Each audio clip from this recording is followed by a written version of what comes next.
Agreed. I concur. But no, I've never seen Pee Wee Herman in my life. Pee Wee Herman is, like I said, weird. At first I said funny, but Mm-hmm. then I resulted back to weird, which I think it is a little bit of both. But I'm trying to think, cheers, of something that you would have seen him in. Let me look I think I him know up. what he looks like. Yeah, right? You know, okay. Yeah. The one that I remember watching as a kid was called Pee Wee Herman's Big Adventure. Okay. And the whole thing is that, like, he has this really nice bike. And, like, these bullies steal it from him. I think it's bullies.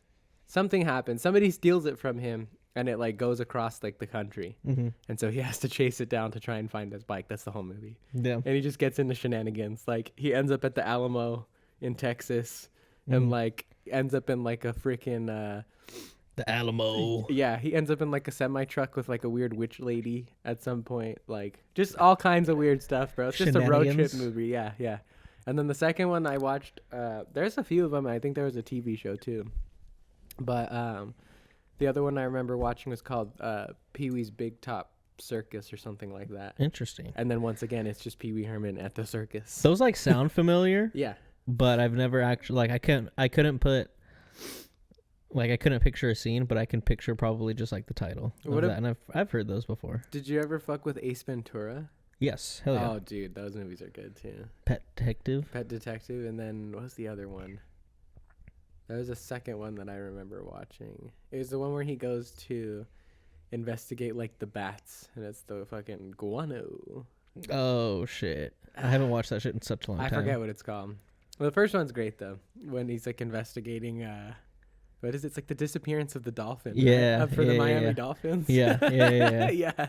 That shit's fucking good funny. Shit, dude. When he's, like, torturing the dude and he fucking just has the empty plate and he takes, like, the fork and knife and just starts fucking that shit's scratching crazy. it. Yeah, dude. Fucking speaking of bikes, bro, I saw a trailer for a movie called The Bike Riders. Okay. And it's with Tom Hardy and fucking Austin Butler. And it's like they form like a fucking biker gang and shit like that. Okay. And honestly, it looked pretty fucking good. I think I'm gonna pull up the fucking trailer because I need you to watch this shit. I'm down to check it out, man. Watched it and I was like, holy shit, this looks really fucking good. I like me some Tom Hardy. I'm warming up to Austin Butler. He's amazing in Dune. I don't love bikers, but I'd be down to dig on a biker movie. The Bike Riders. I feel like maybe change the name of the movie, but if it's too late, it is what it is. Oh, Norman Reedus is in that shit too? Fuck yeah. When I literally saw a trailer for it today. Sometimes that's like when the movie's finished. Yeah, see? The trailer's barely this year. Interesting. Yeah, sometimes movies get fit. Like, that's a Monkey Man situation. That movie was been finished for a couple years. Okay. But it just came out this year. I like her, Jodie Comer. My mom's been hooked on Killing Eve. Oh, yeah? They can install a riding club. Got a Tom Hardy voice already, man. Michael Shannon. Yeah, Michael Shannon. But yeah, I'm also warming up to Austin Butler as well, so I'm pretty fucking down for this shit. I'm Johnny. Yeah. Full fucking Tom Hardy. The Vandals, that's a cool name. Uh-huh. I'm Betty. So he's just Elvis? Probably.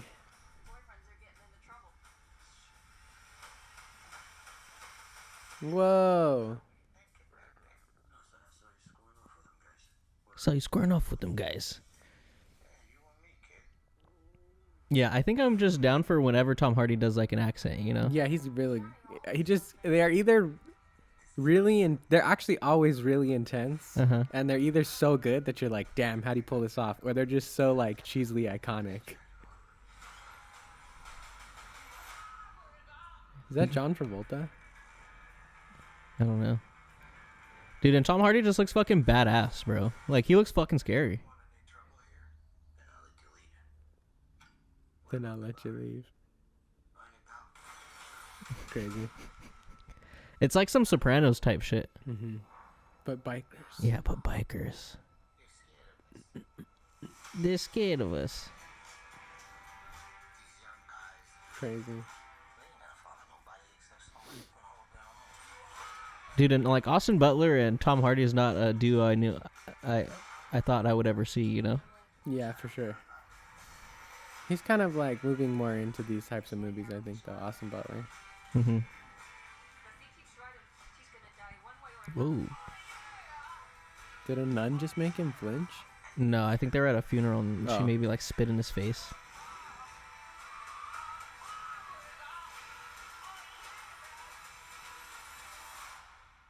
Crazy. This part. I like the end.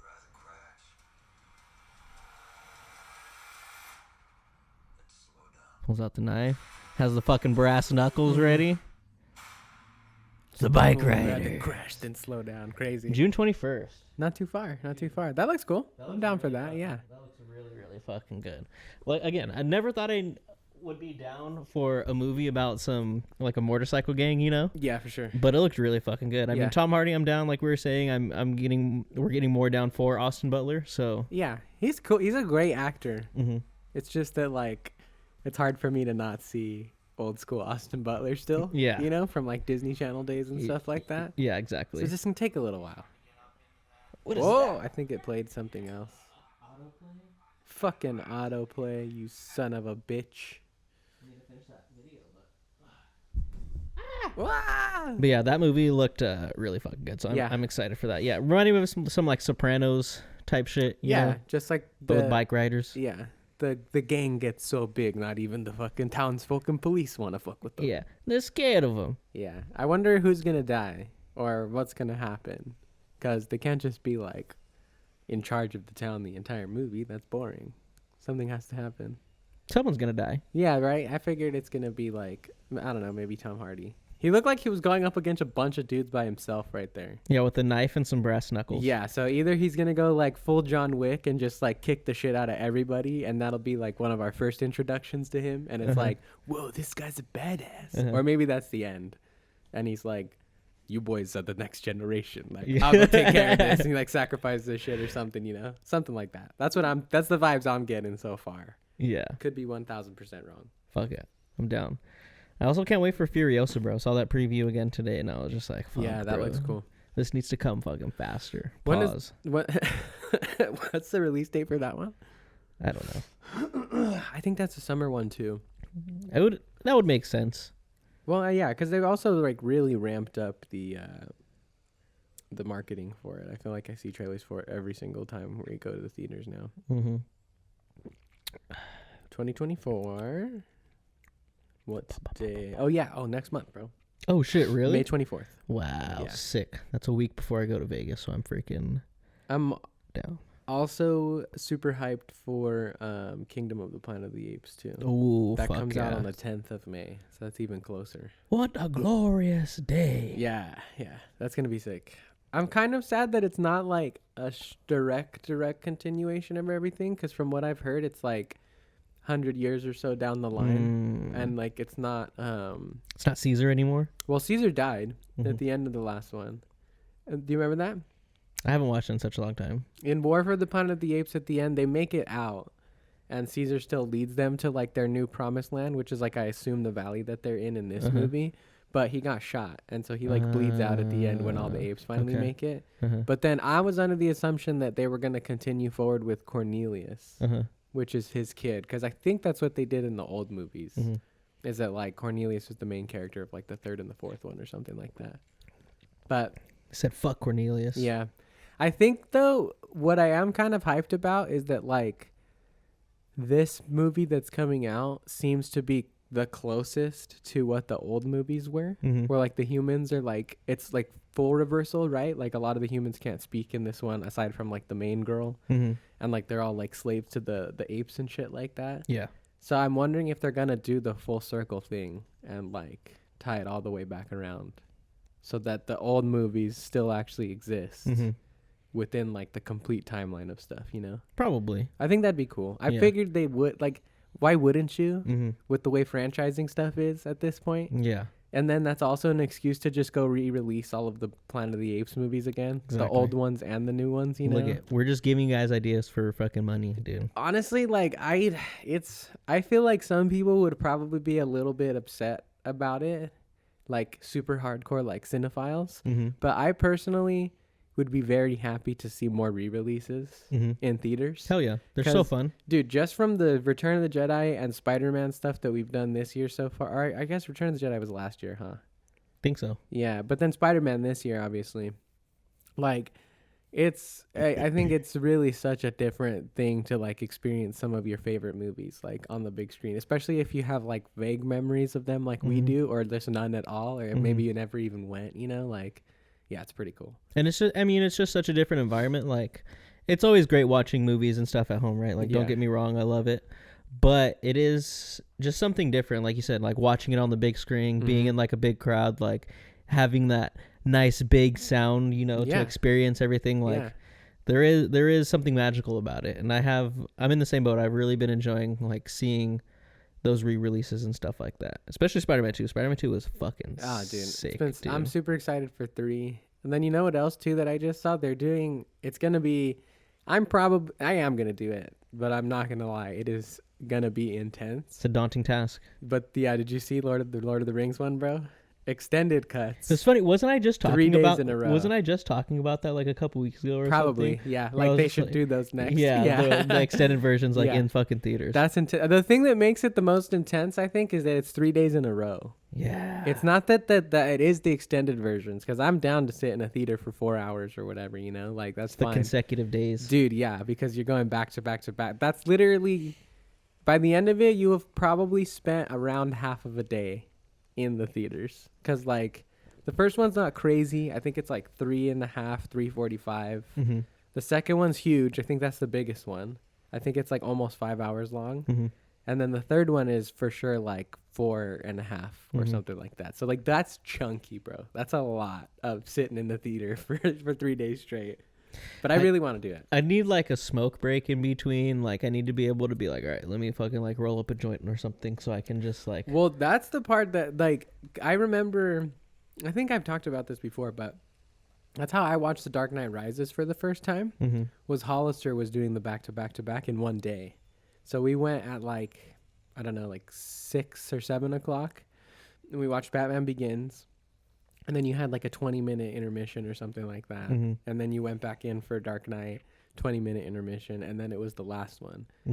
But that's not enough, though. Like, it's too hot and too sweaty in there after fucking 4 hours or something, which is why I'm kind of scared, because it's like, damn, that's 2 movies in one sitting, basically. You know, that's what I'm saying. Like for just one extended version, like I need like a little break, like in between. Like maybe they will do an intermission.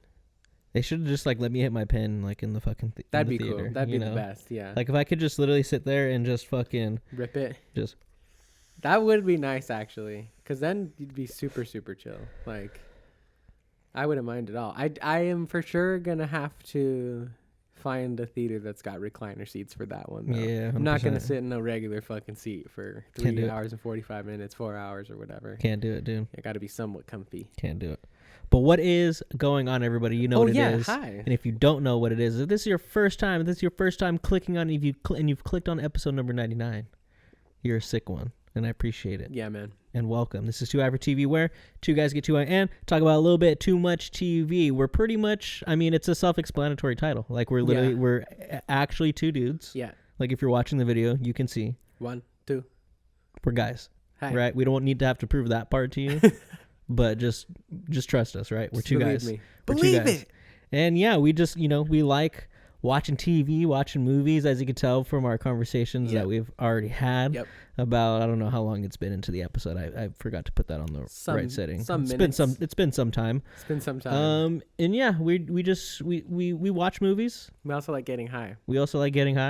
And we like to sit down and fucking talk about them. Yeah. Pretty simple. And it's not just movies. It's not just TV. You know, we've talked about sports. Everything. We've talked about music. Everything. We've talked about the political and socio-economic climate, you know? All of the things. We've talked about freaking the best authors in the world. Every single one of We've talked about the best books in the world. All of them. We've talked about the best haircuts in the world. 100%. We've talked about the best pizza in the world. 107%. We've talked about the best toothbrushes in the world. Absolutely. And we've also talked about the best socks in the world. Probably our most exciting episode, actually, Exactly. So I would definitely go back. I forget what episode that is, but if you want to just go back and kind of go through them and sift through them, you'll find the sock episode. Those of you who've been around for a long time, Yeah. That's probably our best episode. You know about the socks for sure. Yeah. We just literally had a collection of socks and just talked about them. Yeah. For like 3 hours. Yeah, I have a pretty crazy collection of socks. I have a pretty large amount of the same type of socks. We were trying to see which one of us had more of the same type of sock. I would have won that one for sure. Yeah. I don't know, dude. I have a lot of just Nike, like white Nike socks. Yeah. For me, it's like the ones that I have in excess are like Adidas long socks. Okay. Black ones. Yeah. They're just very comfy. I like them. And then this is probably my second. I think these are Hanes. I've been enjoying these. I got these at Columbia. There's some Columbia socks. Mm-hmm. You know, they don't go all the way up. They're kind of like a quarter or like a, you know. I like those too. But I've been down. They are comfy. I just I need a specific type of sock because my feet they will get sweaty from time to time, you know. So need breathable socks. Or like the Nike Dry Fit ones. Yeah, like I prefer those. Like those like, you know, stay snug on my feet. Yeah. And I don't like my feet don't feel like sweaty or anything at the end of the day. So I don't mind too much about what it is. The only thing is like I can't do very like really thick socks. No. That's just too uncomfortable. Yeah. Like I feel like I'm wearing 2 pairs of shoes. Yeah, I have the Kirkland brand socks. And as much as I am down for the Kirkland brand. Yeah, Kirkland's legit. And appreciative of, you know, the cheapness of their, like the price of their products for the quality of their products. Mm-hmm. The socks just don't do it for me, honestly. They're just too much. They're too thick. And like the thickness goes like up here, and I'm just like, you know, my sock gets all like bunched up. They're nice for like sleeping, you know. I'll sleep with them on. There you go. Do you sleep with the socks on or the socks off? Only if it's really, really cold will I sleep with socks on. Otherwise, I'm a socks off kind of guy. My feet, I get kind of hot at night. Mm-hmm. So, like, my feet need to breathe. Okay. A lot of the times, my feet are just out of the blankets in general. Interesting. Yeah. Interesting. So, the monsters under the bed can just freaking tickle your feet whenever they want? Oh, yeah. Well, they're buddies. Nice. They're friends, yeah. Nice. They actually pay me for that every night. Oh, God. I start with socks on, honestly, because, like, my feet get cold. Okay. But then they very quickly get very warm, so then they come off, you know. I can feel that though, actually, because I always like when I'm getting into, you know, PJs or whatever at the end of the night, the socks will stay on for a while because I'm not gonna just like get into PJs right before I get into bed. I mean, sometimes I will, but you know, I'm gonna be comfy for a little while. Yeah. And then like while I'm like chilling, like I'll read before I go to bed usually. So during that time, the socks are still on. If I want like a snack before I go to bed, socks are still on. There you go. But as soon as the decision happens to go to sleep, it's like the socks are off. The bad boys got to come off. Nice. Once the blanket comes into the equation, the socks have to go. Okay. There's no room for double warmth, man. Addition by subtraction. Addition, sure. I don't know what that means, but I like it. But yeah, guys, this is episode number 99. Crazy. We're pulling up on it super quick. Next week, we are going to take a little break just to plan episode 100 a little bit more. You know, want to give you guys a good episode 100. Don't want to get something big. Yeah. Get something fancy. Whoa, pause, dude. Pause on that one. Never. Get something big. But yeah, we want to make sure we have a good episode 100 and not just some bullshit, you know? Not a regular run-of-the-mill episode. We can do something fun. Not that our episodes are bullshit, but, you know. No. It's episode 100, guys. We gotta do something different. We gotta do something a little special. Exactly. A little special. Special. Like a little Modelo Especial. Exactly. Dude, yeah. So yesterday was the fucking rib cook-off. Oh, and I got pretty freaking buzzed yesterday, and it happened pretty quick. It wasn't like a gradual, like, had hella drinks. It had a few drinks pretty fast, and then it just all goes downhill from there. Yeah, exactly. So I had kind of been planning on going, like I had wanted to go just to check it out, you know. It's very it hasn't it's been a while since I've had weekends off for a long time, but it's been a while since I've had weekends off and also have been able to go to like the rib cook-off. Oh, you know? Yeah. Normally I have to like work on the weekend that it's happening, so I can never really go. But this year, lo and behold, had it off.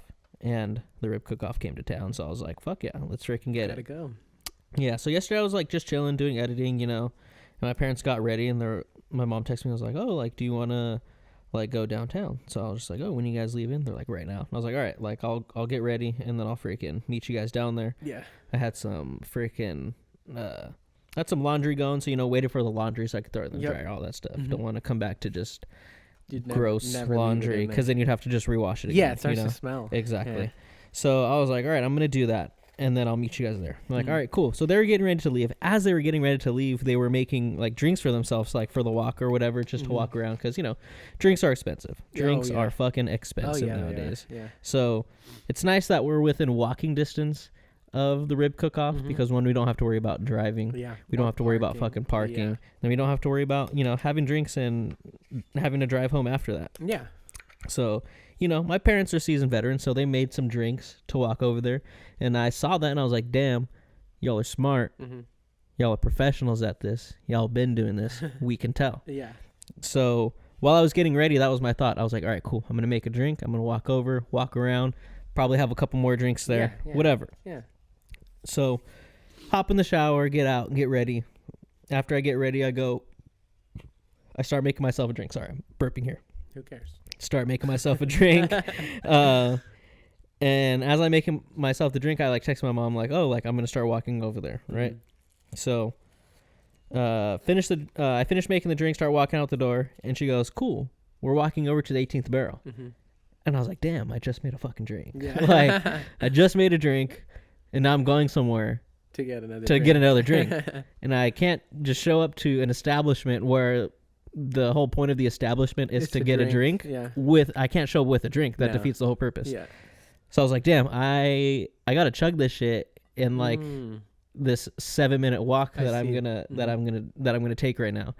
And I poured myself a pretty nice drink, right? It wasn't like it wasn't like crazy strong. I did a nice 3-4 second little fucking pour, Yeah. Not anything too crazy, but definitely not something that you should drink within 7 minutes, right? Sure. But that's what I had to do. So I'm walking downtown, chugging, walking, chugging, and then I get there and I'm like, all right, cool, feeling good. Yeah. Get to the 18th barrel. I sit down. My parents already have the beer, so I'm like, fuck, I gotta get a beer. Order one. So I go to the bar, get a beer.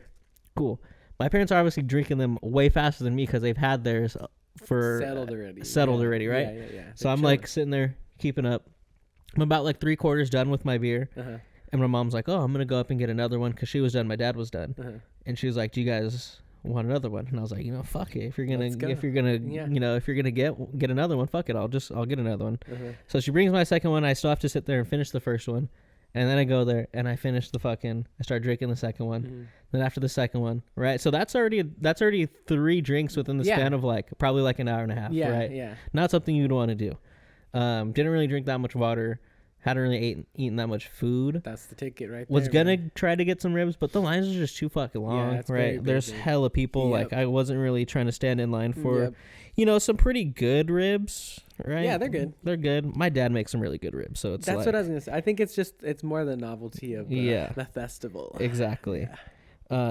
Plus, my sister was gonna be getting off of work and she was gonna bring me some food. So I was like, all right, don't want to get some food and then get some more food, right? Yeah, for sure. So, fuck it. Had those 3 drinks, then we go back. We start walking back. We obviously smoke, and then we get back. And my dad's like, "You want another beer?" And I'm like, "Fuck it, I'll take another fucking beer." We're at home. Crack open another beer. Start drinking. Smoke another joint.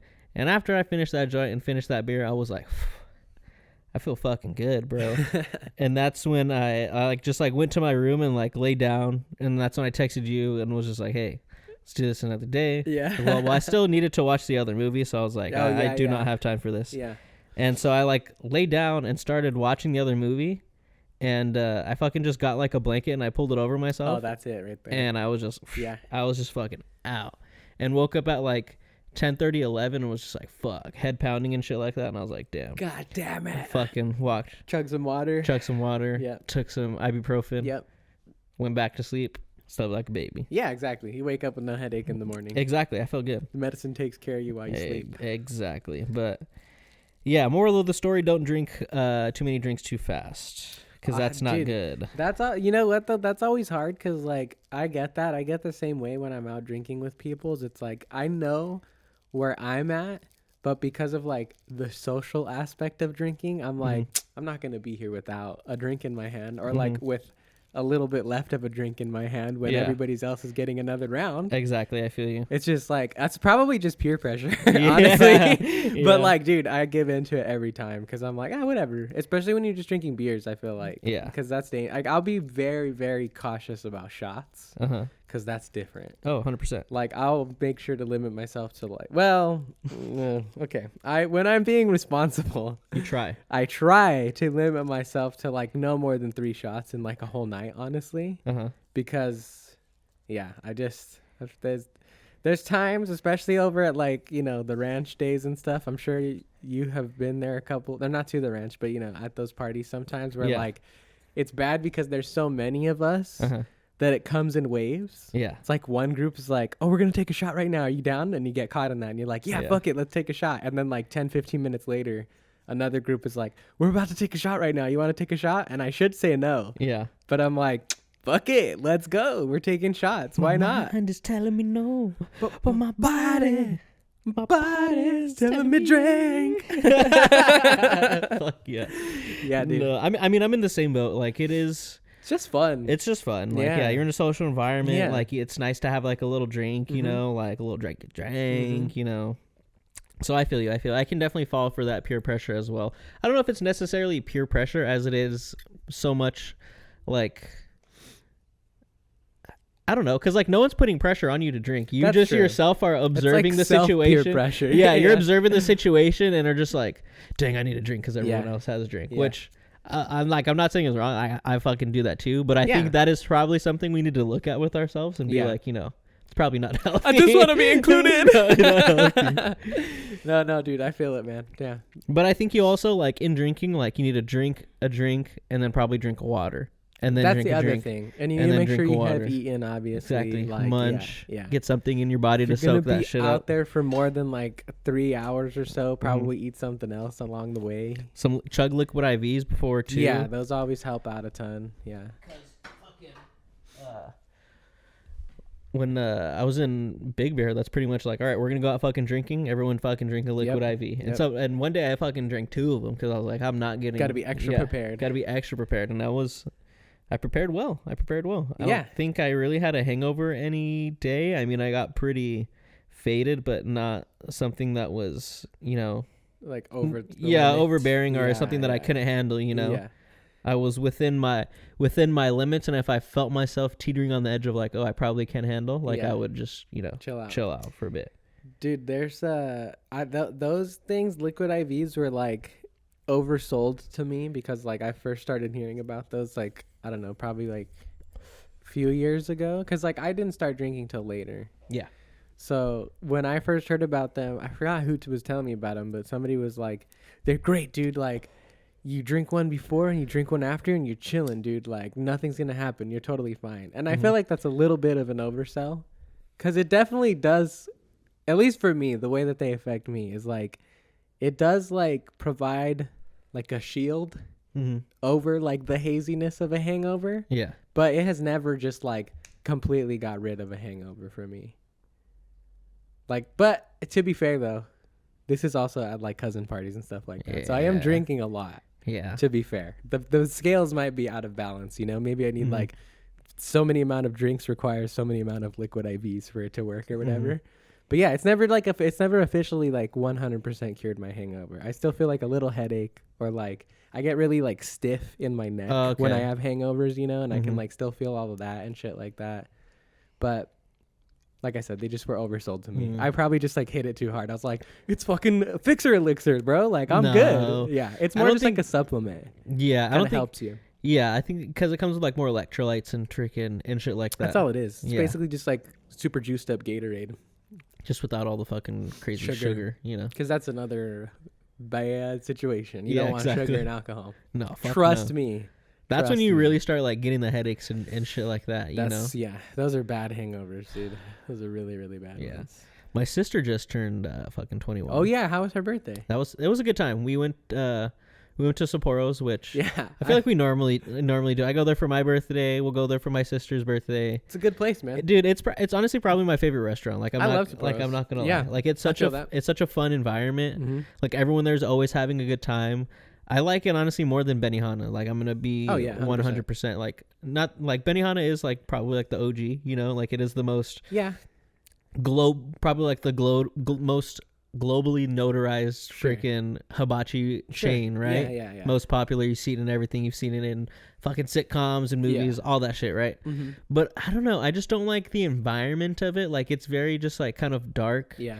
And I feel like it's trying to be like fancier than it needs to be. Sure. Right? Like it feels like it wants to be like a super fancy restaurant, but it's like, bro, you're cooking my food right in front of me. Like this is something that's fun. Well, like, it's true. Yeah. Like let me see it. Yeah. Put it in some light. Exactly. Like, but the other thing too, though, is like, it's a hard comparison to make anywhere else because like Sapporo's just has the best.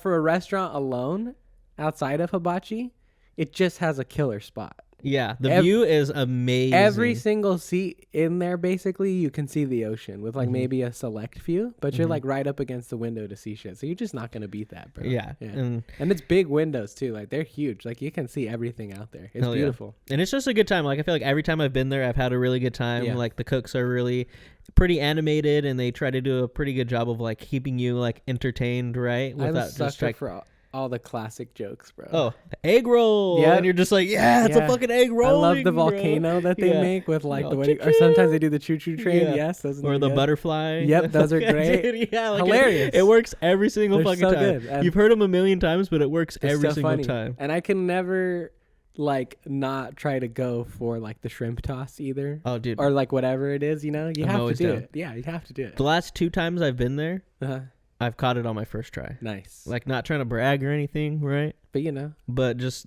I'm just putting that out there in the world. Dude, there's this video that I came across. Waste not, want not, you know. There you go, man. Yeah.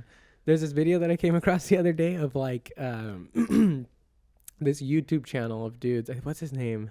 Seems like Crazy Dave or like Psycho Mike or some Crazy Dave, some shit like that. Like it's literally just Freaky like Frank, yes, something like that, basically, right? And they do what I think is like trick shots across a various different amount of things. But one of the things that they do is like long range, like catching shit in your mouth or whatever, right? Maybe pause. I don't know. Yeah, maybe. Yeah, that's up to you to decide. But it's wild, bro. Like homies are up on the balcony, all 3 of his like quarterbacks basically, right? And he like starts they're like in a boathouse. And he starts just down on the balcony hitting easy shots. Slowly moves back. This fool ends up getting onto a little paddle board on the ocean, on the lake that they're on. And he's still fucking hitting those shots, bro. Like all 3 of them making that. I'm like, God damn, that's pretty good. That's crazy. It's a little too much, honestly. Like, I feel like once you start adding distance to, let me throw something in your mouth, like, pause. You know, it's like, I don't, like, doesn't that hurt? Like, because at a certain point, like, you need to throw it with a certain amount of speed. To get it that far. To be fair, I feel like it would depend on what you're throwing. It's like, how bad's a shrimp going to hurt?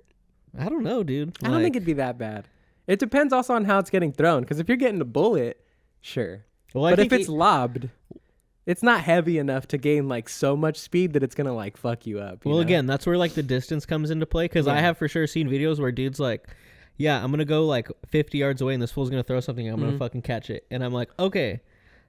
Like, if you're throwing it like trying to throw it more on a straight line, like, you have to throw a fucking bullet. But either way, if you're throwing it up, it's going to travel up and then it's going to fucking travel down and it's going to pick up speed while it's fucking traveling down. But that's as long as it's not that heavy, it's not going to pick up so much speed that it'll probably hurt you. Like it would have to be like, think about it. If you threw a shrimp up in the air and it came back down, it's not going to like splat. It's just going to like, I'm not going to say it's going to like make you bleed or anything like that, but it's probably more impact. It can't be comfortable. No, it's probably more impact for sure. Yeah. But then again, I'm sure it's not very like comfortable to catch like any other thing that's meant for throwing at like that far either, you know? Like when I see a quarterback like throw a football to like a regular person, someone that I would assume that I'm like somewhat on like par with, like physically, that shit looks like it fucking hurts, bro. 100%. Like it's just, that's how it is, you know? That shit's thrown really They're just fast. committed to the sport of it. It's just catching shit in your mouth instead of with your hands. Yeah. Maybe pause. Maybe pause, maybe not. I don't know. That's up to you. Yeah.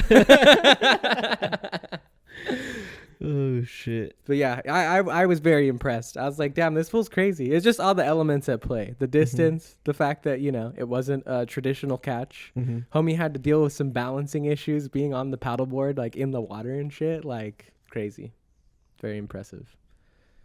Yeah, that fool just does crazy shit though too. Like, to clarify, like again, I said his I forget what it is and I'm fucking mad, but it is something like simple and cheesy, like Crazy Dave, or like so, like it's literally like an adjective to describe somebody who does crazy shit and then his name. And he just does crazy shit. Sounds like a Mad Lib. It is, basically. He's just a real life Mad Lib, bro. Give me an adjective and then give me someone's name. Yeah, Crazy Dave.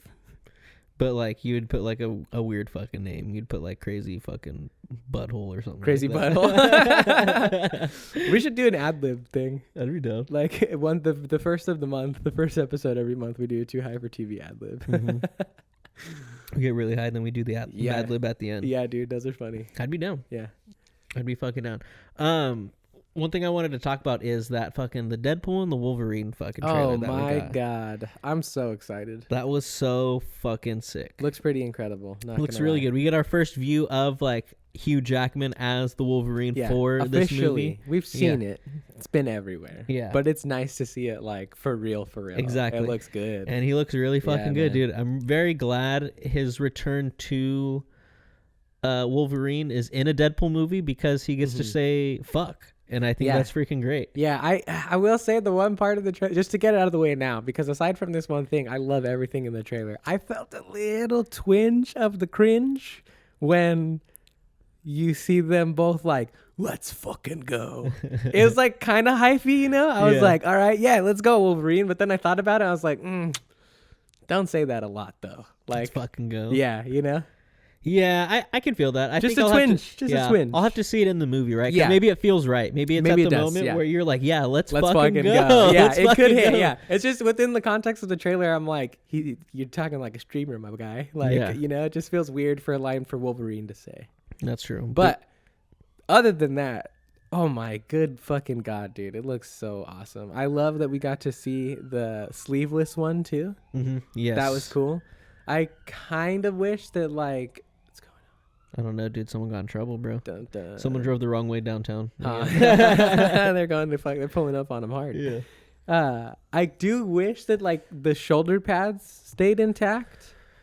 It's super nitpicky. Doesn't really matter, but like the shoulder pads were there. Yeah. So like, where did they go? Yeah. Why'd you have to rip those off too? Yeah. But it still looks cool. It's just like kind of funny to not see like it's like yellow chest and then just like arms.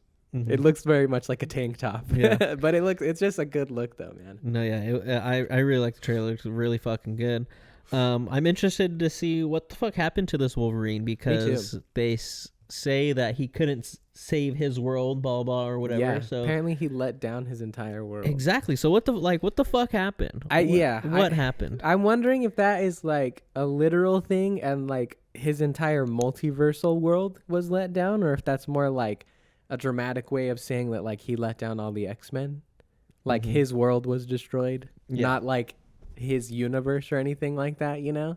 Yeah. But it seems like there is like a lot of graves in like one sequence. I assume they're graves, and they're very fancy ones. So it seems like, you know, famous like Marvel characters or whatnot, like lots of them died in his world, whether that's X-Men or like expanded to everybody else. I don't know. Yeah, do you think they're gonna bring in more X-Men? Like, do you think they're gonna name drop like a Cyclops or like a Storm or like a Jean or something? I think at the very least we'll get probably some references. I don't know if it'll be like full on name drops. Like, I think it would be a little bit weird if Logan's like, I had a friend named Cyclops, you know?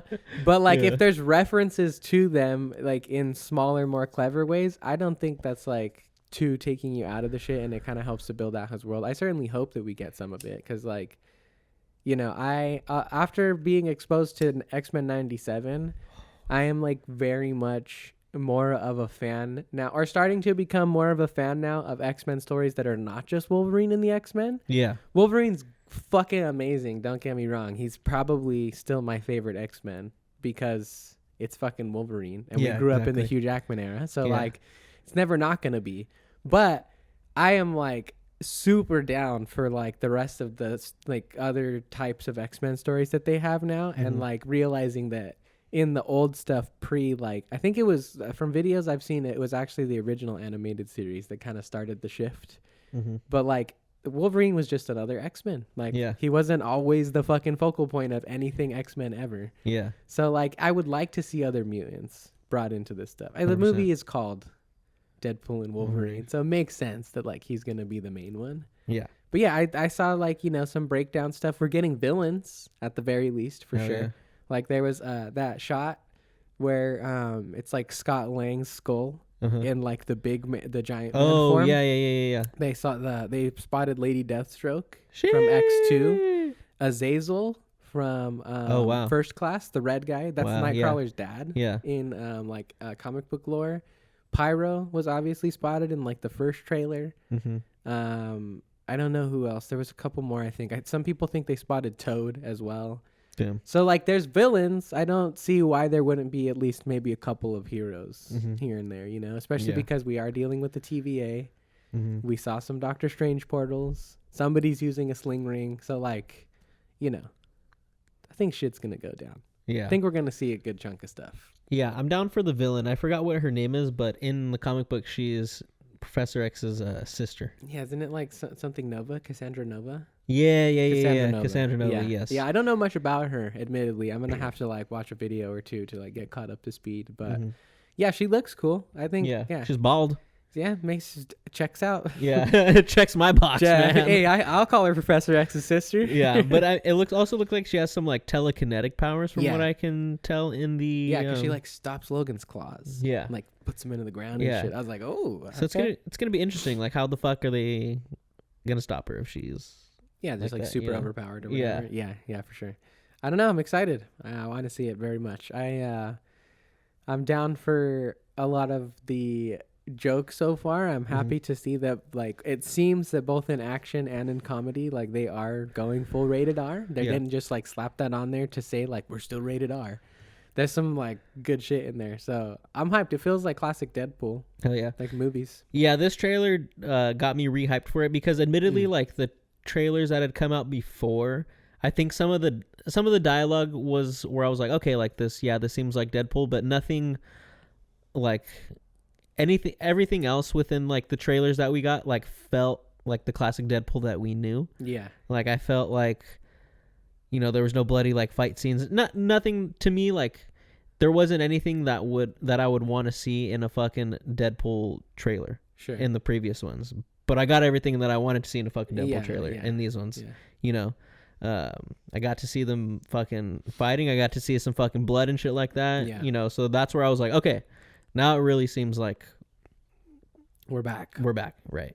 So it's also, I'm excited to see like what this comment means because I saw like in an interview somebody quoted, I think his name's Sean Levy, the director, saying that this is not technically Deadpool 3. Yeah, what the fuck does that mean? My assumption is that like it's still obviously to me it's still the Deadpool that we have known over Deadpool 1 and 2 just because of like, you know, his like little family unit that's been shown in the trailers as well. But I assume that just means that this is not like a direct continuation of like what he assumed like Wade's character arc would be. It's a team up movie. Yeah. Which is it's like a little side quest. Yeah, exactly. It's not part of the main quest. It's not Deadpool's anyways, you know? Interesting. That's what I assume is it's like, you know, it makes me think of like, and it's like Civil War is not Iron Man 4 or Captain America 3 really. Yeah. It's Civil War. Yeah. You know? It's not Spider-Man 1. Yeah, but it still serves as like all these different things. Yeah. That's what I'm taking it as. Interesting. I'm super hyped. Though. Yeah. I'm hyped for like all the callbacks that we're going to get for just separate Marvel movies in general. Yeah. Because I'm pretty sure I sent it to you in Diggs, but there's a fight sequence between Wolverine and Deadpool in the trailer. Yeah. And it's literally like copy and paste of like the fight sequence from Spider-Man 1 between Flash and fucking Tobey Maguire.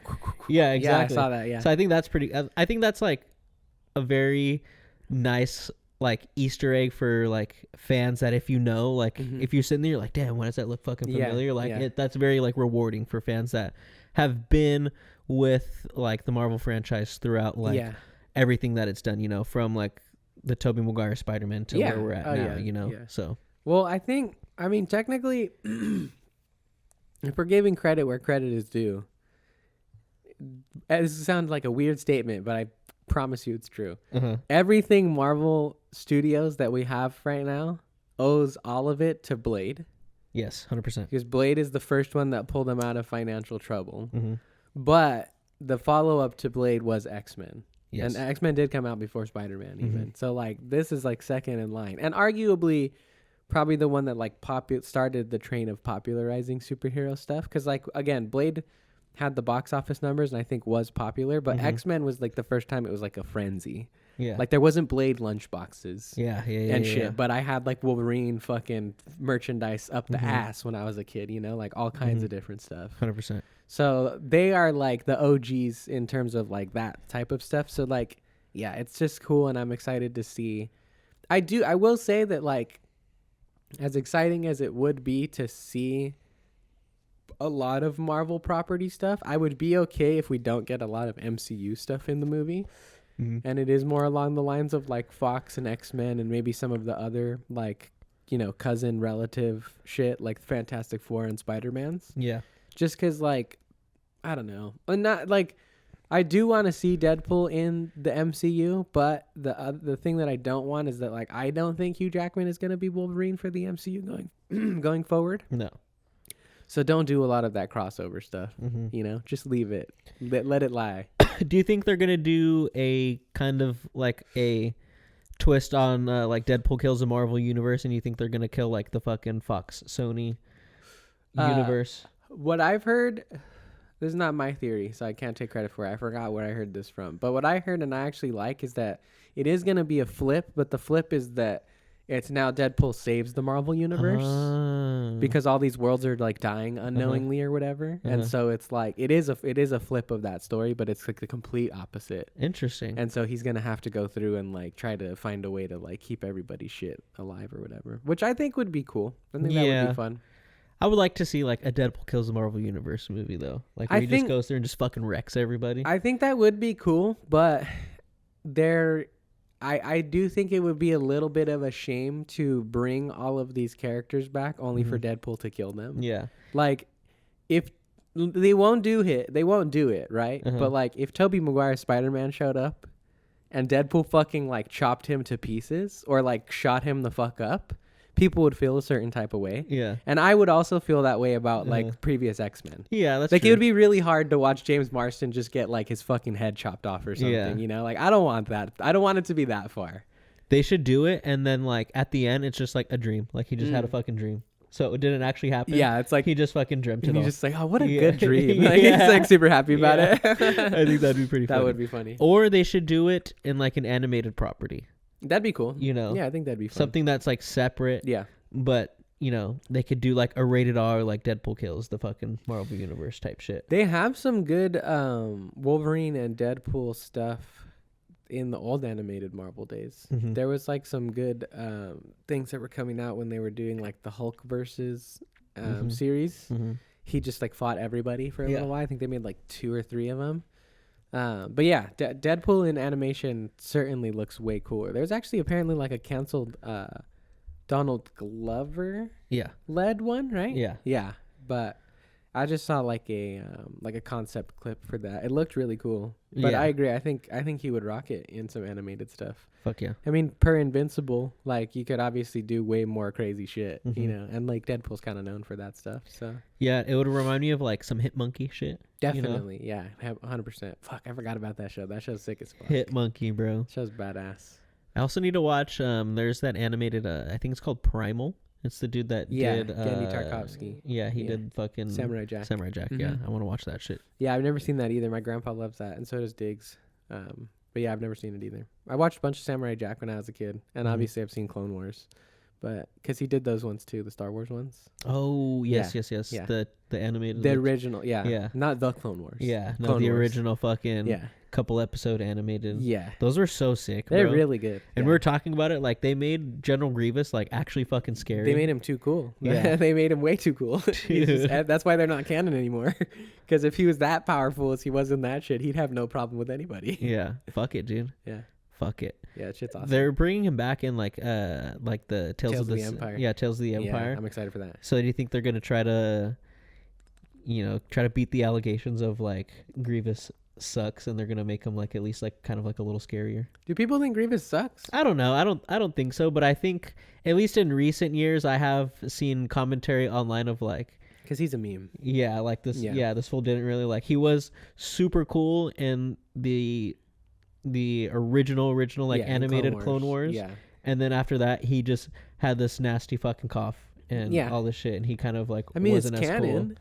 To make it canon. Yeah. Windu crushes his lungs before he dips at the end of Clone Wars, Yeah, but then again, he just kind of like sucks after that. Like he's not like the greatest. Yeah, I think people... He's not like really that scary. Yeah, he's not. But I don't know. I think that has to do more with like a comparative thing to how he was in the show rather than like taking it... Because it's not canon, to be fair. That's like comparing... apples to oranges at that point, because like technically none of that happened to Grievous or whatever, but I don't know, I always thought he was cool. Him spinning around 4 lightsabers is already badass enough to me. He doesn't need to do much more than that. He is a coward because he like dips from the fight in the beginning or whatever, but I always thought Grievous was cool. Maybe it's also just the later one too, because he's also a badass a lot of times in the Clone Wars when he shows up, so maybe that helps as well. But I don't know. I'm a fan of Grievous. I don't think he needs any type of redemption. Fight me, motherfucker. Nah, he needs to be as cool. I need to see him fucking kill 7 Jedi by himself. To be fair, those were bitch-ass Jedi, though. Yeah. It's not like he's going up against any of the homies, Then I would like to see fucking Prime Grievous, the one that was just killing all those fucking Jedi willy-nilly, go up against freaking, Yeah, because we don't see like it. A Windu. He has like 4 or 5 lightsabers in his like cape or whatever, but you never actually get to see any of it happen. Yeah. That fool was crazy. Yeah. Like he was powerful. Like he was doing some nuts shit. Yeah, some stealthy freaking from the shadows Batman type fucking. Yeah, for sure. Sneaking up on motherfuckers. Crazy cyborg shit, dude. Yeah. Yeah, I don't know who you'd fight though to prove it, because like it seems to me that this is taking place after Revenge of the Sith. So, like, he's just gonna fight a bunch of Inquisitors. But he's dead at that point. Oh, that's a good point. Yeah. Fair enough. So it has to be in between 2 and 3. Yeah. Yeah. Which is just Clone Wars, basically. Or pre. I guess they could go like way far back, but he's not really introduced until like the space between 2 and 3. Yeah. Because like canon wise, we don't see him. His like first appearance is the Clone Wars. Yeah. The animated series. Yeah. So it'd have to be somewhere in there, I assume. Yeah. But it would be cool to see some prequel shit. That's what we got with Dooku. Like go right before he actually appeared or whatever. Maybe they kind of bridge that gap. Yeah. But I also think he's just going to be an appearance. Okay. I don't think he's one of the main characters. I think it's Barriss Offee and I forget her name. Oh, Morgan Elsbeth. Yeah. In the same way that it was like Ahsoka and Dooku, I think those will be our leads. Interesting. So I think like Barriss will probably like have to fight him or something like that, in an episode. It'd be pretty dope. That's what I'm assuming. If it follows the same format, right? It was 2 characters at 3 different points in their stories. Yeah. So I assume we're going to get the same thing. Is like sometime around the prequels, something maybe like immediately after Revenge of the Sith or during Revenge of the Sith. And then the aftermath of like where they were right after. Interesting. Because then that leads to Mando for what's her name. Yeah. And then what happens to Barriss? She's like, I'm pretty sure. I can't remember if it's her or if it's her. Oh, wait. I think they're going to set her up to be the second sister. Is what it is, actually. That's the vibe I got from the trailer. Because we never see her, right? She's always got the helmet on. The second sister does. No, and like in what? In Clone Wars and stuff like that. One of the Inquisitors, who is like a lady Inquisitor, I don't think ever removes her helmet. Is that the same one from Jedi Fallen Order? No. That's the second sister then, right? Yeah. Okay, no, not her, because she's not in the other ones. I don't think. Is she like the third or fourth sister or something like that? I don't know. One of the sisters. One of the sisters that has a helmet. Yes, I think one of them hasn't taken their helmet off at this point. Okay.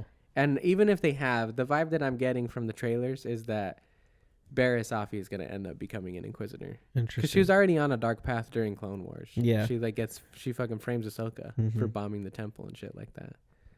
Anyways, I was getting deep into my Star Wars bag there for a second. It's all good. But yeah, I'm excited. Is the last thing I'll say. I think Tales of the Empire looks cool. We're talking about Deadpool and Wolverine. I don't know how we got there.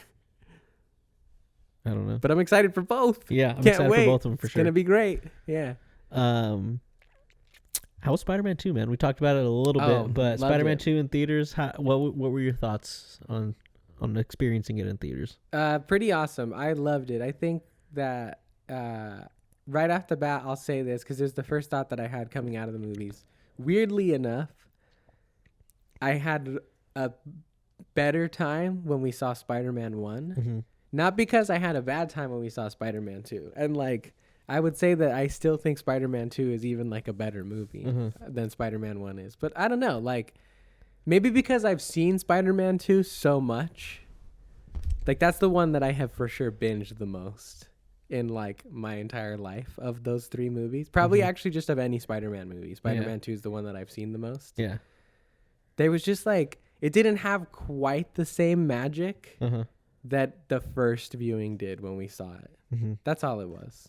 I think your dad put it a good way too, is that like, one, you're experiencing like this dude get his powers and him learning his powers and shit like that. So you're going on this ride with him. So it's definitely a more like fun movie, I would say. That's just more exciting, I think. Yeah. Whereas like the second one slows down a little bit. And it's really more about the sacrifices of Peter Parker. You know, he has to sacrifice kind of like his life as Peter Parker to do Spider-Man. He's just forced into it. Yeah. He just gets shit on the entire movie. It's awful. Exactly. Yeah, I think the other thing too that did it for me is like, you know me, I want to see my superheroes in superhero movies. And it kind of hit me this time. Like Spider-Man is not really in Spider-Man 2 that much. Yeah. Like even when he is Spider-Man in the beginning, it's very sparse. And then he loses his powers for like a cool 25, maybe 30 minutes of like the middle of the movie. And then it's like the final fight scene. Yeah. So there's like a good chunk where he's just not in it. That fool also like hurt his back before they were like filming that shit, right? Oh, yeah. So I'm pretty sure that's probably another reason why there's not as many. Yeah, but I'm not going to take that one because like he's in a full bodysuit. Yeah. It doesn't need to be Tobey Maguire. True. That's true. You know? But, you know. But no, I get it though. Like it also isn't, I think Spider-Man 2 is more of a Peter Parker story than it is like a Spider-Man Peter Parker story or like whatever you want to call it. It's certainly meant to focus more on, like you said, just the things that he has to give up and sort of like a reinforcement. What I do like about it, like watching it and like putting like a critical lens on it or whatever, is like it is cool to see that. So like a lot of the times in superhero stuff that has been franchised at this point, the superhero learns their lesson of like why they need to be a superhero in the first movie. And then that's it. That's just the rule. Yeah. For the rest of everything else that they're in. That's just how they are. That's who they are. You know? It's cool that in the immediate follow-up to his like first success, quote unquote, because he does lose a lot at the end of the first movie, that he questions and has to like reinforce himself of like, no, okay, I am on the right path. Like I am being a good person. I'm being a good Spider-Man. Yeah. It's just that tough shit like this is going to happen from time to time. And I like that because I don't think you see that a lot where like a follow-up movie is going to question everything that the like origin movie was about. So it's a crazy awesome story and like still has crazy awesome acting. Toby's still pretty good. But, you know, he's still also just Toby. Yeah. He pales in comparison to his villains' performances. But I would say the same thing about the Dark Knight trilogy. So it's fine. It doesn't really matter. Yeah. But I think that Alfred Molina is awesome. He hit me like way more cheesy this time, though, than he used to as a kid. No, yeah. He's like... Yeah. I used to find him way scarier. Yeah. I think this time I was like, you're just a goofball. You're just a nerd who like, you know, got some arms strapped to your back and went crazy. But that's also just like the Sam Raimi charm at the same time though, you know? Like again, it's hard to not compare him because we watched him back to back, but like I said this as well. I'll take Willem Dafoe's Green Goblin over any other Spider-Man villain ever any day. Like he's just the best. Exactly. It's really hard to top that shit. Yeah. No, I mean, I really fucking enjoyed this movie. I think I was very just like captivated by how like deep the story is and how long they take to like it is like me and your dad were talking about it. Like it's a nice long form storytelling, you know, like that you don't really get all the time. Like they really sit and take their time to pose all these questions that the character has to try to answer, you know, and sometimes he tries to answer them and he realizes like it's not the right way. Like, you know, he gives up on being fucking Spider-Man because he thinks that's going to make his life easier, which it kind of makes Peter Parker's life easier. It makes Peter Parker's life easier, but like after that he sees, because he kind of feels like, you know, oh, if I wasn't Spider-Man, like everything would kind of like be fine. Like no one's gonna like miss Spider-Man, you know, like it is what it is. Everyone kind of hates fucking Spider-Man right now, you know, so. You know, and when I'm Spider-Man, I can't fucking be with the girl that I really want to fucking be with. I can't fucking go to her plays. I can't be there for my friend. I can't be there for my aunt because I'm taking on all this responsibility of looking over for the entire city. Yeah, all of New York. Which is fucking crazy. Yeah, it's awesome. Right? And it's gonna that's gonna weigh on anybody. Yeah. Right?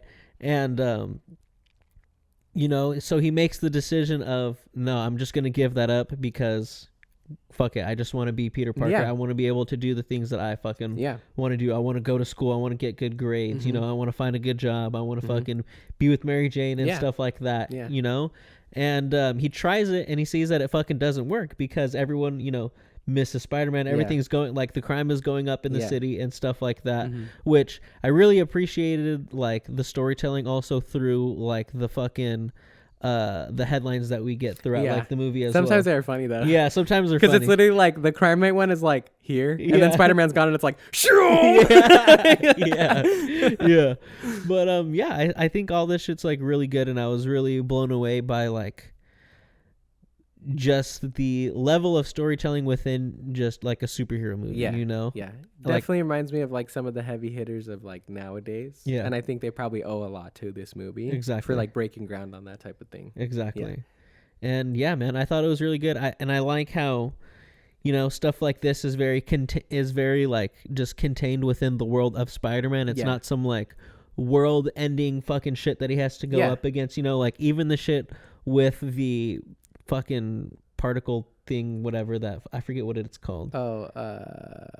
It's not a particle accelerator. No, that's it's a Flash, fucking but whatever the that fucking that Doc Ock is fucking the tritium that he's tritium that he's using. Yeah, like if it blows up, like it's gonna blow up like half of New York, blah blah, or whatever. So like that it's contained within like the Spider-Man world, and it's not like for sure. Oh my god, this is gonna have some crazy ramifications on the rest of the world. Well, it's funny too. I think it's just very telling of the times and just like how superhero movies have progressed in terms of like their stakes. Because it's just that was the world-ending thing back then. Yeah, like in the Fantastic Four and X-Men, it's the same thing. Like they're in danger of losing the city that they operate within, because like.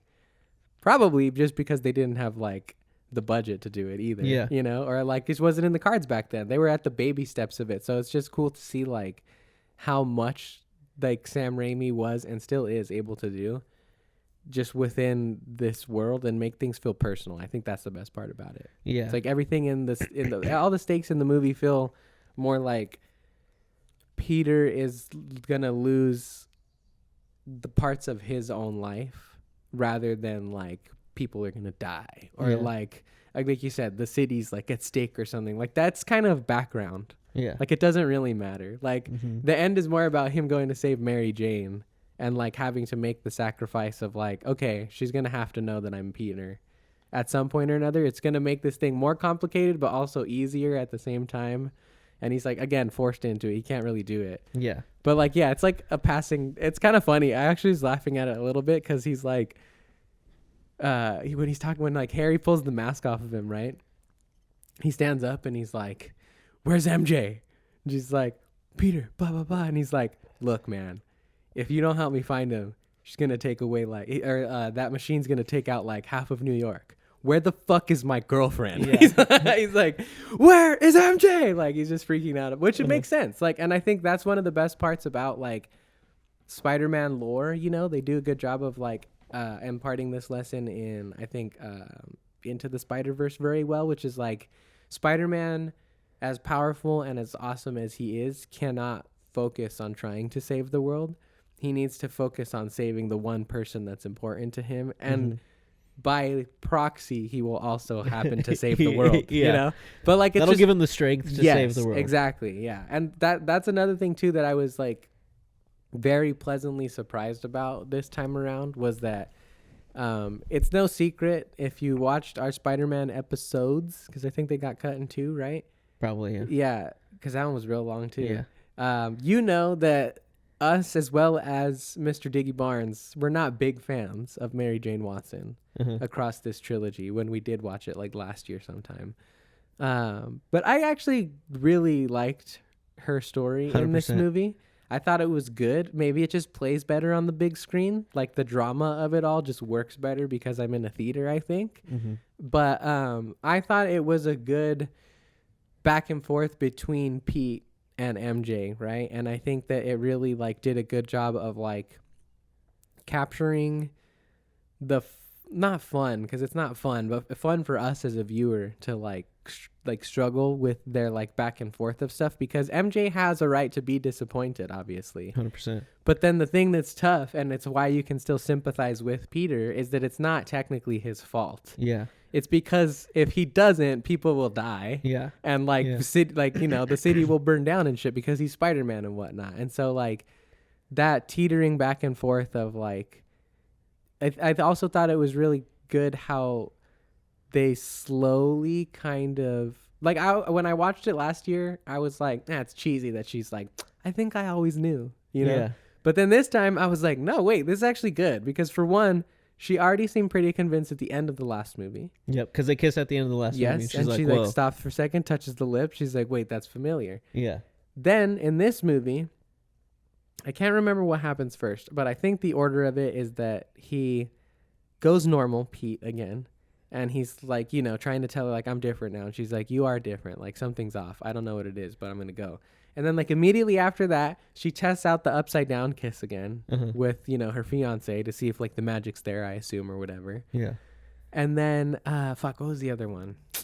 There was something else at the end that I thought, oh, well, yeah, she just straight up tests him. She's like, there's something I need to know. Like, I need you to kiss me right now really quick. Because I think that's double-sided. I think for one, it's like, okay, is the spark there between me and Peter that I'm not feeling with like Jameson's kid?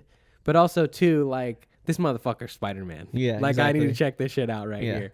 So it just, I don't know. I really liked it this time, and I was very, very, like I said, pleasantly surprised, because I did have such like an adverse reaction to it. Not the first time, but last time we watched it, that I was like, oh shit, this is actually good. Yeah, like this is good 100%. In this movie. It's awesome. Yeah, I thought the same thing too. I was very, I don't want to say like taken back, but like, yes, a surprise. Just surprised, like when I was watching it, where I was like, oh wait, no, like, cause we all had the same reaction where we're like, MJ sucks. MJ fucking sucks. Yeah. Like she's just always complaining about this, and that, and she's freaking. I'm excited to see 3 again. Exactly. Yeah. I want to know if like I'm gonna have the same thing.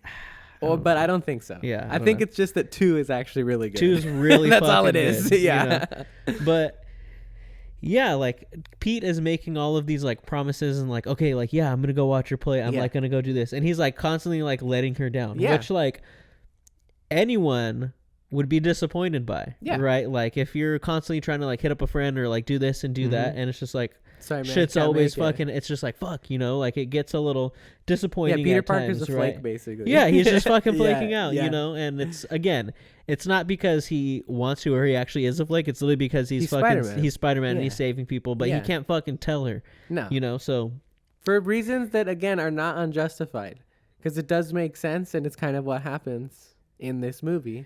And I also felt like that was another reason why she was also mad, is because I felt like she can tell there was something he wasn't telling. He was hiding from her. Yeah. And because they're like best friends, like he's not telling her, and she's upset by that. That one was one that I thought was weird and kind of annoying, because that feels like a retcon to me. Yeah. Because it very much feels like they don't know each other at all, and Peter was just like crushing on her from afar in the first movie.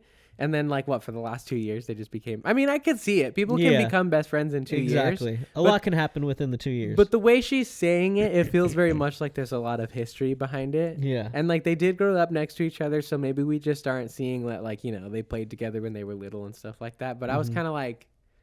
What the fuck are you doing calling this fool your best friend? You didn't even know he existed a couple years ago. Exactly. Exactly. But no, I thought everything they did with her character was really fucking super good. Yeah. And it just like, and it made sense, you know, even when she was like, because I remember last time watching it when she's like, oh, like there might be someone else, and be like, what the fuck? Like all of a fucking sudden. But it's just like, no, like it makes sense. Like, you know, if this dude is like paying attention and doing all these things, like obviously you're gonna be like, oh yeah, this guy's fucking better than fucking Peter because Peter's not. Yeah, you know, 100%. Peter's not being there. Yeah, and again, it's been 2 years, so like we don't know how long that's been. Like I assume John Jameson's not a fucking psycho. He seems like a relatively normal dude. Yeah. So he's probably not proposing to her like within a year. Yeah, exactly. So they've probably been together for a minute too, you know, like or whatever's going down. I'm not sure, but yeah, I think it really was that sometimes drama can seem too big for a little screen, and it just plays better when you're in the right environment. Yeah, like I really think that's all that it was, because like it seems petty when you're watching it at home. But then when it's like the grandeur of like fucking movie theaters, it's like, oh my God, this is like a sweeping drama and like the romance is so intense and blah, blah, blah. It's just different. It just hits different for sure. Yeah, 100%. Yeah.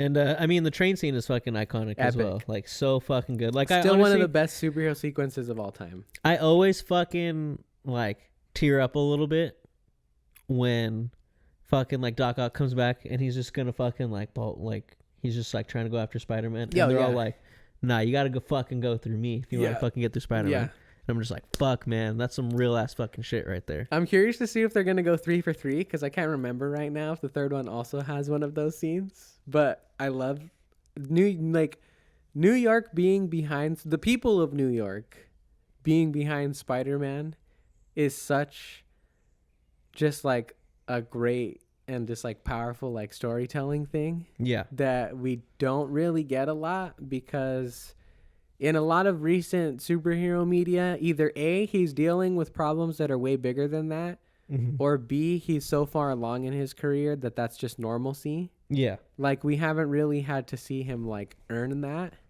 And in this movie, it's not like that's like a big point of the movie, but it is cool just to see like from the first movie of like the initial excitement of people being down for Spider-Man, and in his first big battle with like his big superheroes, like the people are there to say like, fuck you, man, like Spider-Man's one of us, right? Like you mess with one of us, you mess with all of us, right? Yeah. And then again in this second one, for them to like literally put their lives on the line to like defend him, and like because that's their guardian, you know, they're gonna do the same for him that he's always done for them. Yep. To the third movie, where again, if not a little more shallow, I think kind of like in a prequel sense, has like a good idea, just not executed very well. Yeah. That like they fully accept him, and he is like getting the key to the city and being like recognized by like the police and shit like that and whatnot. And like it's a good progression, I think, of like his impact on the city. And it just goes to show like Sam Raimi's just one of the best, dude. One of the goats, man. I always what I really appreciate about like the first two a lot, especially with like the villain stories, is they feel very separate from the superhero. It doesn't feel like on their own journey. Yeah, like it, like things that happen to them are of their own accord, and it's not because of the superhero that these things happen. And then the people are like, oh, I fucking hate the superhero. Like I want to fucking kill him because he did this to me. Like it, they feel very separate, and both feel very like developed, so that when they like cross paths, it feels very rewarding. You know? Yeah. Because like, oh wow, like I've been going on this journey with both of these fucking characters. For you sure. know? Yeah. First one definitely better for sure. That's because, what. You know, I think that's the reason why I like Goblin's stuff a little more, but it's also just why Goblin's the coolest Spidey villain in general. I think is that like he just wants to fuck with Peter Parker's life. You know. And I just love that. This is a perfect villain. Like, I don't... He wants to fuck with him. Spider-Man's life and Peter Parker's life is already so complex and complicated enough that I don't think you definitely can have a more complex villain, but you don't always need one. And it's like, Green Goblin's like the perfect blend of that, because he also is very similar to Spider-Man in that some accident led him to have superhuman abilities, where he now leads a dual life as Norman and Green Goblin. But he's just the perfect foil. He's like, fuck you, Spider-Man. Like, it's awesome. Yeah. That was one thing that I was missing like a little bit in this one. And it's why I was like, I think another reason why I would say like I was down with the first one a little bit more this time was like things were more like, it was just convenient that Spider-Man is Spider-Man. And like Alfred Molina's just like like Doc Ock just wants to complete his science experiment. That's his motivation. Yeah. In the whole movie. Yeah. Which is good. Uh-huh. And it's intense, and like Alfred Molina does have some good scenes where he does some good emotional stuff, but like I don't know, the villain side of stuff didn't hit me as hard on this viewing as like I remember it for some reason. I don't know what it was. Like, yeah. Maybe it's just hard to top Willem Dafoe is maybe what it is. But I thought, I was like, poor guy. Like, he just wants to do his little experiment. That's all it is. And he's just crazy. He had to destroy it himself in the end. And he's just crazy. He's just insane. Like, literally, it's like the arms are like talking to him and shit like that. But that's cool. I like that. I like how they did. I think the Raimi movies have like a pretty good way of grounding some of like the wilder elements of Spider-Man without going like full Chris Nolan on it. Yeah. Like it still feels fantastical, but it doesn't feel like out of place. It feels like something that could happen in this version of like regular New York. Exactly. It's like, his arms are like an AI basically, right? That like got its way into his brain, and like that's why he's like kind of starting to go crazy and do stuff. It's like, okay, that's believable. I could see that. Yeah. What I love from this movie too is really getting to see like the horror elements stand out that Sam Raimi can bring. That and there's just like a lot of stuff like the shots that like always focus on like the girl like screaming and shit like that. That's totally like classic horror movie shit, shit, dude, and I like seeing him like infuse that genre like with with superheroes. Superheroes being something that are so uplifting, and horror movies being something that are so like frightening, like just kind of that juxtaposition and showing those like using the horror movie shots within like the movie, like especially like I think the last movie too in this movie, like there's a lot of like the Dutch angles where it's all fucking sideways and shit like that, which I think are really good. And the one that always makes me laugh is like the triple take of like the girl screaming when Doc Ock's climbing up the building. You get like 3 angles. It's like and then the last one too, she like runs right at the camera. It's like it's like damn. It's good shit. She's hella scared, bro. Yeah, it's good shit, dude. She's hella scared. Good shit. She wants everyone to know she's scared. I think that's why like some of the cheesier stuff never really feels out of place, is because there's like an overall camp to these movies where like you're not really worried about Spider-Man not being able to pull shit off. He's gonna win. It's not like an Infinity War situation or like Dark Knight Rises where like he's getting his shit rocked or anything like that. Like, but then that I think lets them tell the more personal stories among the stakes of things that are going on without it feeling like out of place. Like it doesn't go full like drama to the point where you're like people are dying, Spider-Man, exactly. Like it like teeters that line very well. Exactly. Yeah, it's good. I even feel like there's a progression of like the quippiness of Spider-Man. Like I feel like his quips are a lot better in the second one than they are like in the first one. I think they suck in all 3 of these movies. I mean, I don't know. I like them because they're nostalgic to me, but there is no getting better than Andrew Garfield. Tom Holland's my favorite Spider-Man, but like when I now have Andrew Garfield Spider-Man in my brain, I can't do the Tobey ones, man. I love them because they're classic, but I think they're too cheesy sometimes. They just feel, to me, they feel better in the second one. Like in from watching the first one, I was like, damn, a lot of these like feel forced and they don't like fucking feel good, But there's like some that, at least in this one, like one that's on the top of my head is when he's fighting in the bank, and he throws the fucking here's your change, like that felt good to me. I was like, okay, like this feels like this feels good, this feels right, you know, like is it cheesy? Of course, I think Spider-Man just has these fucking. I don't think it's the writing. I think it's Tobey's delivery. Okay, that's what I'll say. I think all of them feel like good Spider-Man quips. It's just that Tobey doesn't have like Tobey just always sounds too goofy.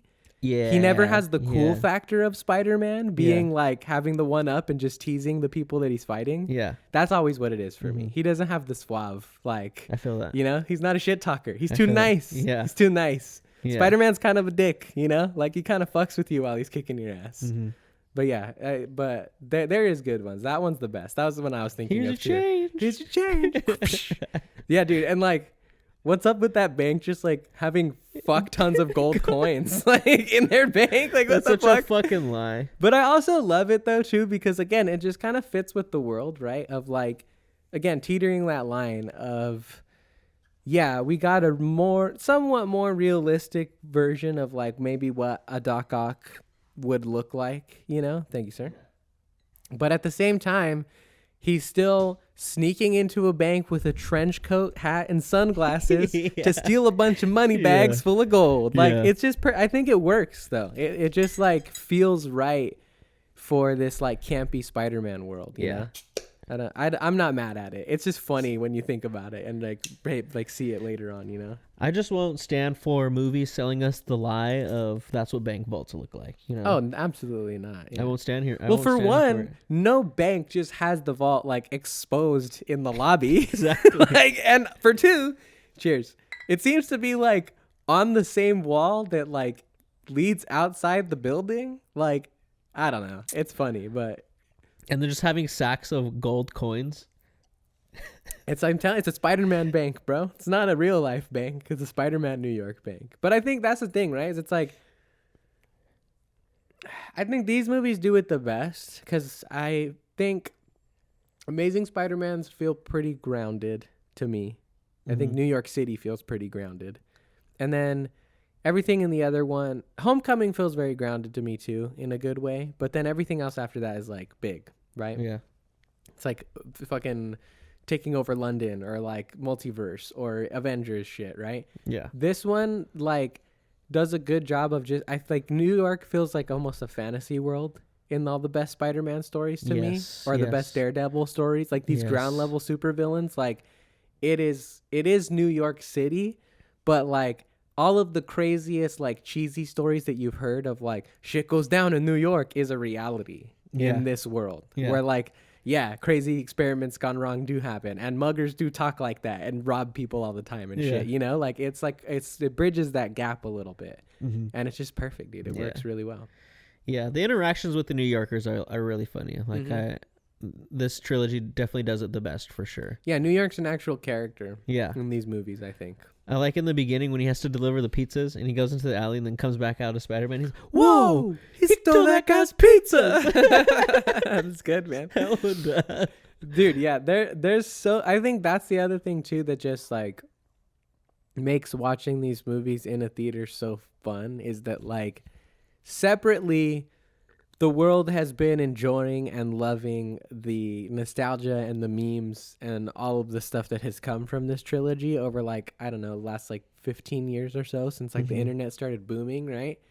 But it's cool to go back into that environment and like be there with a bunch of people who are also like into that shit because everybody's laughing at the lines that are like funny but not necessarily written as like iconic punchlines, but they're treated that way to us because of how iconic we've made them as a community. Exactly. It's such a fun experience, dude. It's crazy. It's super cool. It is something like going in to watch a movie at a theater that everyone's already seen. Because when you go to a theater, you're probably watching the movie for the first time. Yeah, 100%. Right? So you're experiencing it for the first time. So that's an experience in itself, right? Like experiencing Avengers Endgame for the first time. Yeah. Fucking crazy. Best experience I've ever had in a movie theater. Fucking insane.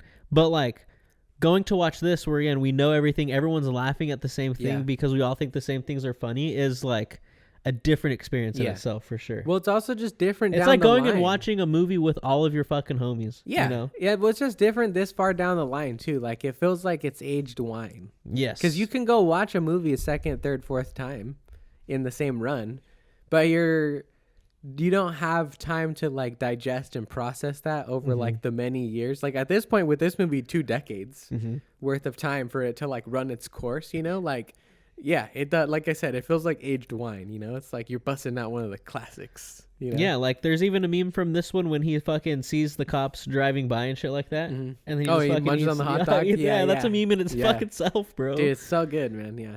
Yeah. It's solid. That whole I just love too, like that. This movie just felt like it just tried a bunch of stuff. And like sometimes I think it's like a little wonky, but because it's all under the Sam Raimi banner, it all feels like it fits. Like the initial montage of Peter being Peter. Yeah. it's like a Mentos commercial. Yeah. Basically, you know, it's fucking him walking through the streets and fucking raindrops keep falling on my head. Yeah. Dude, it's so good. And it's like, I love it. It's just like a little slice of life, you know? He's Yeah. like answering the questions right in class and like fucking fixing his bike and shit. Dude, so fucking great, man. I love it. And it just all works because it's like, for one, I think Sam Raimi is just like kind of the perfect choice to make any Spider-Man movie, and it's why I really hope that he gets to make Spider-Man 4. I know that's all just rumors right now. Whether that's the Tobey Maguire Spider-Man 4 or I hope he directs the next Tom Holland one as well. Mm-hmm. But Spider-Man is campy. Yeah. Like there is not really a line, and he just exists in like this like ambiguous space where most of the time he's kind of this like unserious, fun hero who, if he's pushed too far, can go into like the dark side of like, you know, Batman-esque stuff. Mm-hmm. And so I think that Sam Raimi's like the perfect person to capture that because, like you're saying, right, he has all the horror stuff under his belt. So he can push characters to darker places.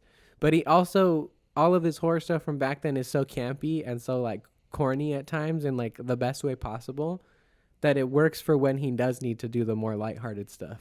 That is like the majority of Spider-Man. He understands like the juxtaposition of like the horror with the comedy Mm-hmm. or like the campiness and shit like that. Like he understands how to mesh all of that stuff together and make it work. Yeah, man, he's really good. It's really good. Spider-Man 2. Shit was great. If you didn't have a chance to check it in theaters, that's fucking sucks for you because it wait was 20 more years. freaking awesome. We even got a free little fucking poster. Yeah, that's right. We did. Yeah, which was fucking sick. Yeah, I'm still excited to go watch Spider-Man 3 again because I remember not like, I'm not gonna say hating that movie because I do still love it, but I remember not complaining about that movie until I got much older. And all of these movies so far have put me back into like my childlike state when I'm watching them. So I'm excited to experience it again and just be like thrown into all the shit, you know? Fuck like, yeah. And this one is arguably the most memeable. Yeah. With all of the Venom Eddie Brock shit and emo Peter Parker and all this stuff. So like Bully Maguire. Yeah. So like I do think it's gonna be a better experience than like, you know, what the general consensus is about the quality of the movie for all the same reasons we've talked about. Just maybe like a little more parody, you know? Everybody's laughing at what's happening together rather than like laughing because it's so great or cheering because it's so great. Like I'm gonna lose my shit when I see the fucking it's just gonna be hilarious. Fuck bro. Yeah. I'm excited. Fuck yeah. But all right, shall we move into some weekly set? Yes, we're finishing one up. Right? This is it. Yes, we are finishing one up. Yeah, I'm sad, man. You want a drink of a beer since you're 21? Freshly 21. Happy belated birthday. Thank you. Yeah. Just take a sip. Take a sip for everybody. Just for the podcast. Yeah. Oh, okay. You're forcing her, man. This is the peer pressure we talked about earlier. You're a trooper, Haley. Dude, but yeah, or what do we want to do first? Some X-Men? I'm down for some X-Men. Okay, and then wrap up Shogun after that. Shogun, yeah. Shogun. Yeah, what is this, episode 7? Yes. Of X-Men 97? Episode 7 of X-Men 97. Hell yes, yeah. sir.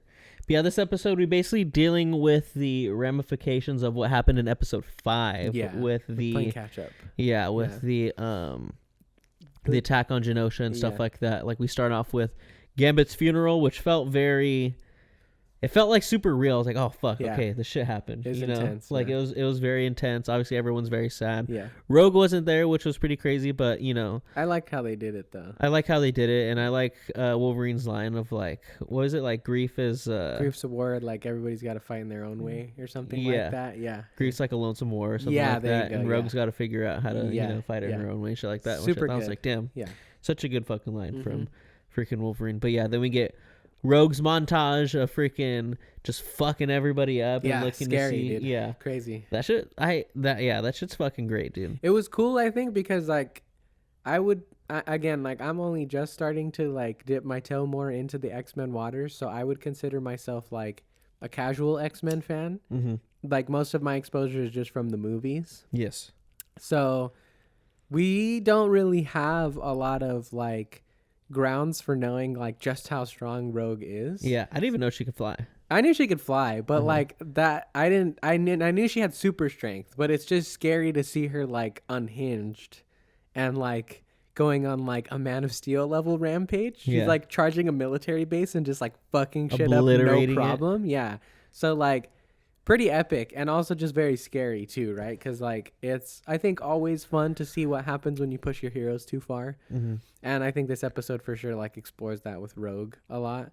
But yeah, just overall she had great moments, and just the moments that she has with the other X-Men are awesome. But one of the highlights, obviously, so we got a super cool cameo. Fuck yeah. Super surprising. Fucking Captain America cameo in this fucking episode, which was really sick. I knew it was coming in some capacity because I had seen the trailer that like showed his shield. Yeah. But it was still just cool to actually see it unfold. 100%. Like on the actual screen and happen to you and whatnot. I wish there was a little bit more of it. Yeah. Because he kind of just shows up and like drops some exposition and then he's gone. But it was worth it to have like the fucking Rogue fuck you scene. Yeah. Where she's like, it's nothing I can do, Rogue. My hands are tied. Well, if your hands are tied, I guess you won't be needing this. Fucking chucks the shield out into the mountains, dude. I was like, that was baller. That was fucked up, but that was funny. It just dips out and it's like, fuck, now that fool just has to walk and get his fucking shield. I love it because it's like, it all works because Cap is Cap, so like you're not worried. He's like, all right, he's gonna get his shield back. It's fine. So it does just end up being funny, and like you kind of like sympathize with Cap of just that like, yeah, okay. Like I said in like our group message the other day, like I need just a little short of Captain America just walking in the snow. They should have just made that the end credits. No talking or anything like that. Just fucking. Just walking. Just walk ashamed to get his fucking... It's just like different shots of him. He finally finds it and he just picks it up, dusts some snow off of it. Just like, yeah. He has to walk all the way back. Turns around and starts going the other way. Yeah, dude, that shit would be funny, man. Yeah, no, it was cool though. It was a fun cameo, and it's also just cool to see that this animated world is open to that stuff. I think that's very exciting because we already have seasons 2 and 3 like for sure happening of this show, and I'm still hopeful that we're gonna get some spin-offs of that. This is obviously very popular, so I don't see why Disney wouldn't try to take another crack at something else. My fingers are crossed for Spider-Man, obviously. Fuck yeah. But I wouldn't be upset if we just get like like I'm not gonna go too far and genuinely hope for an animated crossover, but this alone put a little bit of hope in the back of my mind that like if all of this stuff is separate from the MCU, which I think it is, then just do it again, but with everybody in a classic sense, where you can just draw them with all their regular costumes and have them fight some multiversal shit after you do a few seasons of like all of their shows, Exactly. Give me a Spider-Man one, give me an Avengers one, even if you do them separate, give me an Iron Man, a Cap show, whatever, like however you want to do it. Just please, for the love of God, Disney, keep doing more of this animated universe. Like it would not hurt them at all to flesh this out as much as possible, I think. Yeah. Well, I mean, the writing has to be there too. Like it can't just just don't give me bullshit. Like this isn't bullshit. Like the X-Men shit is like written super fucking good. Yeah, it is good. And I think if you're going to continue on like with other like legacy shows and shit like that, like the writing has to be up to par. Like it can't just be like giving it to us for the sake of just giving it to us, Pause. Yeah. But I think that there is like, because for me, I will say, trying to go back and watch the X-Men 97, that actual like 97 series or whatever, is pretty tough. Yes, 100%. Not hard for watch the Spider-Man one. The Spider-Man one I think is good, and that writer is the one who's expressed interest of like all they have to do is ask and I'm down to do it. So I think if it was that again, that's to me the next most like logical one to go for, because it's arguably the more popular of the two series. Yep. And the writer's down. And people fucking love Spider-Man. 100%. So just do it and bring him back and let him work his magic again, Like, yeah, I think it'd be awesome. I want to see it, man. Fuck yeah. But yeah, I really liked like going back with the OG team this episode, getting Jean and Cyclops and Wolverine and Beast and Jubilee and all these people over to Genosha to try to help out. Work. Exactly. And I like it's interesting to see like where the X-Men are at, because like, you know, Cyclops and Beast, like, who, you know, are very much influenced by Professor X's like teachings and stuff like that. Some of his best students. Exactly. Like, you see how they're kind of questioning like, you know, what they're doing and shit like that, or how like the world like feels about them and shit like that. Yeah, they're fed up with humans bullshit. Exactly. And you see how they're kind of almost Magneto-esque in the sense that like they really like care about their own mutant kind and stuff like that. Yeah. So they're going to do whatever it takes to protect all of them, you know, 100%. Which it's interesting. Like, it's interesting to get to, you know, see our heroes kind of not necessarily like dabble in like the dark side of shit like that, you know, but kind of see how their thoughts align with someone who we consider like a villain and shit like that. Well, I'm interested to see how much influence they are going to take from recent comic book stuff. Because recently, like for I think the last like 2 years, Beast has been a villain. There's a new that like Beast is in the new like X-Men stuff that they've been doing has essentially become Magneto, where like he's big and fed up, and like, you know, he's a very logical person, right? He uses a lot of like, you know, equations and math and stuff. He's always quoting fucking, you know, famous people and stuff. He's a smart guy, he's very intelligent, so he comes to like logical conclusions. And I guess at some point along the line in like the comics, he was like, yeah, no, the humans are not ever going to accept us. Magneto was right. And so he's been like a foil for all the X-Men. And so the thought crossed my mind. I don't think that they'll go that far in this show. Yeah. But it's cool to see them exploring the idea, like you said. And like same thing with Scott. Like, I think that's one of the things that makes him such an interesting character from some of the stuff that I've seen in videos, of course. I haven't read any of it. Is that he is like the perfect balance between Magneto and Professor X. That he is the do or die, willing to do whatever it takes to save mutant kind. But he does so from within the grounds of like the morals that like Charles imparted on him. So I want to see him like go to that level, you know. Like, I think this show has obviously shown us that they're down to get a little bit darker. They're down to have our heroes do crazier shit, as we see at the end of this episode.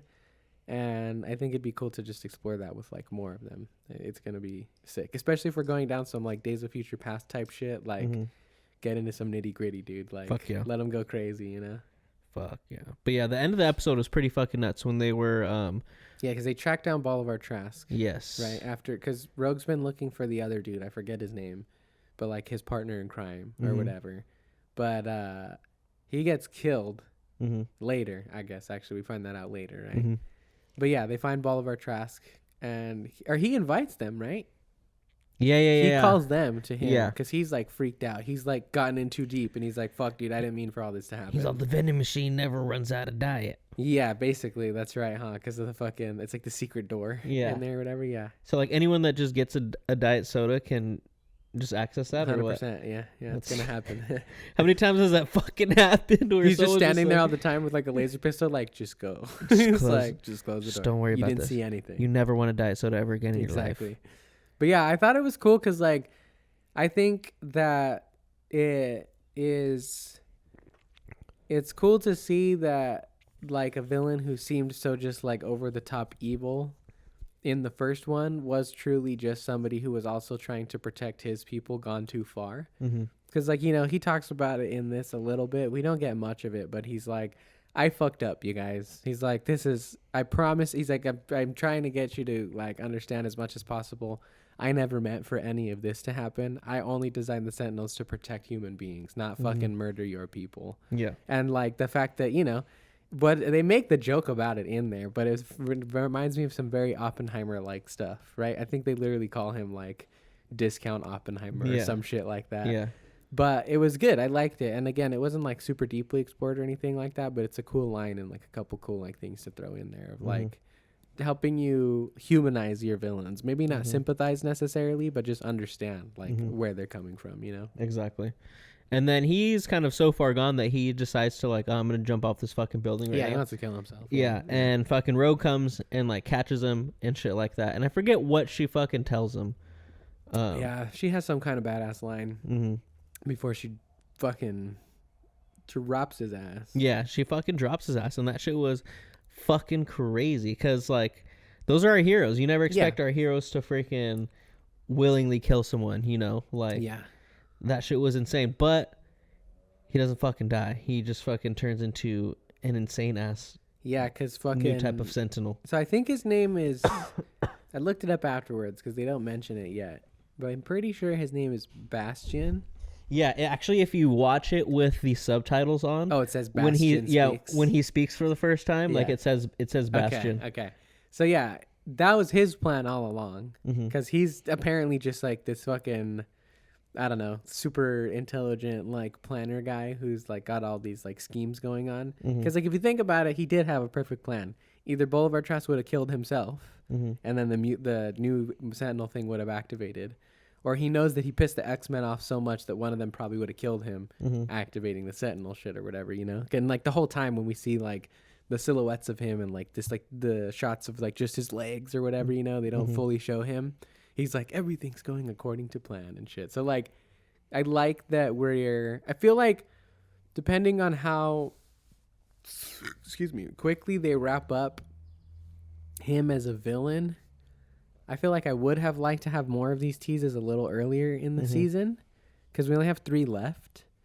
So if he's going to be dealt with by the end of this season, that feels like a little bit quick, you know, seeing as that we just got introduced to him. But I have a feeling that this storyline is going to span at least like into the next part of season 2. I don't think the X-Men are going to win at the end of this. Okay. I think it's going to be some Infinity War type shit. I feel that. Yeah.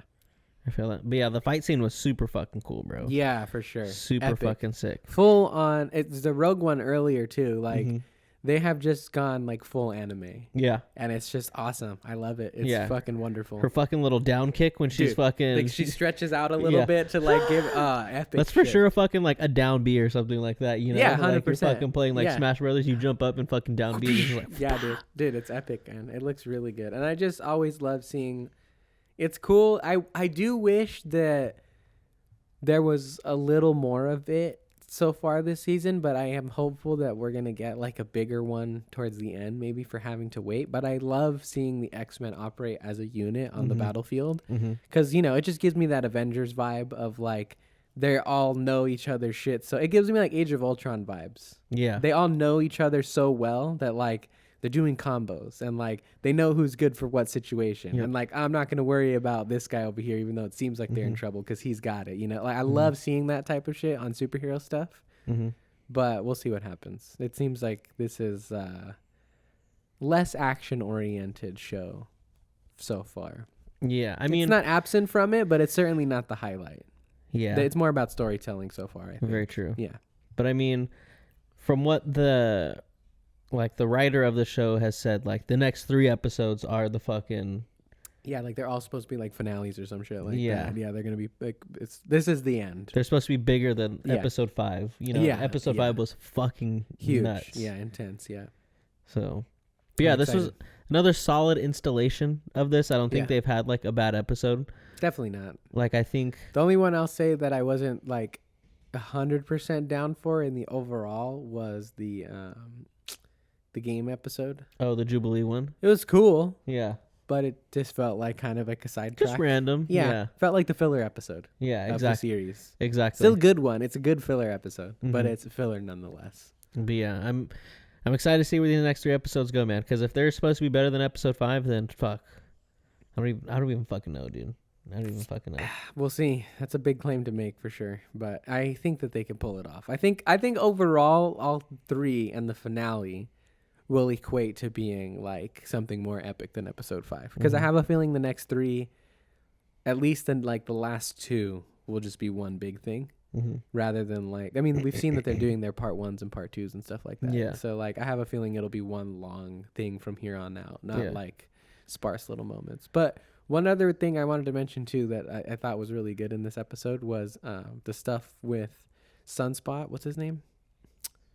Jubilee's boyfriend, basically. Oh shit, I forgot what his fucking name is. Is it Robbie? It's not Robbie. I forget what his name is. Anyways, Sunspot. I'm pretty sure he's gonna end up being Sunspot. I liked the reveal stuff of like him telling his mom that he was a mutant. I thought that was good because it reminded me of like, you know, a story that I have heard like when people come out of the closet, right? Of like it's this big moment, obviously, when you do finally admit that to your parents, but then, you know, certain parents who are hopefully not just fucking total assholes will know their kid, and it's like that moment of like, yeah, I know, but you needed to come to that decision yourself and like make that choice yourself of when you wanted to tell us. Super sweet. But then what I really liked about it is how quickly back it fucking turns. And it's like, oh no, this mom does suck. Yeah. Because immediately after she's like, we'll have to make arrangements now to keep this under wraps. And we'll definitely have to be more discreet about who you're hanging out with and all this stuff. It's like, oh no, okay. You do still suck. Like, you're not the best. Yeah. You're like, damn, I came into this thinking you were a piece of shit. Changed my mind. You weren't a piece of shit. And then you changed my mind again. Yeah. But then you proved you were a piece of shit. Yeah, exactly. It's good. Yeah, I thought that shit was really good too. Especially when she's like, bro, like 4 of our houses burned down when you turned 16. Like, what do you expect? Yeah, like, exactly. You think that just happened like that many times? Exactly. Yeah, that shit was good. But yeah, that shit was good.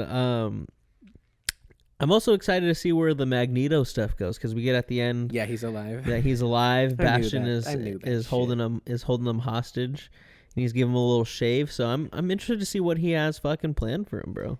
I'm hoping that it's not him going down like a bad path again, because I do like the like slow redemption that he's been on this season so far. But yeah, I don't know, him cutting his, like shaving him, and then like I assume maybe possibly cutting his hair makes me think that, like, because to me visually, long-haired Magneto, redeemable Magneto, short-haired Magneto, evil Magneto. So like the fact that he's cleaning him up, I'm like, fuck, is he gonna like brainwash him? Is he gonna blackmail him? Like, what's gonna happen? Like, what is he gonna do? Whose side is he gonna be on? Like, I don't know. We're gonna have to see. I think Magneto's gonna turn evil again, honestly. Like, I hope not. I think that would be kind of lame, because everything else that he's done this season so far, I mean, if it's like forcefully turned evil, then that's fine. But if he willingly goes back to the dark side, I think that'll be kind of a bummer. I think it'll be on some like, look, I told you type shit. Like, yeah, we tried to do it like a peaceful, like whatever way. Yeah. And look at what the fuck happened. Like, they almost fucking killed all of us. All of us, yeah, for sure. Which I can see him being like, okay, yeah, I'm evil again because of this. The other thing that I'm interested in as well is to find out, and if we will find out anywhere sometime soon, like what are Bastion's like motivations. Like, obviously something happened to make him dislike mutants pretty badly, like for him to like come up with and enact this plan as like surgically as he has so far. Everything seems to be going his way so far. So like, what the fuck happened? Like, first of all, who is he? Because I don't know who he is, and I haven't watched a video about who he is yet. And then secondly, like, what's his relationship to the X-Men, and like, why is he trying to like punish them so badly? Or like mutants, you know, why is he trying to fuck with them so badly? If I remember correctly, I believe he's from like the future or something like that. Yeah. And he like comes back for this specific era. Shit like he's that. Trying to like fix the future or something, or what? I believe so. That's fine. I can't remember. I feel like I've watched a video on him for sure, but I can't remember. That's the part that I'm like kind of worried about, is like everything this season so far has felt very personal. Like, I don't want the motivation to just be like, the future's bad and I have to kill all the X-Men to make it better. No, I don't think it's like the future's bad. I think it's like he's trying to control it. Yeah, he's trying, or not even trying to control it. That fool just doesn't like mutants or anything like that. You know, so he's trying to come back to the past and fucking deal with all of that shit. Of him. Yeah. That's just kind of weak to me. It's X-Men stuff. Yeah, it's just, but that's what I mean though. Is like, this has been a level above your typical superhero shit. Like, everything has felt personal and all the stakes have felt real. I don't want them to just default to the bad guy being like, yeah, I just don't like the good guys. Granted, I'm giving you the spark notes of the spark notes that may not even be the spark notes. Fair enough. Yeah. It's a video essay thing. Yeah, for sure. He definitely has some deeper motivations that I'm just not able to think of at this moment. I just have faith too that they'll pull it off. Like 100%. Like I said, I fully trust everybody going in and what they're doing to this story and these characters so far. I think it's all been really good, so I'm excited. I think it's gonna be sick. Fuck yeah. X-Men 97, check that shit out on Disney Plus. Comes out, I think, every Wednesday. Yeah. Tuesday 9:00 if you're a fiend like me. Exactly. Yeah. We're on the last like third of the season. Yeah, 3 more. 8, 9, and 10. Mm-hmm. I'm excited. I'm fucking excited. But we'll be back with it next week because it is on our weeklies until it is not on our weeklies. Until further notice. And something that will not be on our weeklies next episode because we're going ham. It's the last episode. It's Shogun. Oh, yeah. Mm-hmm. Yes. Shogun season finale. How did you feel overall? I really liked it. I really, really liked it, honestly. I mostly liked it. You mostly liked it? Yeah. I'm not going to lie. I have a little bit of a sour bit in my mouth after all is said and done from literally just this last episode. Mm-hmm. Because to me, there was a lot of like telling, not showing. Especially with like everything that we've been leading up to. Mm-hmm. But I didn't feel that way until the episode ended. Okay. Up until that, like going on, I was fully on board for the ride. And I still think overall, I do love this episode. And of course, I love the show overall. Mm-hmm. But everything ended too abruptly for me, for sure. Okay. Yeah, I was bummed. Well, I was like, wait, what the fuck? It's over? You know? Yeah. Like, it's a lot. Like, I don't know. There was like, let's get into it, right? So from the beginning of everything, because we pick up pretty quickly after where like, so I was talking to my dad about this, and that what he was telling me was that, and I just misread this and didn't even really think about it too much, but the reading that he got was that the old Anjin stuff is a dream. Yes. Like some kind of like psycho-induced like sequence during his like trauma immediately after like the explosion and like losing Mariko and stuff like that. Mm-hmm. And so he's like wondering what his future will be like, right? Mm-hmm. Like on his like, you know, teetering between like life and death and shit like that. But, Anjin like gets wheeled off, and I think we kind of like transitioned back to like Yabushige stuff pretty quickly, right? Mm-hmm. And like him going back to well, because they both are going back to I think it's Izu. Edo. Oh, is it Edo? I thought that was the big city. They go back to Yabushige's village. Do they? Yeah. The one that we were in the beginning, where Anjin first showed up. Yeah. Ajiro. There you go. Yeah. Yeah, so they go back there, and Yabushige is trying to, like, convince the Anjin to, like, hey, like, when we get back, like, let's go on your ship, and, like, you take me back. Out of here, yeah, man. You take me back to your fucking, you know, to your, to where you're from. Like, what's your country called? Yeah, you take me to England and shit like that. Because obviously he's fucking scared. He's lost his shit at this point. He's scared of Toranaga for sure, because, like, the plan that he tried to help out with like didn't fucking work out like at all. Mariko died and everything like that, so he definitely feels a certain type of way. Well, because he didn't mean to. He didn't expect for her to die, as we come to find out, right? Like he thought she was just gonna be captured, and like to me, like even more than he was like afraid of what Toranaga was gonna do to him, I think he was just like so fucking disappointed with like how fucked up he did, like how fucked he made everything, that he just broke.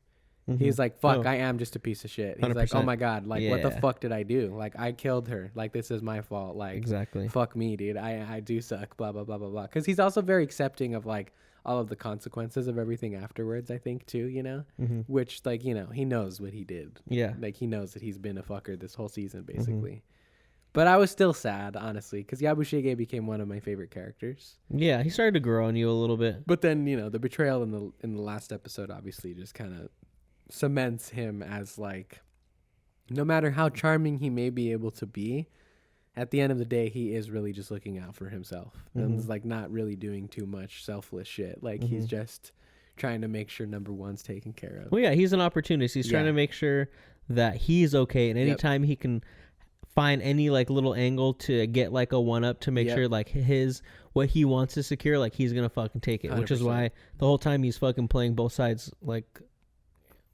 throughout the whole fucking show. Yeah, definitely. Yeah. But yeah, there's some also just like some really good moments, I think, because after that, so he shows up obviously and gets the sentence from Toranaga. And Toranaga very calmly tells him like, yeah, you're gonna die, you're gonna kill yourself by tomorrow, like, you know how this goes, man. Like, and Yabushige tries to be like, hey man, like, let me die like in a cool way, like, you know, like feed me to some like fucking flesh-eating fish, or like, because you know, let me die by like being torn apart by like a cannonball or something like that. Yeah, that was a detail that I had forgotten, because like they really only talk about it in the beginning, but like Yabushige is very fascinated with death. and like just wants to know what it's like. I think the most painful way to die or something like that, right? Damn. But yeah, because like in the beginning, remember he's like testing that shit. He's like boiling the dude in the pot. Yeah. And he's like, didn't really do it for me. Yeah. Like he's a fucking psycho. Yeah. I forgot about that. But yeah, again, me too. Like it kind of just pops up, but it reminded me of it in the end right there. But yeah, he accepts like his sentence pretty willingly, I think. Again, because like I was saying, he pretty much knows like what he did was wrong. Yeah. But like I said, I was still sad. But then after that, we kind of transitioned back to some more Anjin stuff, and those scenes were really good too, because we get first of all, it's just cool to see how they did, like him kind of realizing that he was alone and didn't have Mariko there to translate anything for him. Like he really is on his own, like in a foreign country again, like kind of like back to where he was in the beginning, but he has like a new skill set now, right? Yeah. And like better morals arguably or whatever. Yeah. But the sequences that he has with Fuji-sama before they part at the end is also really good. Just because that's one of the I would argue that's probably like the person he's like second closest to after Mariko. Yeah. Because they speak the same language. Yeah, and it's like he's able to like kind of pull it off. It's still like broken Japanese, obviously, but they can understand each other well enough for him to like be able to communicate with her still. And Fuji-sama tells us that my bad, I'm thinking of the other homie. Yeah. No, yeah. My bad. No, yeah, I knew what you're talking about, and I was like, wait, I think that's later. Yeah. But yeah, she basically tells him and us at the same time that her service to him is over. Like she's no longer his consort because he's not in the same position that he was before. But she's gonna go off and be a nun. Like Toranaga gave her permission finally to like go and live out her life doing something else rather than just trying to like pay off the like the shame that her husband brought on them and shit like that. And that was sad. I was bummed. I was like, fuck. I mean, like, I don't know what I expected, like I don't think that I had necessarily figured that like everybody was gonna be handy dandy, like everybody lived happily ever after type shit. But it was tough to see all of these relationships like just starting to break and like go their separate ways after they had only just started to feel like comfortable. I think they had just started to form into like the beginnings of like actual friendships and connections, and then before they have a chance to ever do that, it's like pulled away from them in various different ways. And so yeah, she decides to leave, but I don't know if this is how it happens chronologically, because I think we go back to the seppuku with Yabushige after that. But like just sticking with the Fuji-sama stuff and how it like plays out, I thought was a really, really good moment too. Because Anjin is just like, summons her out to the boat or whatever, right? And the ashes are there of her husband and her baby boy. And again, in very broken Japanese, but like very humble and like feels very sincere, is like, please, like, let me just allow me this one last gesture. Like of like the way that like I do stuff or whatever, like let me give you one last gift kind of type of shit or whatever. And you row out to the ocean and they're sitting on the lake and he's like telling her like he's like, I believe very strongly that any soul that rests within the sea, like in a way, like is with us forever and ends up being together forever, which is nice. I think that's a cool sentiment as well, and it's cool that over the course of the series, Anjin has slowly started to come around to the customs and the, traditions of like Japanese culture, that he is able to kind of like leave something with his friend or like, person that he's close with, whatever you want to call him, before they part ways. And I thought it was a sweet moment because she also understands too, like I think she gets it. She's like, okay, yeah, this is legit. I'm down for this. And she like does it willingly, which is like just good for her character too, because obviously that was like the way we were introduced to her. And so it's nice to see her be able to let that go before she goes on like the next part of her journey. Yeah, and it was nice that he helped her out because she like tells him how she didn't know like what to do. Like the remains of her child and her husband like stayed there. She should have buried them at the family funeral, right? Or whatever, but she wanted to be close to them. Yeah, and so she didn't like know what to do. So that was nice that he did all that shit for her. I thought it was really I really loved their friendship. Like it was something that was really, really good. Yeah, they were cute together, man. Exactly. Something that like we got to see grow over the course of the season. It was really nice. I did like the scene when they were sitting like outside, sort of like on that little porch area. I don't know what you would call it, but like right outside the room, and they were having their conversation. And the shot was framed in a way where like 3 people should have been in the shot, and they were obviously saving like the left edge for Mariko. And I like fucking teared up, bro, because I was like, God damn, like, because he says it too, right? He's like, no translation anymore. Yeah, and he kind of looks over to that space and is just kind of like, damn, and like looks back, and I was like, fucking Mariko should be right there, man. Dude. God damn it, it's sad, man. God damn it, Yabushiki, you son of a fucking bitch, bro. Seriously, I hate you. I hated Ishido more though, bro. Oh yeah, he's a bitch too. Yeah, Ishido's the worst. But yeah, fuck them all. Before they have that moment though, the other thing that I forgot, it doesn't happen chronologically that way, because he asks Fuji-sama for an audience with Toranaga, and she's like, okay, like I'll try, I guess. But then he accepts it or whatever, and so he shows up, and I liked it because I liked this scene right before he gets there too, because it's again like another good mirror of like how far Anjin has come, because like earlier when he was first made the Hashimoto, he like has to go visit with Toranaga at some point, and Omi shows up and is like, I need your weapons. Like, this is how it goes. And he's like, fuck you, you're not taking my shit, like back the fuck off or whatever. And then again, like a nice mirrored moment, because once again, before he can like have his audience, it's Omi again, who started the series by pissing on his fucking head. Is like, I need your weapons, and he's like, cool, no worries. Hands him over. Sword. Yeah, chilling. Like, because again, he's just come around. He's grown a lot over the season and whatnot, and so he shows up to Toranaga and is like, starting to tell him, because the other thing that we forgot to mention at this point was, the Anjin ship got fucked up. It like got blown up and sunk into the water. It burned, right? And they keep it like somewhat ambiguous for a while as to like how it happened. And Toranaga is basically killing motherfuckers in the village until somebody fesses up to find out like who was helping, like who's the traitor, right? Who's the mole. And was he killing them for that reason, or was he killing people because there was like a spy or whatever? Yeah, but the spy that's what they would have been responsible for, was like taking out the ship and like Bobby Bar or whatever. I think that's what it was, because his whole argument is like, he comes up to them and he's like, it's not their fault. Like they're not the ones who have been feeding you lies like I have or whatever. Like, which is, I think, just like him being super depressed and like sad and like wanting to like die. Cause like, I get it from like the beginning of like how he was, that, he was kind of trying to fend for himself and like figure out his own shit. But like, to me, by like halfway through the season, he was on board, like he had kind of already started to let go of like his old ways and stuff like that, and was like, yeah, I don't really know where I fit, like one way or the other, but I guess I'm sticking here for now, blah, blah, blah, blah, blah. But that sequence was like very intense, because the whole time Toranaga's just like not budging. He's I like, feed you shit. Yeah, he's like, I don't care. He's like, I'm still gonna keep killing people until it's time or whatever, blah, until they fess up, blah, blah, blah, blah, blah. And it gets so far to the point where Anjin's like, all right, well, I can't accept this disgrace. Going full on, I'm gonna fucking commit seppuku. Like, he's like, and by my death, which is cool, because first of all, he gets to finish the line that like Mariko got caught off on, right?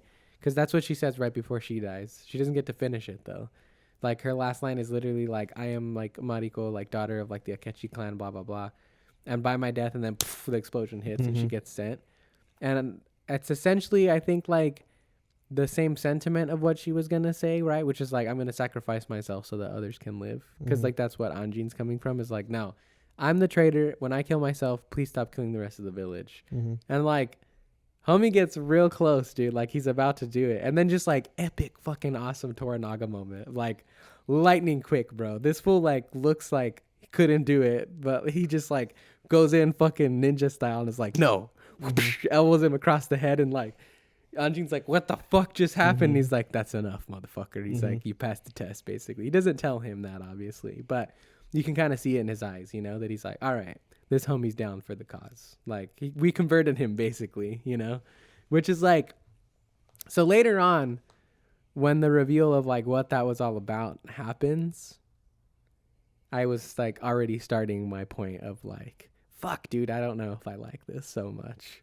Because like after this whole moment and everything, and after the Fuji-sama stuff, we end up going to the Yabushige seppuku, right? Mm-hmm. That's like the last big scene we get before like the very end, I think, pretty much. And there's like a nice moment between Yabushige and Omi, right? Where like Yabushige tried to name Omi his heir before he, when he was getting the sentence. And Toranaga was like, this shit isn't yours to give anymore. But like, cool, Omi's good. Like, I do like him. So like, I choose this or whatever, blah, blah, blah, right? But they have a nice moment or whatever before they take off and like say their goodbyes and whatnot, which I thought was sweet. Yabushige calls him like the son that he never had and everything, which I think meant a lot to him. And then they have like a cool conversation. Like it's essentially like Yabushige knows that he's on death's doorstep. So he's just trying to get like as much info out of Toranaga as he can. He's like, fuck, man. He's like, I've been fighting all this time. He's like, and I know I always haven't been like the most loyal, the most this or most that, but like I do wish I could have had a little bit more time to see like your plan unfold. Like I wanted to know what happened, right? Exactly. And he's like, I'm gonna die anyways. Like, why don't you just tell me? Basically, he's like, let me know what's up. And he doesn't tell him everything, obviously, but he does essentially explain like what's gonna happen. Yeah. After that, and we come to realize that Crimson Sky has already happened. Mariko going in and infiltrating and creating the unrest and everything in the previous episode was Crimson Sky. Like, that was the plan. I think along with, like, all the setup and lead up to it, obviously, as well. But it's already done, right? And so he knew that by sacrificing Mariko, Lady Ochiba would be affected enough to say, fuck Ishido, like, this shit isn't worth it. And without the support of that relationship and then that connection to the heir, Ishido's just a thug. He can't do anything. He doesn't have the law on his side. He's just another clan like Toranaga, like out here doing some shit. And so Ochiba sends Toranaga a message in secret that we saw at the beginning of this episode, which is essentially like a secret, code way of saying like, yeah, fuck Ishido, like he's not getting the heir's troops when he fucking marches on you guys. So like, you're good, homie. Handle business. And this is the part that I didn't like so much. One of the parts that I didn't like so much was that, like, for one, I personally was so pissed off at Ishido, and I do blame him pretty harshly for Mariko's death, that like I really, really needed to see him get his, and it just doesn't really happen. Like, we have the flash forward scene, right, where like Toranaga's explaining to Yabushige, like, 1 month from now when we all march, Ishido's going to realize he doesn't have the troops on his side, and all the rest of the clans are going to turn on him because he no longer has like the fake threat of power that he did have over them all this time through like the bullshit games he was playing.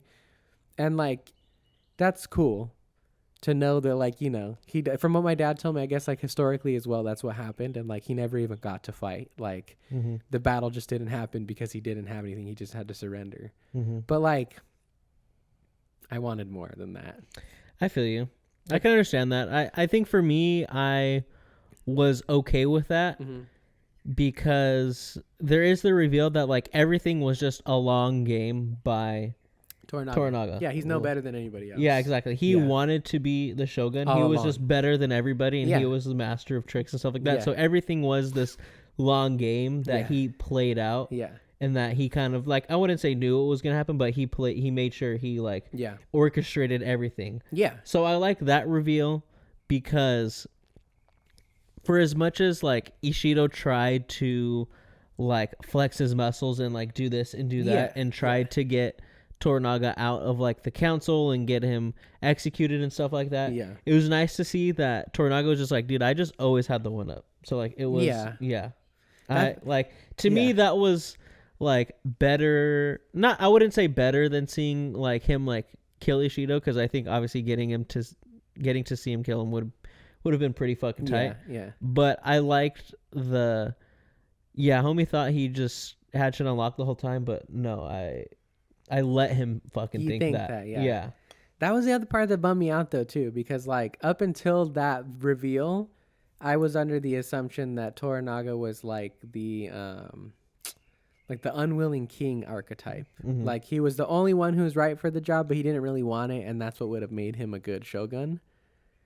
But no, he's just another scheming bastard. He just happens to be better than everybody else. So like, I don't know, again, like with the Game of Thrones comparisons, right? Like that wrenched him very hard for me out of like the Winterfell camp. Mm-hmm. Like he's no longer like in the Stark category for me anymore. Mm-hmm. Like that fool's just like a better version of like a Lannister, basically.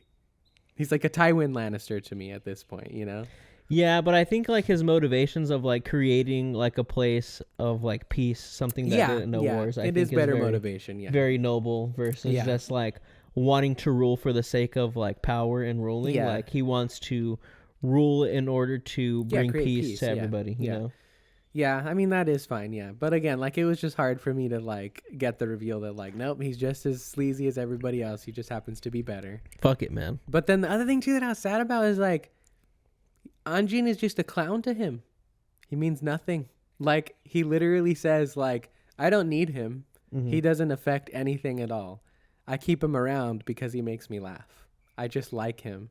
I'm literally going to keep burning his ship every time he rebuilds it and say that it's some spy and probably kill another village so I can just keep him here. Mm-hmm. And I'm like, dude, what the fuck, man? Like, there was just too much back to back. Like, no, actually, Toranaga is just, like, way better at this game than everybody else is. Like, it was just so shocking to me. Maybe like on a second viewing, seeing everything and knowing the ending, I'll like appreciate it a little bit more. But like, I think it just shocked me too hard to the point where I was like, fuck, man, this sucks. I feel like he respects him though. Like, I don't feel like it's like he makes me laugh in a terms of like he's lesser than me. Like, obviously he like in terms of like the hierarchy and stuff like that he is. But I think he like does respect him, you know, and I think he appreciates things that he fucking has to say. Like, honestly, for a lot, like Anjin like keeps it real with them when like a lot of people won't fucking like keep it real, you know, and I think that was the point of like burning the ship and like Anjin like coming and like pretty much showing like how down he is for all of this shit, how much he's changed, and he's like, hey man, like I'm not a piece of shit, like look, Mariko did this because of like her trying to protect me for like a war, and because she did that, like I will die for fucking this whole village because like it's not their fucking fault. Like this is all because of fucking me. Yeah. Because of my fucking conniving little ass, like always scheming. Like when I was here, I was always just feeding you shit just because I was just looking out trying to for get myself, away. Trying to destroy the other like religious fuckers. I can't remember if it's the Catholics or the Christians or whatever. Well, there's like they're like the Portuguese. There's Protestant and then there's Catholic. I think he's Protestant, right? Yes. Yeah, and then he's fighting the Catholics who are like the Portuguese ones. Mm-hmm. But like to me, like that just shows how like, because I mean, Toranaga said it. He's like, I like that was just a test for like the Anjin. You know, like that was a test for him, and you know, he passed it. And I think he's always kind of like had that respect for him, but he had to kind of like do this last little thing of like, you know, okay, where do you really fucking stand? Yeah, where's your loyalty? Yeah, it's just I don't know. It was just a lot, man. It was hard. It was hard because again, like I was under the assumption that Toranaga's true heart was like a purely good heart, and I won't say it's 100% evil because, like you said, his motivations are, you know, morally right, and he's striving for peace. But like, it's just hard that like he literally just sacrificed every character that I like came to know and love because that was his ambition all along. Like that was his plan all along. These things weren't just happening to him. Like everything in the entire season is just all his plan, which is like a cool reveal overall. It's just that like I said, I think it was just like a little bit too shocking for me personally for all that to hit at once. I don't know if it would have like detracted from the reveal, but if there were more hints that Toranaga was maybe not like a 100% pure character throughout the rest of the season, maybe it would have hit better for me. But like up until that point, he's essentially just like a knight in shining armor. Like he never does anything wrong. He's the perfect good guy leader, like fuck, I guess I have to lead my people like to this shit because nobody else is gonna do it or whatever. And then it's like, nope, just kidding, motherfucker. And it's cool. It just wasn't for me. That's all. It's a personal thing. Like writing wise, I can see that again. Like I respect it as a reveal. It was obviously very shocking to me, and I think it is gonna be great to go back and watch this again at some point and try to like pick out all those little moments where it's like, oh, there it is. That's more of his plan right there. Like blah blah blah, this and that. But yeah, like personally, it was just hard to watch like the hero be kind of like taken out of that seat a little bit and put more into like, you know, the camp of everybody else, just like better at it, you know. True. Yeah, I was sad.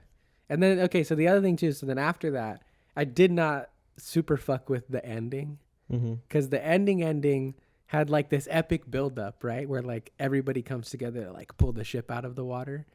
Buntaro even shows up and like decides to help Anjin finally, you know. Fucking awesome. I was like cheering and like jumping in my seat. I was like, ah, with them and shit when they're like pulling the boat out, you know. And then it fucking rises and like the music's epic and they're like, good job, right? Awesome shit, whatever. And then there's like that last look between Toranaga and Anjin, and he turns around, great fucking silhouette shot. He looks like a fucking G, like full Shogun Emperor status, like just his like back, like with the landscape in the background, you know. And then it's just over. And they're like, Shogun. And I was like, where's the fucking shit, bro? Where's the resolution? Like, I didn't see any of it. That was what was hard for me, was I didn't see any of the resolution. I was just told in a flash forward sequence how everything was going to play out. I would have liked to see that. Yeah, I feel you. That was the main reason why I was bummed. Yeah, I mean, I'm okay with the way it resolved, because I mean, I am okay with the fact that he was just like, hey man, yeah, like everything's all set. Like the fact that this fool doesn't have this army, like if we go to war, everyone's gonna fucking turn on him because of X, Y, and Z. So I'm just like, okay, fuck, shit's fucking over. Yeah, you know? To be fair, I'm pretty sure that's how the book ends as well. But again, just for me personally, like I wouldn't have liked the ending to the book either. Yeah, like I want to see the resolution happen in real time to these characters that I've been following all this time. I feel slightly robbed to not get to see all of that happen in real time, you know. That's what they've been working for this entire time, was that moment, you know. And yeah, for it to just be a flash forward, I was for sure a little bit bummed. But again, I would like to reiterate, I still think that was just something that happened to me once the episode was over, because I was expecting to get that extra 10 minutes or so in my mind of like whatever that resolution would have been. I still love everything that happens within those, like, you know, what is it, like hour and 5, I think? Maybe something hour like and 10 this episode. It was like a slightly longer one than usual. I still love everything that happens in it. It's just once it was over, I was like, wait, where's the rest? Motherfuck. So we'll see what happens. I can see how you can feel a little blue balled a little bit, you know? Yeah. But I don't want a season 2. No. But because of how I felt at the end of season 1, I wouldn't be upset at a season 2. Because I've read a lot of like discourse online about, you know, people going back and forth about it, and like the two main arguments that I've heard is, one, this is technically a Disney produced property because Disney owns like Hulu and like, what is it? It's not AMC, whatever it is that is producing this show, and they don't really have like this caliber of like adult level TV show on the regular. So from a business standpoint, people are saying it would be stupid for them to let this go after one season. But then just from like a continuing the story standpoint as well, people make the argument that like there's history after this. The Anjin obviously survives. Buntaro survives. Toranaga clearly survives. So it's not like it's impossible to continue telling stories with these characters afterwards. But I can't imagine anything that would be interesting enough to warrant even like another episode, let alone like an entire another season. But again, just because of how like sad I was of how abruptly it felt like it ended to me, I wouldn't be pissed if they came out with a season 2, especially if it was out the same team who was like behind it and wanting to do another season of stuff. I'd be like, all right, show me what you got. Yeah. I would just be like, I just wouldn't know what the season 2 would be about, honestly. Like, I think it would be cool if Because it would be it seems a little bit fantastical to me that like his plan just came together and everything was fine after that. Mm-hmm. So like I think that they could probably explore, you know, maybe certain parts of the nation not being fully on board. Like maybe he has problems with this part of his plan or this, like in the long term and stuff like that. Because it is pretty neat that everything just worked out for him perfectly. Like it makes him a fucking G. Mm-hmm. Don't get me wrong. But from a storytelling standpoint, that like dips into the realm of fantasy of like they live happily ever after. Yeah, that's true. Which is fine. Like it's not a bad thing. I love happily ever after stories, but I don't know. It just felt so convenient to me at the end, you know? Like, I can see that. They struggled so hard all these seasons, and I lost my fucking Mariko-sama, and I didn't get to see the revenge for her. Mm-hmm. I didn't get to see Toranaga become the shogun. Like, all this stuff that I felt I was being built up to experience as the season finale. Mm-hmm. Again, was just ended up being told to me rather than shown. Yeah. And so it bummed me out a little bit. I feel that. Yeah, I can see that. But it is what it is. It's okay. Like, again, like I said, none of these thoughts hit me until it was over. So it's not like I was necessarily, like, disappointed with the episode itself. It's more just that I'm disappointed that I don't get any more Shogun after this. Yeah. You know? Like, true. It's just over. Like, I don't get any more. Like, that's it. It's like, fuck, man. This was such a good fucking show. And, like, I was looking forward to every episode every week, and now we just don't get any more. Especially because, again, like, I don't think we will get a season 2. Like, that's it. We're one and done. It's over. Fuck it, man. I do want to go back and watch the original one, though, and then rewatch this at some point. You know, maybe we can wait like a year or so and revisit it around this time or something. But that was one thing that I was kind of sad about, because, like, there was a couple moments that, like, I know my dad and grandpa were talking about were, like, cool to see how they did it this time, or like improved upon it this time in comparison to the last one, which is like maybe going to be tough, because going back and watching like what it seems to me is like the inferior version of this show might be kind of tough. Yeah. But like I still want to do it. Yeah. You know? I'm a sucker for like going back and doing the history of like my favorite movies or video games and stuff. Like I want to absorb all of it. So I want to check it out. We'll see how it is. Yeah, I think I want to read the book. I think I'm going to take a crack at reading the book. Maybe She's a chunker, bro. I've heard it's like 1,000 pages. Yeah.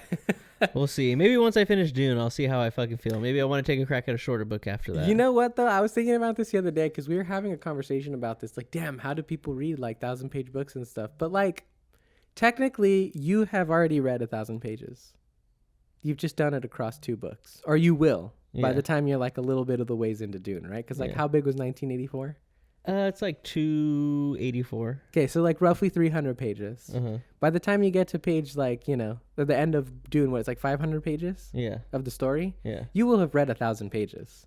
So it's not like you're more or less. You're around... The math's not mathing. I know. You're more around like 800 pages. Yeah. But I'm rounding. Yeah. Okay, and my point is that like, I think it's funny because we are capable of reading that much, because... so like a better example, you read all of those Cirque de Freak ones, right? Yeah. How long were those books? Oh, they're like a couple hundred. How many pages were there though? There was fucking like 12. And you read them all. So like you're capable of reading thousands of pages. Yeah. It's just more daunting when it's like all in one book. Exactly. But you've done it. So it's like, I was thinking about that the other day. I was like, it's all about perspective, man. Yeah. Yeah. It's perspective. I've already read 1,000 pages before. I just did it across 7 books. Come on, man. You just got to take a step back and look at it, man. How many books have you read in your life, brother? Yeah, man. Exactly. And now look at You've probably read 1,000,000 pages. Now you just got one book, man. Think about all the greatness that you can have in just one book. Exactly, man. Dude. You don't have to read 5 books to get 1,000 pages. You just read one book, man. Just doing one, man. Exactly, man. But yeah, maybe I'll take a crack at that one, honestly. Yeah. But I don't know, man. Like I really fucking enjoyed this ending. Like I was pretty down for it. Was I sad that we didn't have as much action throughout the season as I would have liked to? Yeah, I am sad, but I also don't think that was like the point of the show. No, definitely not. Yeah. So I wasn't disappointed. Yeah. I don't know. Like I always like the reveal of Toranaga always having the one up on everybody, including like the audience, because I'm always just fuck, like that always just leaves my mind of like, oh yeah, this dude probably is like one step ahead, but he does like such a good job of selling the fact that, oh fuck, man, you guys freaking got me, and me as an audience member being like, damn, they fucking got him. Yeah, holy shit. Well, I think, and he just constantly pulls it out, and he's just like, nah, I knew that was gonna happen. I'm like, damn, I doubted you again. Well, because we always proved me wrong. We always assume as the audience that we have all the information that the characters have. Because we're watching it happen or whatever. You know, we're in their shoes. So yeah, it is definitely a mind fuck. Yeah, it was good. It was really good. But yeah, freaking the Anjin is really good. Fucking Cosmo, what's his name? Cosmo Jarvis does a fucking really good job. As much as we like rag on his John Blackthorne. He's great, dude. Like he's fucking fantastic. Awesome. He's really good. And I love his conversation that he has with what's the priest fucking dude's name? Ooh, I forgot his name. But yeah, I know who you're talking about. When he's like sitting Suji there, is Suji, what they call him. When he's just like sitting there and he's like, yeah, when Mariko died, he's like, I prayed to God. He's like, I didn't pray to like a Protestant God or a Catholic God. He's like, I just prayed to fucking God, dude. Yeah. And like, I just love his progression as a character so much, going from this lying, conniving fucking pirate, who's really just feeding people bullshit so he can serve his own agenda, to being someone who's very truthful and very honorable and willing to like, like in fucking episode, what was it? Was it episode 9? Yeah, I think it was last episode when he was going to fucking be the second for Mariko. Like he's come such a fucking long way. Yeah. And him like sitting up there with Toranaga and telling him like, dude, I was feeding you fucking. Yeah. I was feeding you bullshit, man. Spilling his guts, dude. I was just like fucking feeding you shit. And being willing to die for, the village so no other people have to fucking die is like. It's legit. He was so fucking good, dude. Yeah, he's great. He's my favorite character in the whole series for sure. Yeah. Yeah, Anjin is just. I like it too because it feels like slow progression because of how long the story takes place over, It's not like every episode, it's like every week in their lives. Like months and months pass like over the course of this. So it also doesn't really feel like super rushed. I also I think they did a good job of like, anytime you have a white character in a culturally different setting where they're part of the protagonist side of things, you run the risk of having like a white savior thing. Definitely strayed like super far left from that. Yeah, if anything, he was a pawn in the whole fucking scheme. He was a bitch the whole time. So I like that they didn't go that route either, and that it was more about his personal journey of becoming like a better person rather than him like saving the lives of all of these people that he was in like that he met in like a foreign land or whatever. So it was good, man. I think overall the show is fucking top tier, probably one of the best shows, like best primetime shows that I've ever seen. I think especially if they just leave it at this one, it's probably going to go down as like one of the great miniseries. One and dones. Yeah. Up there with like the Band of Brothers type shit, the things where it's like finite stories, not like huge fucking Soprano 10 series or Game of Thrones like 10 season type stuff or anything, but just like we wanted to tell this story, we got in, we did it as best as we could, and we got out. Yep. And I respect it for that because in a world of franchising and stuff like that, it would be very easy to start talking about seasons, 2 through 7 or 8, and telling the long story of Toranaga until he became an old man and stuff. Again, would I be mad at that? I'm not going to sit here and say yes. No, I would be down to revisit these characters because of how much I did fall in love with just this world and all the characters that they presented to us. But I do think it would be a mistake. Yeah, as much as I want it, like I don't think it would be worth it. I don't know if there's enough worth exploring there. But I could be wrong too because I don't know the history. I don't know what actually happens to Toranaga after this and like how his era of peace goes down. They talk about it broadly that he brought peace to the land for the next 200 years or whatever. But even in times of like, technically speaking, we're in times of peace right now. There are horrible things happening in the world, but there's no active war to say we're at war with somebody right now. Not like when we were at war with Afghanistan or with like Vietnam or this or that, know? And like horrible, shitty, awful things can still happen during like quote unquote times of peace. And so again, it's possible that there are things to go for in that time after, but I just don't know. I just don't. It feels like you'd be making fan fiction at that point. Yeah, it's just because it's going past the original source material too. Yeah, that's what I was gonna say. It's hard for me to justify a second season when there's no material to base that off of. You're gonna start dipping into Game of Thrones territory, man. Yeah, and now you're starting. Now it's like tarnishing. We saw how that was. Now it's like tarnishing the legacy of something that was already good in its own right. Yeah. And because of your greediness to want to make money, you're trying to add on to something that doesn't need to get added onto. You know. Yeah, so for sure. I'm cool with the one and done. Like I like it. I'm very happy with the whole season. I thought every episode was really, really fucking good. Mm-hmm. All the performances were fucking awesome. Yabushige is probably one of my favorite characters for sure. Agree. I think he's like my second favorite character. He provides he does like a lot of different things where he is this, this character that plays both sides. He is kind of a piece of shit, but he also kind of adds like this comedic relief too. Because he's charming. He is charming. He is playing that shit, but he's like funny about it, and he's like cool about it, Like when he's gonna die, he gives Omi his like death poem, and he like says it to him, and he's just like, yeah, he's all. It's like, leave my body like to rot, like let it feed the belly of some hungry dog. Yeah, he's like, he's like, don't bury my body, don't burn it or something like that. Like leave it to fill the belly of hungry dogs. Yeah, it's like beautiful, don't you think? Yeah, he's like, I think some of my best work. Yeah, he's like, I think my skills are at their best right now. Yeah, dude, it's and I'm just funny. Like, fuck, bro, this will always know. Right when he's about to walk to die. Like, yeah, it's awesome. Yeah, he's a badass. And I also love the look that him and Toranaga share, like right before he fucking cuts his head off, and then he starts to slice, and he looks up at him, and he's like, "You're a bad motherfucker," and he's like, "I know." There's like a sense of respect, like between. I think so.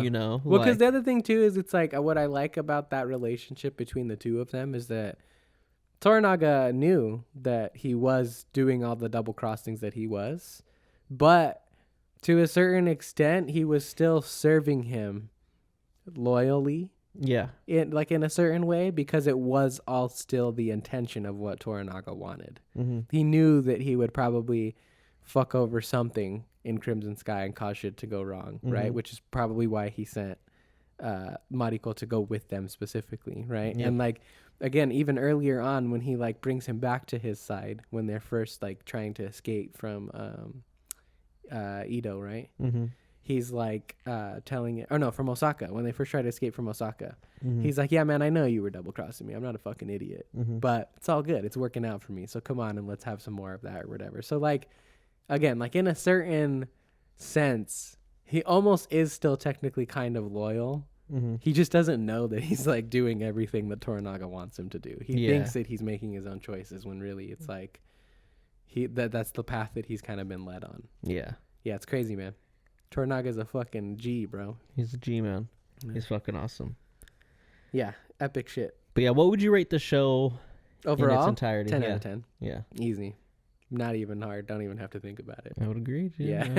Yeah, 100%. It's not very often you come across a 10 out of 10, but when you do, it's a 10 out of 10. It's I knew it was 10 out of 10 after the third or fourth episode. Mm-hmm. When it was that much consistent hour-long episodes of that quality of stuff, it's there's only you can only go up from here. Exactly. It was just super good, dude. It's crazy. Exactly. Yeah. But yeah, if you guys have not checked out Shogun, I don't know if you've been living under a rock or something definitely like that. Maybe I do respect the folks who have been waiting for the whole thing to come out so they can just binge it, I guess. But there is something to the experience of watching it week to week and being like, fuck, what's going to happen next week? Okay, I want to get your opinion on this actually, because there's a thought that I've had recently. So I'm going to leave you with this so that you can talk about it really quick because I do have to pee. But I recently have actually shifted my stance a little bit on week-to-week episodes. Because I think as cool as it is as the experience, it's also more money in Disney's pocket or whatever streaming service pocket.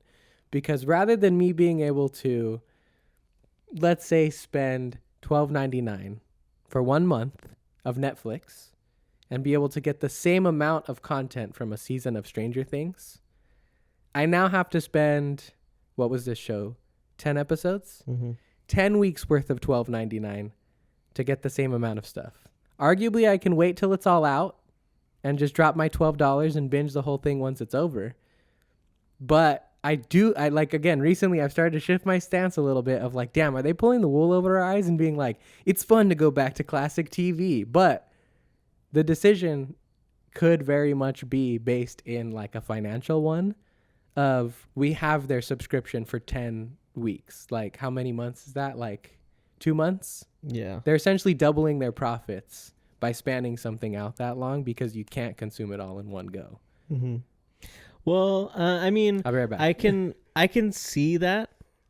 But yeah, what do you think? Like, I see where you're coming from, but I think that's also like, if you're only subscribing to Hulu just to watch Shogun, then yeah, right? Yeah. But like, you get lots of other stuff. So it's not just, and like, if you just wanted to watch Shogun, then yeah, then you can fucking wait and just binge it, you know? So I mean, I see where you're coming from. They get more money back. They do get more money, but again, it's just like I'm gonna do it. I don't care, you know? Yeah, but it's just like, if you're already subscribed to Hulu, then yeah, if that's a choice you already made financially, then it's just yeah. Then like it's on you to like use like your like use it to its full capabilities, and like, okay, I'm paying X amount of money for this, then I'm gonna fucking get my money's worth. I'm gonna watch all of this shit. You know what I'm saying? So, but I can see that though. I can see that. But shit, I mean, I honestly have appreciated going back into like the week to week releases, because again, it's just an experience. I like watching the episode and sitting there in my thoughts and being like, okay, what the fuck is gonna happen next season, or not next season, next episode? What did this character mean by this? Like, is it great to get all the answers to those questions immediately upon finishing an episode? Absolutely. I mean, it's just like reading a book, right? Like, if you learn something on one page, you're gonna fucking read to the next page to figure out what the fuck all that meant, right? But yeah, there is just something about watching an episode, and I think also for me is like taking part in the discourse, like online, not necessarily contributing to it in a vocal or like a written manner, right? Like, obviously when we do the podcast, that is me contributing to the discourse vocally, but immediately upon an episode releasing, like, I do appreciate taking part in the discourse of like hearing other people's thoughts, what people thought about this, because then it helps me like understand episodes, right? Like, maybe someone caught something that I didn't see, and then I'm like, oh shit, let me go back and check that out, you know? And it gives me time to digest that episode and really kind of get a lot out of it versus before I go on to the next episode. So yeah, I mean, I'm down for weekly releases. I was just saying that, like, I appreciate when an episode comes out and being able to partake in the discourse about said episode. Yeah. In between, yeah. Whether that be us coming on the podcast and talking about it, or just absorbing it through, you know, online, like watching videos and shit like that. Yeah. And I also like being able to digest the episode before going on to the next episode. Yeah. Yeah. You have time to think about it. Yeah. And like, is it great to, you know, once I get this piece of information, to immediately understand what that piece of information means in the next episode? Absolutely. That's fucking great to be able to be like, okay, I don't have to sit here and wonder about this. Yeah. But I kind of like sitting here and like wondering about it, you know? And I think for the most part too, they have been like using the weekly releases for shows that actually need it, right? Because like, I don't know, if something like, okay, for example, a sitcom, I think a sitcom can ditch the format of weekly stuff at this point. I think it'd actually be better to just drop the entire season, because like sitcoms are one and done. When an episode is over, the story that was being told in that episode is done most of the time, unless it's like an ongoing romance or whatever, is not going to continue to go on. Like, that stuff I think is fine to binge because it's all, you know, little stories here and there anyways. I think when it's beneficial is when like the amount of shit happening in an episode is so heavy that like you need time to process it, like with a Shogun, or like even like an X-Men during like some of the heavier stuff, you know, like those are when I think it's beneficial of like, okay, hold on, I need a second to like think, like just figure out what the fuck happened, like start to connect those dots again and everything, you know, because it would be overwhelming, I think, to try and watch the entirety of this series like all back to back. Yeah. Like not even just from like a sitting standpoint of like being on your couch for fucking 10 hours, but like just from how intense everything is. Like I think it would be hard to watch more than like 2 or 3 of them in a row. Yeah, 100%. It's not super bingeable. Yeah, I feel that. Which is okay. I don't know. I think it's like I don't think binge-worthy stuff is necessarily like bad. No. You know, like each thing has its place for sure. Yeah, exactly. Like I like binge-worthy stuff. Like I like a Stranger Things to me is like kind of in the middle of that stuff because like could you do it on weekly releases? Yes, but like it's like Invincible's another one. Mm-hmm. I won't lie to you, I'd be fine if that dropped all at once. Especially season 2. Mm-hmm. Even though things are a little bit heavier, like if they just gave all of Invincible to me at once, I think that is like better than having to wait. But that could also just be like my feelings towards, you know, how the season split was. Because it wasn't just week to week. It was like week to week and then wait 2 months and then week to week. Exactly. So it could just be me reacting to that. I feel like I see where you're coming with the Stranger Things, how it is like in the middle. Yeah, because it's bingeable in the sense that like the drama happening is like you need to see what happens next. Yeah. But the shit is still heavy enough to where like you could give those cliffhangers at the end of each episode and be like, tune in next week to see what happens to the gang. Yeah. Yeah.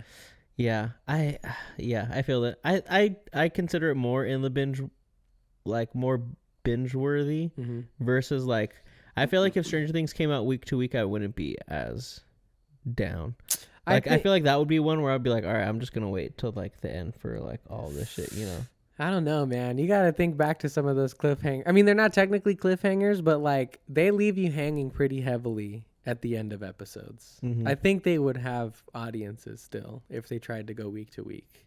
Because a lot of the time something crazy happens at the end of an episode that makes you want to put on the next one. So diluting that time or stretching out that time to a week, I think is only going to add anticipation rather than take it away. Yeah. I think of the modern day stuff, I'm going to go on a limb and say Stranger Things is at least one of the top 3 streaming shows. Oh, 100%. Maybe even the best one. I think. Streaming era. So don't go Game of Thrones. No. Yeah, streaming era. I think Stranger Things might be the best. Yeah, I can agree with that. There's probably something else out there that maybe people are more of a fan of, or you know, you could argue that it's better quality, but I think quality, as in something that cultural was created, impact, something that was made for streaming, it's the fucking best, dude. It's fucking Stranger Things, man. Yeah, I don't think anything else has had that. Not that cultural level impact. Of it. Yeah, where it's literally fucking like global. You know, like those kids are all fucking like global. Yeah, they're superstars now. Yeah, you know? Yeah, because of that show. But yeah, I think. Like, I don't know. I'm just thinking back to, like, some times in season 2 where, you know, we were getting led on the kind of, like, journey of Elle going on her own shit and then finally coming back to meet Mike and stuff like that. You know, like, some of those episodes where the way they ended, like, when Elle walks back in to the house in her, like, goth shit and just, like, fucks up the, like, demodogs and saves everybody. And then she's back, but then the episode ends. You can't tell me you wouldn't be clamoring for the next episode next week, bro. Yeah. They got you, man. True. Stranger Things is good fucking shit, dude. It is. But they can't at this point, though. Because it is such a bingey thing now, because it's the Netflix old school model of dropping it all at once, people would be pissed. Yeah. If you changed it and told them that they now have to wait week for week. Yeah. It wouldn't work. Yeah, that's true. That's just also not what Netflix is known for. I don't think they've ever dropped anything week to week. It's always it's always going to be all at once. Yeah. That's probably why they're one of the most successful still, is because they just have so much binge shit on there. I'm sitting here and trying to think of other shows that has like the impact that Stranger Things Not has. Streaming shows. Streaming shows, I don't think that there is one. Obviously, there's tons of other just TV shows, like primetime TV shows. I would say The Boys could be like a close. I don't know if I would say like a close second. Yeah. But in terms of a show that has created an impact that goes beyond just sitting there and watching the show. Yeah. Like I think The Boys has done that. in the streaming era. The only thing I would say that Stranger Things has a leg up over The Boys is that I think that The Boys has a like less wide-reaching audience. Because I think for The Boys, you do still have to have like somewhat of an interest in superhero stuff for it to have the impact that it does.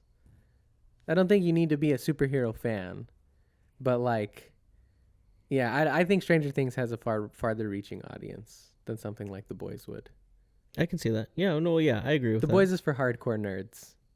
Like its core audience, I would say its target audience is for fans of superhero media who are fed up with your wishy-washy MCU type of stuff.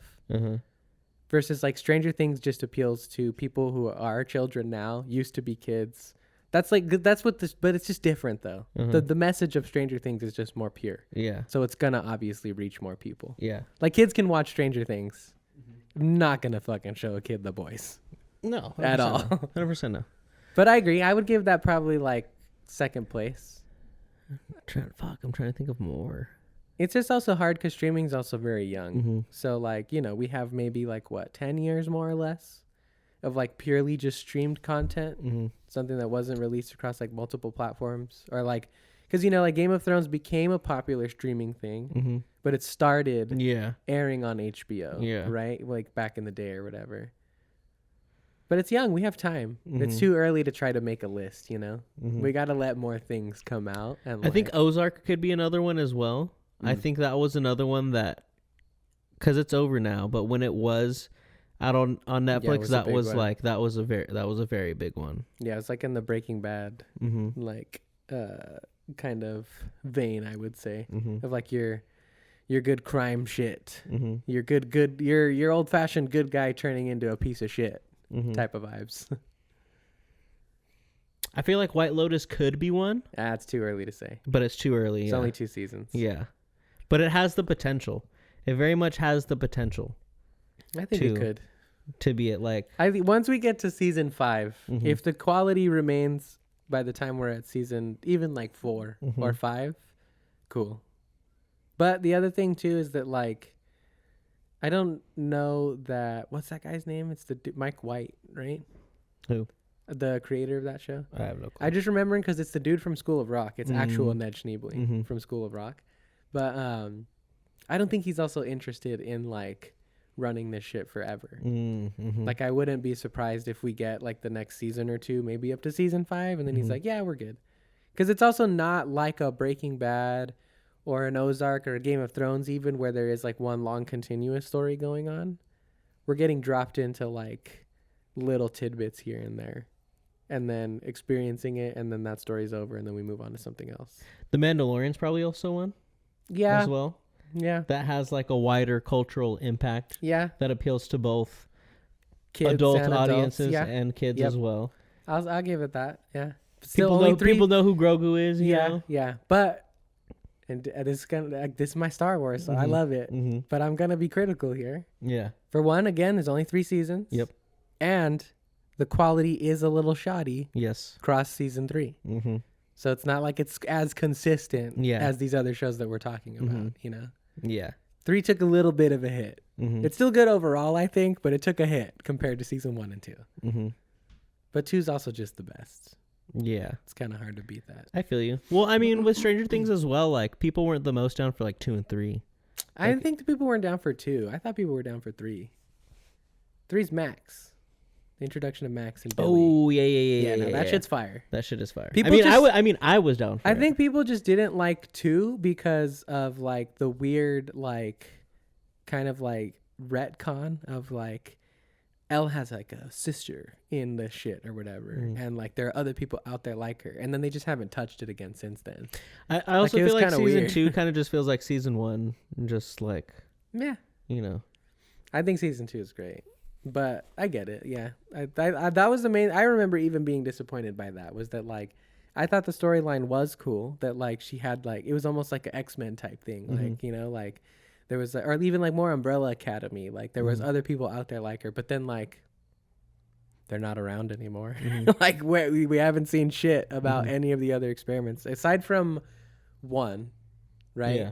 Because like we get into that stuff in Stranger Things 4 and everything, but But yeah, some good shit, man. Stranger Things. Yeah. Stranger. But yeah, I think it's the best streaming thing that's out right now, I would say. Yeah. Yeah. Depending on how far The Last of Us goes, that could be another one as well. Yeah. Because immediately upon season 1, that was like a fucking... Yeah, but then The Last of Us is going to run the same. So here's the thing about Last of Us. I am actually kind of sad to hear that they're jumping straight into Last of Us Part 2. Because I think they had a rare opportunity to expand in a place where the games couldn't. Because without spoilers or anything, there is a fat time jump between Last of Us Part 1 and Part 2. We lose, I think, like 4 or 5 years of like the relationship building between Ellie and Joel. And then Last of Us Part 2 happens. And so I would have liked for them to actually chronologically take us through those seasons. Because if they do all of Last of Us Part 2 and they want to try to run more seasons, we're in the same conversation as Shogun at that point. Yeah. Because there is no more Last of Us after Part 2 so far. They would have to wait for Part 3 to get made and then make the show. Or do their own thing, which, please, for the love of God, don't fucking do that shit. No. But I also think Last of Us is going to be a limited series. We're not going to get very many seasons of that. Yeah. True. Have you subjected yourself to the spoilers of Last of Us Part 2 yet or no? Okay, so you know what happens then. This show is going to take a hit. It's going to happen. Yeah. I don't think that, like... I mean, I don't know if you looked into, like, the reactions that happened when the game came out, but people were not fucking happy. And Last of Us Part 2 to this day still has a 50-50 reputation because of that decision. Damn. And I think we're very much going to get the same thing when the show comes out. I do not think people are going to be ready for what happens. Damn. No, yeah, I feel that. It is going to be a shocker to a lot of people. He's 50, maybe even 60% of the show. Like, he is the main character. For the most part. Yeah, let's not get into it. Okay. We won't do spoilers for those of you out here who haven't seen it. But yeah, dude, it's gonna be tough. I don't think people are ready. It's gonna be crazy. But all right, shall we move into our movies? Absolutely. Man? I'm very excited. Are we gonna do classic chronological order? Yes. Cool. So we can do good and then we can start with the best. Out with the old and with the new. Except reverse. Exactly. Because out with the new. In with the old. In with the old. Yeah, we're doing Roadhouse, baby. Yeah, it's our third installation of remake versus original. What was the first one we did? Point Break. That's right. Yeah, that's right. We did Point Break. Damn, they've all been Swayze movies. They've all been Swayze's, dude. And the originals are always better than the fucking remake. Every time, dude.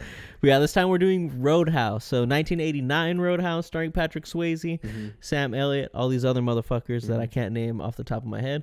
And then I believe it got released this year. Yeah, the new Roadhouse with Jake Gyllenhaal, Conor McGregor, all these motherfuckers. What's her name from Shrinking? Oh, yes, Jessica Williams. She's great. She's fucking awesome. Kind of underused in the movie. Exactly. When I saw her, I was like, damn, fuck yeah. Yeah, but then she's just not in it. Yeah, she's not really fucking in it. Yeah. But yeah, spoilers, the original is definitely way fucking better. Way better. Way fucking better. As usual. Exactly. As usual. I will say, of the 3 remakes, this is my favorite one. Yeah. I think this is better than Red Dawn. I think this is better than the Point Break remake. Yes. I will even go so far as to say it's not that much better than the Point Break remake. I think it's better. It is. I think this movie's good. I think compared to the original one, it's shit. Yeah.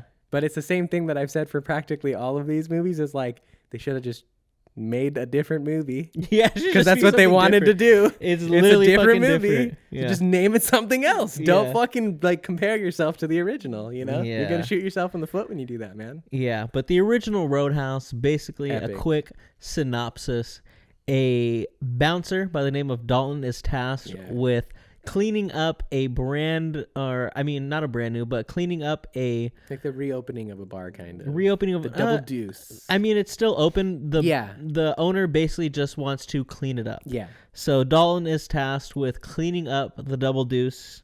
he basically gets to run it and everything like that. But upon working there, he realized there's larger things at play. In the small town. What's the homie's name? Brad Weasley or something like Brad that? Brad Weasley? No. That's fucking... it is Brad, but I can't remember what his last name Brad is. Wesley. Yeah, there you go. Brad Wesley. Yeah. See, I was just one letter off. He's such a piece of shit. Exactly. And once Dalton figures out there's larger things at play, he is then, subsequently tasked with, taking down said evil villain and saving this town. Yeah. Would you say that's a good synopsis? Yeah, 100%. I agree. I'm also just now realizing, apparently, there's an even older Roadhouse. Really? From 1948. No way. Wow. So this isn't original versus the remake. This is remake versus remake. Remake versus remake. Whoa. Damn. Yeah, I tripped out. I just typed it in right now and the Jake Gyllenhaal one came up. Look, watch Really? the poster. Yeah, look at this shit, dude. It seems like the 1989 Roadhouse also took some what do you call it? Liberties, because that is somewhat similar, but also still kind of different. Best friend manager for embezzlement. You have the nightclub stuff still, and then you have, the piece of shit who's stealing money from like blah blah blah and whatnot. But crazy. Never would have thunk it. Let's see this shit. A nightclub owner becomes infatuated with a torch singer and frames his best friend / manager for embezzlement when the Chanteuse, I don't know, falls in love with him. Chanteuse. House in a backwoods town. What the fuck is going down? Maybe it's just like the same name, but I don't know. Maybe this sounds like completely different. Seems a little too close, man. If you're gonna have a movie called Roadhouse about a nightclub or a bar or something or other, now I'm gonna have to question Swayze's Roadhouse. Did they just steal this shit and not do anything? It looks way better than the fucking this fucking bullshit. Well, that's just the old movie too. That came out in 1948, so that's a much different film than what we're used to. Let's see this fucking review right here. This is one of my favorite film noirs. Okay. I could watch it every night and not get tired of it. What Ida Lupino was able to do with a cigarette, a few shrugs of her shoulder, and a gravely singing voice, well, let's just say this person fucking put an doesn't have here. good grammar. It says, well, let's just say there ought to be a law against it. Definitely shouldn't have had they there. Wow. The casting of this film would not have been better. Richard Widmark, Ida Lupino, Cornell Wilde, and Celeste Holm are all at the top of their game here. And to top it all off, it has one of the greatest barroom brawls of all time. If you've never seen it, you're wasting valuable time here. Shut off your computer, go down to your local video store, and rent it immediately. I don't know if there's video stores anymore. That's an old review then. Yeah. This is from November 3rd, 2002. Yeah, that's old. Yeah. You won't be disappointed, or better yet, try to catch it on a big screen somewhere. Where? Maybe like some theaters do like old reruns of stuff. Dang, that person gave it an 8 out of 10. I see 7 out of 10. I've seen good reviews. I've seen 9 out of 10. Man, we might have to bust that one out someday. I see a 10 out of 10. What a tremendously underrated film classic. What? Crazy. Those are pretty good reviews, man. This sounds like nothing like Roadhouse, though. Here, let me see. I like this Roadhouse. This one's epic. I like Patrick Swayze This Roadhouse. one's awesome, dude. This is like a Western, but the dude's not a cowboy. He's just a fucking cool-ass dude that knows how to fight people. Yeah. And he's a bouncer. Yeah, he's just a ninja, bro. Yeah, he's just a ninja. He's just a ninja. He pretty much is. But, yeah so going into this movie, the only thing I knew about Roadhouse was the fucking Family Guy joke. Oh, yeah, for me it was Parks and Rec, but okay. So in Family Guy, like, I forget what's happening, but freaking Peter's talking about Roadhouse, and he's, like, driving down the road, and every time he, like, takes a turn, he goes, Roadhouse.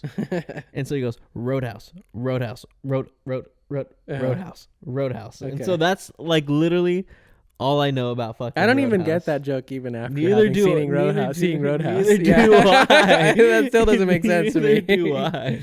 That's funny.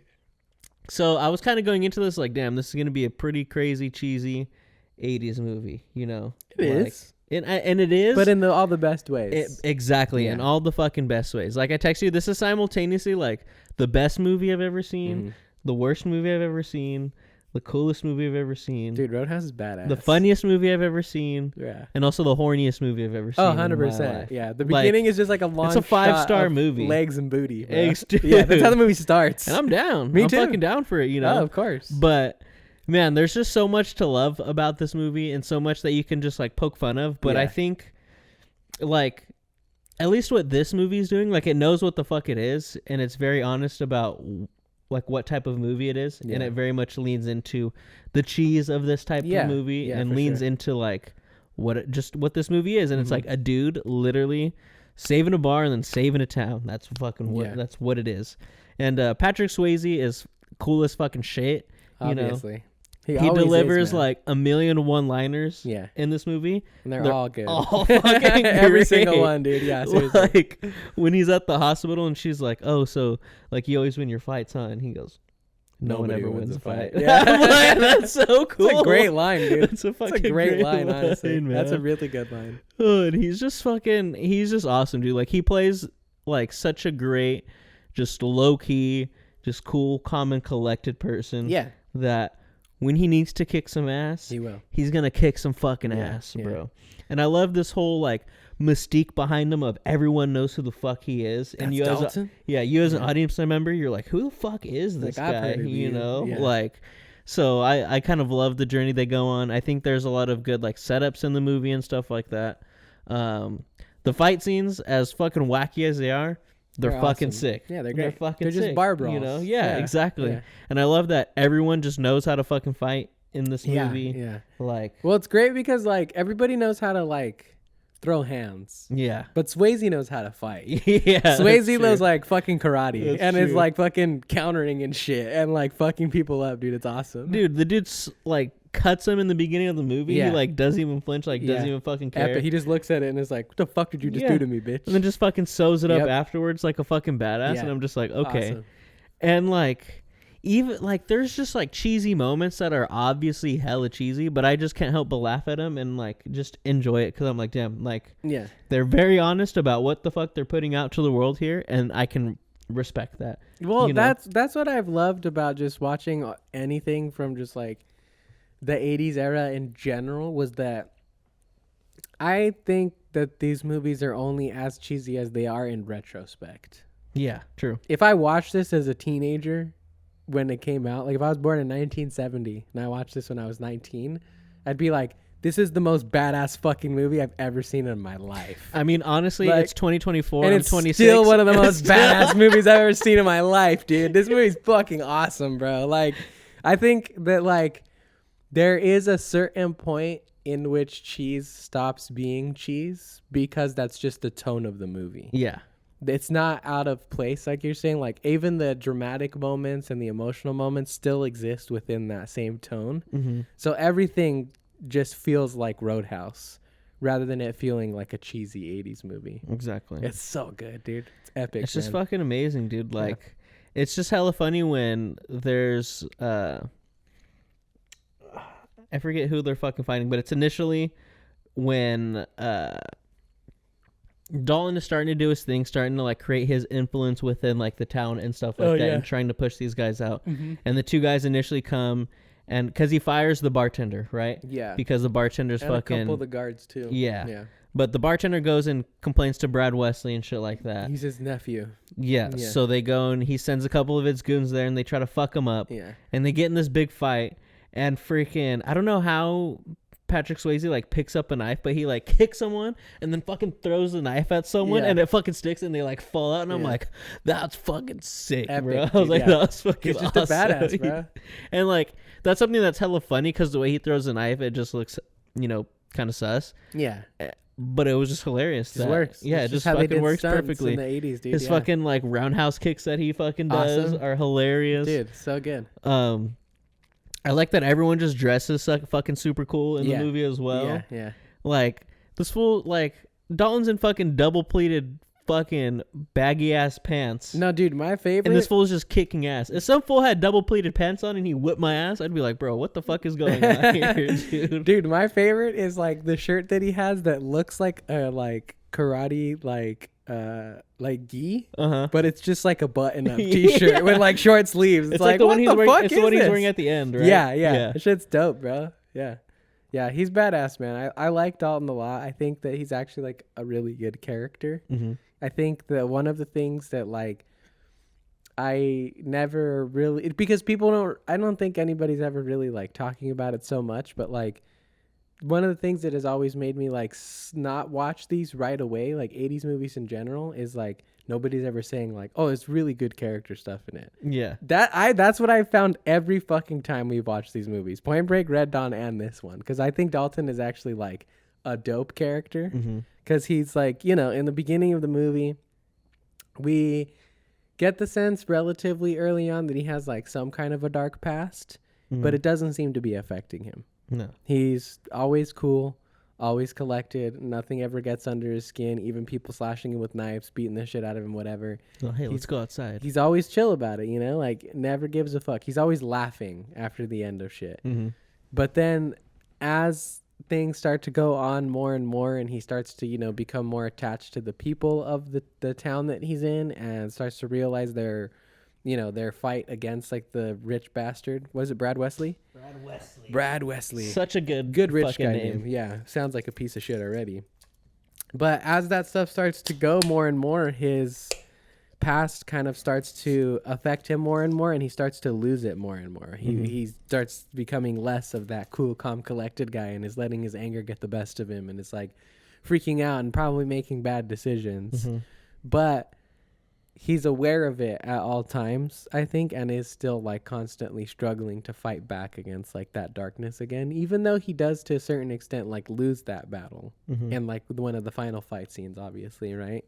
But I love that shit, man. It was cool to see like the range that Patrick Swayze, obviously we know he has because we've seen him in multiple things at this point, but it's cool to see all that unfold within one movie. Yeah. Of like him just being like the coolest, calmest, most badass motherfucker you've ever seen to like an unhinged killer who's like struggling to like maintain their sanity. Like at the end, he goes crazy at the end, dude. When he busts into the fucking house and just starts fucking killing all those fools, dude. That shit. At first I thought he was just knocking them out, but then I was like, oh wait, no, like he went all the way. He's killing these fools. Like holy shit, dude. Doesn't give a fuck, bro. Doesn't give a fuck. Yeah. Everything about this movie was just so fucking good, bro. Yeah. Like, the sets were really good. All the characters were really good. Like, as animated as a lot of the characters can seem, like, it just fits the world. Like, it works fits in their favor. Oh, it fits everything like, that we're in. Recognizable personalities quickly. You don't have to spend a lot of time with, like, Red. I think that's his name, right? The like guy who owns the tool shop. Yeah. For him to be a big character in the movie because he's just like that classic good-hearted like store owner guy. Yeah, know? Exactly. He fits the archetype well. Yeah. When he's like when he was saying like how he just wanted to stay in that town for like a little bit, but they ended up staying for like a long time. He's like, oh, what would you stay? What kept you staying here? And he's like, oh, married an ugly woman. Yeah, he's all never marry. Yeah, don't marry anyone ugly. That's just bad for you. That shit was funny, dude. Yeah, I like his just like unwillingness as well to like connect to people at first, but he's always like polite. Yeah, like he's always just like a cool dude, you know, like. He's not trying to be best friends with, like, his landlord or anything like that. He's like, hey, man, like, you mind your business, I'll mind mine. Yeah, Emmett. But anytime he's, like, out there lifting some shit, he's like, hold on, let me help you with that still. You know, like, he's still just, like, a kind person. Even though he is, like, trying to just stay as, unassociated as he can. Because I think when he goes there, his plan is initially to go clean it up and move on to the next job. Yeah. I don't think he expects to get like pulled into all of this shit and, you know, kind of fall in love with like the doc and everything like that. So the way that it just starts to affect him over the course of the movie, I think is super good. And obviously Patrick Swayze is just fucking amazing. So like it's never difficult to watch him on screen, dude. He's always got you in the palm of his hand. He's a freaking G, dude. Yeah, Sam Elliott also being in this movie was so fucking sick. Same thing, dude. Talking about it before. I love that there's just this interconnectedness of just badass bouncers that all know each other, right? Granted, fucking... It's like Wayne Garrett or something like that. I know it's Wayne. Or it's Wade. I think it's Wade. Yeah. I think it's Wade Garrett. Wade Garrett. There you go. So they obviously have a past together. Like, it seems like Sam Elliott is somewhat of like an older brother / father figure he's in his mentor. Dalton's life, right? Yeah. So there is that like connection there. But again, I love that there's just like, oh, like this was a badass bouncer. This was a badass bouncer. They just know where to call each other and they could just always like link up. And them just like being so down to fucking fight and being like the best fighters is just fucking epic, hilarious, dude. But it was like so good. Like you were saying, he like steals the show every fucking time. Like, granted, I think it's his voice as well. Like he just has that like super crazy Sam Elliott voice, man. It's also like, just cool, like, because he's still playing at this point. He is still playing the older grizzled bouncer. Mm-hmm. But this is the youngest I've ever seen him in a movie. 100%. So it was just cool to see him at a different point in his career as well. Because, like, not that Sam Elliott is ever not a badass in anything I see him in, but he's usually playing, like, the old man general or the older man cowboy or, like, whatever it is and anything that I see him in. So it's cool to see him, like, younger. I thought he was kind of sleazy at a certain point when he was all fucking dancing with the fucking doctor, right? I don't think it was that bad. Yeah, I was just like, damn, let me know you're dancing with the homie's girl, and you're just like, yeah, I'm trying to fucking kiss you right now, blah, blah, blah. I think it was the way that I took it was that it was like, okay, to be fair, it is sleazy. I won't say that it's not. You're 100% right. But I don't think it's like him being a bad person. I think it's just a sign of the times. Yeah, true. I think it was just like they're homies, and that's like how he would tease his homie of like, I'm going to... Like, it's really bad. I'm not saying it's good. Again, I am 100% admitting you're right that it's sleazy. But I'm just saying I don't think it's that like he's a piece of shit. He's just being Wade, bro, you know? He's like, I'm smoother than you, little pup. Like, but I could take your girl if I wanted to. Yeah, exactly. How you doing, mijo? Shit's so fucking so funny, good, man. Yeah.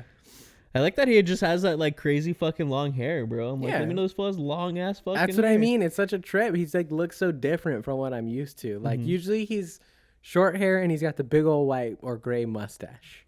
But in this, he's got the stubble, but the stash is gone, which is already a trip to me because I feel like I never see him without it. He might as well be a Viltrumite. And then the long hair is a trip. He's like kind of hippie-ish too, you know? He's like super chill and laid back. Rides in on a fucking motorcycle. Again, very different from what I'm used to seeing Sam Elliott play. But it was a welcome surprise, dude. He's awesome. I saw that he was in the cast list when I was looking up where to watch the movie. And I was thinking he was maybe going to be the bad guy. So I was like happy to see him show up because it takes a while. He doesn't show up till like halfway through the movie. And even then it's just the phone call scene. Yeah. And then he's like there for like more or less the rest of the movie once he like shows up in the town. I forget what the town's called. I forget what it's called. I remember what it's called in the new one. It's called Glass Keys. It's a pretty good name for a town, but I don't remember what the old one is. I'm not going to lie.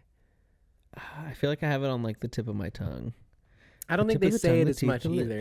In the new one, they're like, I'm from Glass Keys. This is Glass Keys. I grew up in Glass Keys, like all the time. The new one sucks, bro. But anyways, I liked it. Anyways, I also like that one of the fucking like Brad Wesley's henchmen just like drove like a monster truck, and that was just fucking normal. Yeah, it didn't matter. No one questions it. Like fool's just mobbing around in a truck with giant ass tires. Yeah, seriously. And I was just again another one of those things in the movie where I was just like, fuck, okay, I guess this is just what happens. Yeah, it's fine. And I'm fine with it. Yeah, because it works. Yeah, I think that's what's good too about it is that like the cheese that happens on like the club side and like Patrick Swayze being a badass is matched by the cheese of the villains as well, because Brad Wesley is just like an over the top asshole, like has everything under control kind of guy, and fucking hates 80s music. I know, what an asshole. But you know, he's telling people to fucking drive over all of your cars on your lot with the monster truck, right? Blowing up the whole fucking tool shed and being like, what a shame. I certainly hope that the fire trucks can get out there soon, right? And he's got that old voice too that like just makes him more of an asshole. Like he's like almost talks like an old radio show host a little bit, you know? He's like, I'm Brad Wesley. Yeah. The villain in this one, so much better than the villain in the fucking... Yeah, I agree. Because, like... For one, he's just way more hateable. Yeah. The rich guy that they, like, try to kind of make, I think the mirror in the new one is just fucking annoying. Yeah. He's just a bitch. He's just a douche, bro. This guy's actually genuinely, like, a force, like, of evil. And, like, actually fucks up Swayze on a couple times. He fucking kills Wade at one point. Continuously fucks up all the businesses in town. Trashes the Double Deuce again, like, towards the end of the movie. Dude, Double Deuce is such a good fucking name. Great name for a bar. Like, that's up there with puzzles, fucking MacGuffins. I think Double Deuce is the coolest, man. Yeah. The Double Deuce, bro. The Double Deuce, man. Hey, we're going to get some drinks. Where y'all going to be at? Down at the Double Deuce. The Double D's, man. You know, I think Daisy's is a good name, too. Daisy's is good, too. I think Daisy's is a good bar name. Daisy's is good. Just to rep our little hometown. Yeah. I mean, yeah. Daisy's fucking... 18th Rail's fine. No, that's too fucking... On the nose. Not on the nose, but it's not like dive bar-y. Sure, but it's also not a dive bar. But yeah, but Double Deuce is like... Yeah. A dive bar. Well, it is in the beginning. By the end, or like even the middle, it's like a club. It's like a really nice club. A nicer establishment, I guess. It's pretty nice. Like, everything's pretty clean in there. It goes from like shitty biker bar to like 1960s like club style, like pretty fast. Because he's only there for like a month. Yeah, he's not there. They renovate the entire thing like very quickly. Yeah. It doesn't matter because it's not like that's what they're trying to do or anything. But like from one scene to the next, I do appreciate that it's like somewhat gradual. Because when he first gets there, it's a piece of shit. You couldn't even call it a dive bar. It's just a fucking brawling arena. Yeah. And then the cage comes down around the musicians. There's like less fights happening. And then the walls start to get a little cleaner and stuff, and the tables, and, you know, there's like actual floor. It's not just dirt all over the place and stuff. And then it's like the full-on Double Deuce, and they all got their uniforms and shit, and everything's super clean and whatnot. So at least it's like somewhat gradual. It's not like from the beginning to like the next scene. It's just like perfect all of a sudden. Yeah, that's true. Yeah, but no, the Double Deuce is sick, bro. I would love to go and have a drink there. Dude, straight up, bro. Yeah. I hate how in the new one, like, they just got rid of the fucking name. It was just, this is the Roadhouse. The Roadhouse. Oh, yeah. God. It's still a reference to it, though.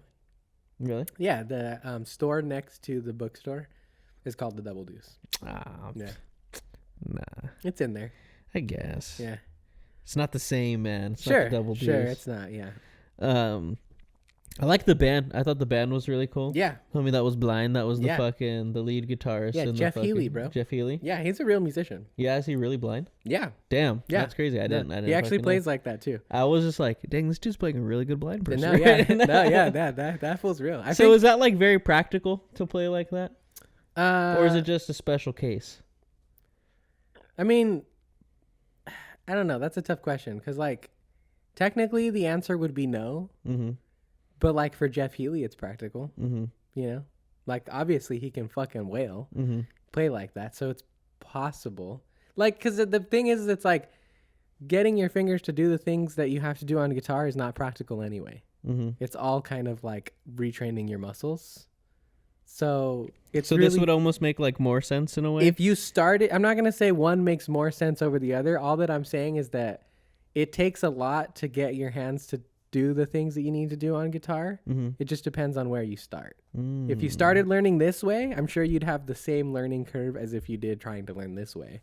Because it's kind of tough either way. Yeah. You know? True. It's weird. It's just, it's not hard necessarily. It's just weird. You're looking at also I mean, I guess in his case, he's not looking, but. Yeah, sure. In our case, like, you'd be looking at it a different way, like, as well. You would you would have less resources to look to. Mm-hmm. Because there's probably not a lot of like tutorials out there like teaching you how to like finger chords that way versus like this way. So, well, I guess in that case you would just have to flip it right. Like, well, it's the same. You're not playing. He's not playing anything different. Yeah, you would just have to figure out like, okay, if I were to place my hands this way, like where would my fingers be? And I would just how can I do it comfortably this way? Exactly. Yeah. But I was just looking at that, I was like, damn, this is pretty like, yeah, he's a savage, bro. I'm down. Yeah, I saw this video of him after I watched the movie of him playing While My Guitar Gently Weeps, the Beatles song. And he has like a fucking killer solo on it. Like, I was floored, bro. I was like, holy fuck, dude, this guy's shredding. Like, already playing unconventionally, and he's blind. Like, what the fuck, man? Save some for the rest of us, bro. Exactly. Holy shit.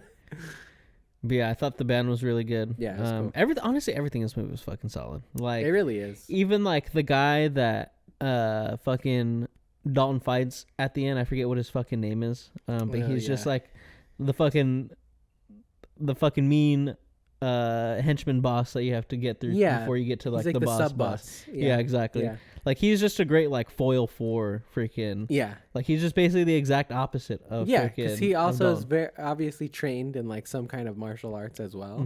But he's just bigger. He went to jail. Yeah. Oh, dude, that line was crazy. Right? When he has him pinned down and he's like, I used to fuck guys like you in prison. I was like, whoa, dude, holy shit, man. Did I not tell you? Like, that was the craziest thing I've ever great. heard. I was like, whoa, dude, chill out, bro. Holy shit. You already got him pinned down, man. I was like, who fucking says that, bro? That one was for sure hardcore. I used to fuck guys like you in prison. Yeah, that one was wild, dude. But I agree though. He is definitely a good foil because like he seems to have all the same skills that Dalton has. He's just a little bit bigger than he is. Yeah. So it makes sense that he's like not able to just kick his ass the way he does everybody else in like their last fight together. I also like that it's like kind of postponed because like when Red's shop gets blown up and like Brad comes to the Double Deuce for I think like the first time in the movie. And they're like fucking shit up or whatever. First, like, what's her name? The chick, I forget her name. Like, goes up and does her like strip dance or whatever. And then he sends the other dude out there to like start just fucking shit up with the fucking. He's like the pool cue as like a fucking staff and shit. Yeah, like, it's fucking epic. It's cool. It's good shit, dude. But it's cool because like Dalton sends the boys in to try and take him on first, and he fucks them up, and so then he shows up, and they do like a couple little exchanges. But then Brad's like, that's enough. Let's get out of here. So you're like, ooh, I got to see how that shit ends. And then you have to wait a little bit before you finally get their final fight. So it's good. It builds good anticipation. Dude, I was pissed at, because what's the main chick's name? Ellie, right? Her name is like Elizabeth or something like that. I don't remember just because I feel like they call her Doc so much in the movie. I just call her Doc. Yeah, so at the end, when we're getting like the fight between fucking evil guy, I forget his name, and Dalton, right? That fool hella like blows up the fucking Emmett's house. Yeah. And so that's why Dalton like goes after him. Yeah. Also, let me know that fool runs on foot and catches up to the homie that's in a fucking motorcycle. Yeah. Granted, he does like cut the distance down. Yeah, yeah. But still, homie's in a motorcycle. It's fucking Dalton, bro. I bought a hook, line, and sinker. Exactly. I was down for it. But like they go through the whole exchange. Dalton ends up killing him in a fucking sick ass way. We'll talk about it in a little bit. Yeah. But like Doc comes and she's like distraught and like pissed. And I'm like, this fool literally just tried to blow up this house. And I get it. Like I get it. Okay, put yourself in her shoes. This person that you just met, who you're slowly starting to develop feelings for. Are we just gonna say what he does, or are we gonna save it? I mean, he rips a dude's fucking throat out. He fucking rips a dude's throat out. You would probably be a little bit perturbed if you saw that shit happen. I would be. If somebody I just met a month ago who I was starting to like become more intimate with, and like I knew had a dark past, but I didn't know the details of it.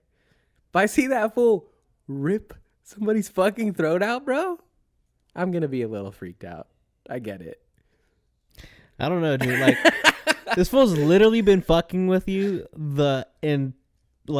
for however long you fucking been there. He comes to the bar, fucks up the fucking bar. Well, he comes to where you're fucking staying at, right? And he fucking blows up the house.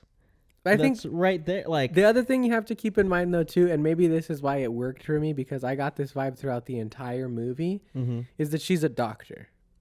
Yeah. So doctors have to take an oath to preserve human life at all costs, regardless of how they feel about their intentions or not. Their number one priority is to keep people alive. So I get it. Like where she's coming from and her practice and just her personality, I don't imagine she thinks anybody should die in this situation. Not that she's like gonna not say that this dude's a piece of shit for trying to kill this other dude, but I get it. It makes sense to me. I don't know. I can't get behind it. Like when she was just like, what the fuck? I'm like, what do you mean what the fuck? This fool literally just fucking blew up this fucking house right over here. To be fair, she also tells him to dip at that point, right? Beforehand? Or is that in the new movie? Does Doc also tell her to leave in the old one? Tell Dalton to leave in the old one? No. That's just in the new one. Pretty sure. Okay. I don't remember any time where she was like, yeah, you gotta fucking leave or something like that. Yeah. Oh, yeah. Because he tries to get her to leave after they're going to dip or whatever because he's like trying to take off. Yeah. I don't know. I get it. I'm just saying, man, put yourself in her shoes. You'd probably be freaked out. No, I don't know. I'm gonna go out on a limb and say you should get that checked out, my boy. Maybe probably some dude just ripped his fucking throat out. But again, under the context of like homie's throat that got ripped out, literally blew up the house that was right fucking next to us. Yeah. Well, okay. To be fair, I think it's less that she's upset that person died. And more that Dalton gave in to his dark side. Yeah. She's not upset that dude's dead. Yeah. She's like, dude, what the fuck? This is what you're trying to be better than. Like, this is what you're trying to avoid all this time. Because he does give in for a cool minute there.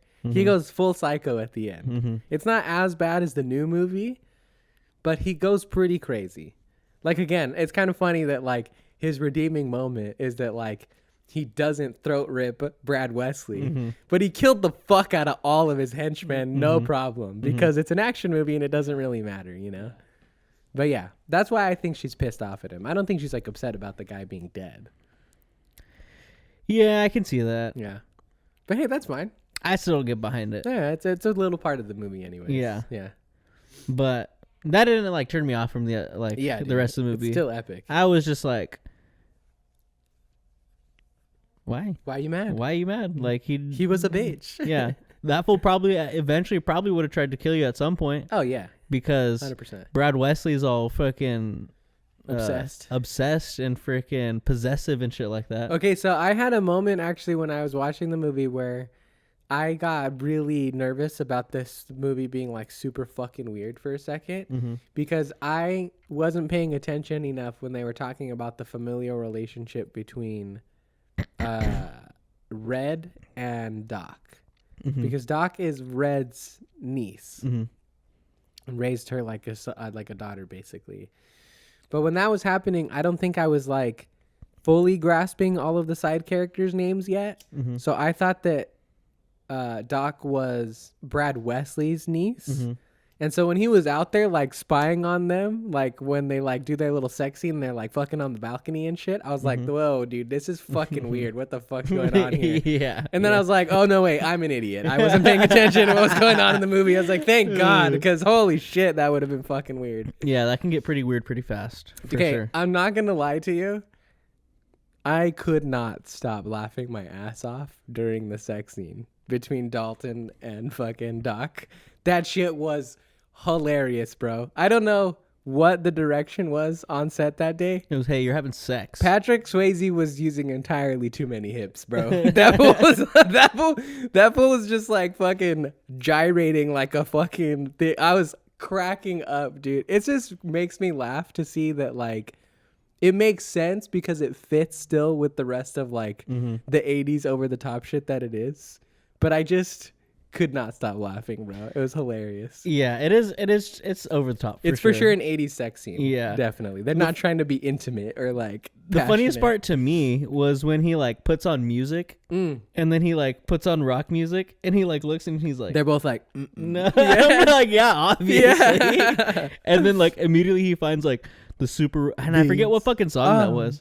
But that song's fire. It's a really good song. Yeah. I forget who it's by. Yeah. But yeah, I mean, there was just a lot of like just over the top shit. Like when that chick's like literally just like stripping in the fucking bar and like takes her dress off. I'm like, okay, you just took your dress off in front of all these people. Yeah. Like more power to you. 100%. Well, do what you want to do. I think, but I'm also just saying that was the part. There's just random people here, and you're just taking her shit off. Well, she did. Yeah. I mean, also too, like, I think that was just what's his face like trying to flex like I can do whatever I want in there because like it's not a strip club, so technically that's illegal and they have to kick her out. But he's like, go, it doesn't matter, you want to dance, honey, go ahead and dance, you know. He's like, I'm in charge here or whatever. But yeah, so like We haven't even really talked about the dynamic of it that much, but essentially Brad Wesley's like this rich fucking tycoon bastard motherfucker who showed up like, I don't know what, like 20, 30 years before or something. And has basically been blackmailing all of the small business owners in the town to pay him some sort of like rent/protection fee, which is a racket because the only protection they need is from him. Yep. Because if they do anything outside of the rules, the person who's going to come after them is like him, right? He's setting up and trying to like take over this town basically.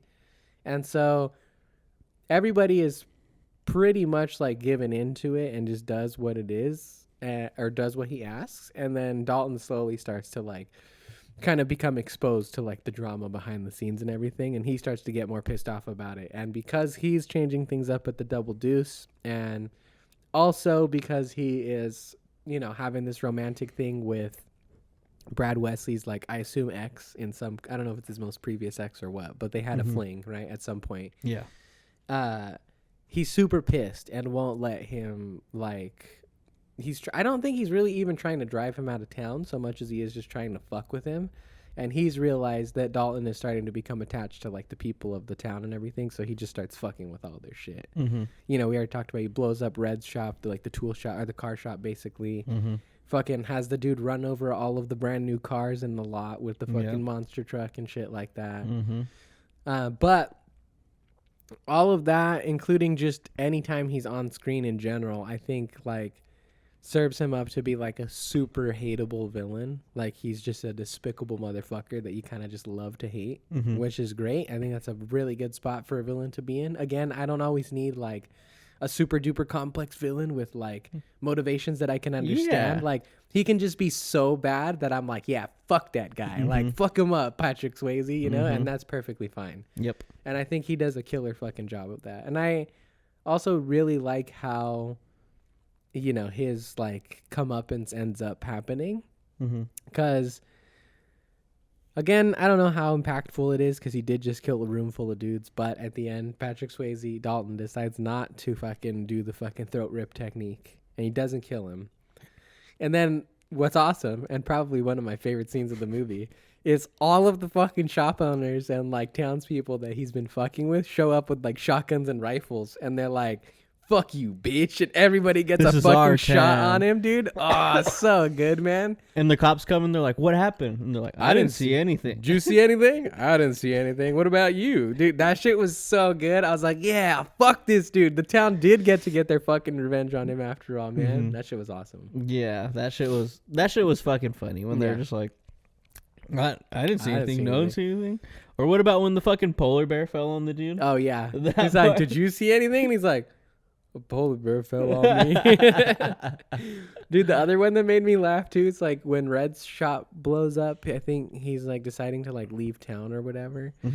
And the other shop owners are there and they're like trying to convince him not to leave. And I think one of them is like, well, you have insurance, don't you? And he's like, oh, what the fuck is that going to do or whatever? And then that guy is the owner of the car shop. And so like when they run over all the shit with the monster truck later, Red comes up to him. He's like, you do have insurance, don't you? And I was like, you son of a bitch. Yeah. That shit was good, dude. Fuck, I had something on the tip of my tongue. The teeth, the lips. The tip of the tongue, the teeth, the lips. The tip of the tongue, the teeth, the lips. Fuck, I forgot what it was. God Son damn of it. the beach. God damn it. Great film, though. Great film. Fuck, what was it? We're talking about Brad Wesley and like all of his comeuppance. Patrick Swayze not killing him, the town folk killing him, them saying this is our town. How it's funny that they're like, did you see anything? I didn't see anything. I can't. No, it was something that was like completely different. It was like kind of off topic, so I was letting you finish, so I didn't fucking be like, oh, what about fucking this? Son of the beach, God damn it. Oh well, I'll figure it out. It'll come. It'll come when it needs to. We'll be like 4 episodes down the line. Like, I fucking remembered. God damn it, what is it? Oh, I fucking thought it was hella funny when, and obviously it's just a sign of like the times that it was in, when he checks out the fucking the room that he's gonna stay in, right? And he tells them, he's like, yeah, I'll fucking take it, blah blah blah blah. And then it's like, yeah, you know, I gotta charge you a little bit, so I'm gonna charge you $100 a month. Oh yeah. And he's just like, he's like, you got the money for that? And he's like, yeah. And I'm like, fuck, bro. Yeah, crazy. Like crazy. To be fair though, that was a different time. Yeah, and money was yeah. Because I think he gets like $500 a week. Yeah. Well, he gets like 5,000 to start out. Yeah, and then it's like 500 a week after that. Yeah. Or was it 500 a day? No, I think it's 500 a week. I'm pretty sure that's what he asks for. Because I think he goes, I'll do it, but I take 5,000 up front and 500 a week after that until I'm gone or some shit. Nice. Yeah, he's a savage, bro. Yeah, the homie just being like, yeah, gotta charge you $100. You have enough money. Crazy. I'm like, I can afford it. I have enough money right for now. That room is sick as fuck, too. Dude, so sick. I mean, I would throw a TV in there, obviously. Yeah. Because I'm a modern day child. Yeah. But other than that, man, that room's clean as fuck, dude. Super. I imagine it doesn't stay too warm up there. I think it depends. Because it is kind of like in a barn, kind of. Yeah, but heat rises, though, too. And that fool's on the second floor. I'm sure in summer it would get hot as balls up there. Because that's also what he says, too. He's like, most people don't take this because there ain't no TV, no radio, no air conditioning. Mm-hmm. So I assume it gets hot up there. Yeah. Plus, probably always smells like shit. Yeah. Like, visually it's nice, but we as audience members have the luxury of not having to smell it. Exactly. I'm sure it would be kind of rotten. Yeah. Living on top of a barn. One of the scenes I thought that was pretty funny was it's when Wade gets there and he like pulls up and he's like looking for fucking Dalton, and Dalton's just in the back fighting with those fools that are fucking with like all the liquor and stuff like that. And they just hold him and they're just like beating the fuck out of them until Wade comes and helps them out, and then fucking Dalton's just like, I had it under control. He's like, I know you did, mijo. It's like, no, you didn't, buddy. Fool's getting the shit beat out of him. Seriously. Yeah, I liked the joke too that they kept going for like a while of like how everybody's like, you're Dalton, huh? Yeah. I thought you'd be bigger. Yeah. Oh, I've heard that before. Yeah. The funniest one was when the doc says it and she's like, scars like that, or like the way you talk about fighting, I thought you'd be bigger. And he's like, oh, gee, never heard that one before. Yeah, that shit's good. I think for me at a certain point, it was like getting a little much where I'm like, damn, they just keep fucking making this joke. But then at a certain point, I'm like, yeah, fuck it. It also stops after a while. Yeah. It's only a joke for like the first like half of the movie. And then they don't really do it anymore. It was also funny when that fool like at the hospital when he had his fucking hospital records. Oh yeah, so it just saves time. Yeah. I was like, god damn it, because I was like sitting there, I was like, damn, let me know this fool just has his shit has his records chilling with him. Yeah. And then she makes a comment of like, oh yeah, do you always carry your hospital records around with you? Yeah, it saves time. Yeah, dude, good shit. Yeah, just so many good fucking one-liners, bro. So many good one-liners. Yeah, I agree. And we've talked about it before. It's hard to do it outside the context of the 80s, you know? Like, again, I don't even think it's necessarily a problem of, like, people can't write good one-liners like that anymore. It's just so, like, we're not going to accept that nowadays. It's just not going to happen. It's a delivery thing, too, you know? Like, it could be, yeah.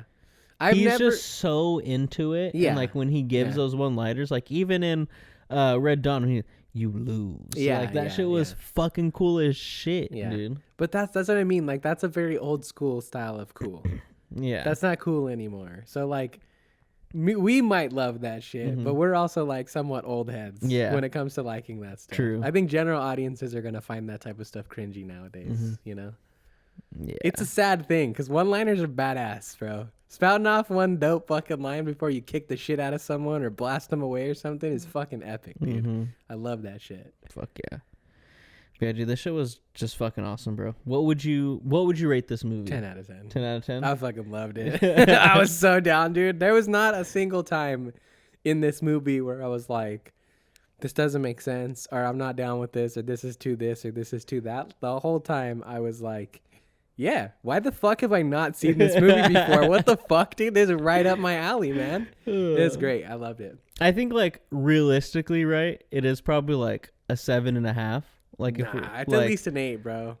But, like, I thought it was fucking great. Dude, so it's so good. It's like a 9.5 for me. Like, that shit's so fucking good, bro. Yeah. Like, it was such a good fucking time. Obviously, there was a couple things where I was like, like, you know, kind of cheesy, but for the most part, I had such a fucking good time watching this movie. It was fucking great. Patrick Swayze's fucking awesome. Yeah, he's the best. The story's fucking really fucking good, you know? Seriously. And it's just a fun watch, man. If you ever just want to sit down and watch a movie and have some fucking fun, which, I mean, every time you watch a movie, I'd imagine, I would hope that's what you want, you know? This is one of those movies that you should check out for sure. Yeah. Like, just sit back, have some fucking laughs, see some classic fucking, I mean, tail end of the 80s. This is 89, you know? Some good old-fashioned bar fights, like classic punch sounds and kick sounds, a lot of the psh, poof, like kind of shit, you know? It's good, man. Everyone fighting, and they're like... Yeah. Put them up. What do you want to do? Yeah. Shit's funny. Yeah, it's awesome. Go and check that shit out. I believe it's on Max and on Prime. Yeah, so it's gonna be coming off of Max soon, though. Yeah, because when I went on there to find it, was like on the last chance section. Oh damn. Yeah. But yeah, go and check that shit out. And now, unfortunately, we got to talk about the fucking new one. Did you really not like it that much? It was just cause like what I was telling you before. Like I feel like it just doesn't know what the fuck it wants to be as a movie. Like, are you trying to be funny? Are you trying to be fucking serious? Like, are you trying to turn this into like a redemption story, which I don't think the first one is, like, at all. It's not a redemption story. And if this is a redemption story, like, you need to make it clear to me, like, what the fuck this dude's getting redeemed, like, what he's trying to redeem himself from. Like, don't tell me an hour and like 10 minutes into the fucking movie that he killed his buddy. Yeah, like. Yeah. And then don't really do anything too much with it after. Like, I mean, not that they don't do too much with it. Like, they do kind of like... But it's just like... I don't know. Like, for a majority of the movie, I'm like, I don't know what you're trying to do. Whereas OG Roadhouse, I mean, 89 Roadhouse, I guess not the OG, but 89 Roadhouse, like, from beginning to end, it knows what the fuck it is. Yeah. And it does a great job of doing what the fuck it is, you know? I think I would say that this movie does know what it is. It's just not good, is all it is. Because, like, I wasn't so taken back by, like, the humor later on in the movie because I felt it was, like, pretty present from the beginning. Like, he is a much different version of Dalton right off of the get-go. He's a lot more snarky, I think. He doesn't have the, like, politeness first, like, be a nice guy until you can't be nice anymore type of vibe that, like, Dalton has in the old one. If anything, he's more of, like, a shit starter than, like, the old school Dalton is. So I liked the character, and I actually liked the story for the most part. It's just that, I'll say it again, if you're gonna take so many liberties with the original story, just make a new movie. Because I think it's like really hard to watch this with how similar it tries to be in the certain ways that it does to the original, and it just does not meet the expectations of the original one. I think if it was just called Glass Keys, like a fucking Dalton story or whatever, you know, it would be, I think, received a lot better because people won't have the pre-existing expectation of it has to go up against the original road or the Swayze Roadhouse, you know? Because like I was down for the mystery stuff of all of him, you know, I felt like, okay, so like for a comparison, I almost felt the same way about like Monkey Man. I thought Monkey Man took fucking forever to tell me what actually happened to him when he was a kid. You don't get the reveal till like probably around the same time. But then it worked for me at the end because the reveal was satisfying. And I thought the same thing here where like I was down for it. It's just that, again, when I compare it to Roadhouse and that it's not necessarily a redemption story, but it is him fighting off his demons and not giving into that dark shit and just, again... He does kill most of the people, but he doesn't kill the main guy, right? So he's, you know, okay. He didn't give in to his dark side of stuff. They take a very hard left with this version of Dalton, where instead of him overcoming that past or that, like, you know, kind of unhinged part of him, he uses it to solve his problems instead. And so... that line at the end of like, you're not really the hero, but you're not the villain either, like kind of makes sense to me. He is sort of like an anti-hero in this movie, but I didn't hate it. I think it's a good movie. I think it's a bad remake though. That's like that's like the most accurate way I can describe my feelings towards it is like, if I remove the original one out of the scenario and I just take this for like the new version that it is, I don't really think it's that bad. I think Jake Gyllenhaal bored me at first, but I do like his character. I think he's good at like that unhinged kind of like nonchalant, like fuck you kind of shit or whatever. I liked him in the role. I think Conor McGregor was super fucking killer. Other than that, I thought most of the performances were really weak. Mm-hmm. But that's fine in a movie like this to me, because I could kind of say the same thing about the other one as well. There's only like 3 really good performances. The rest are kind of just like whatever. But I don't know. That, like I said, that's the best way I could sum up my thoughts. I think it's a pretty good movie. I think it's a bad remake. They should have just made it something else.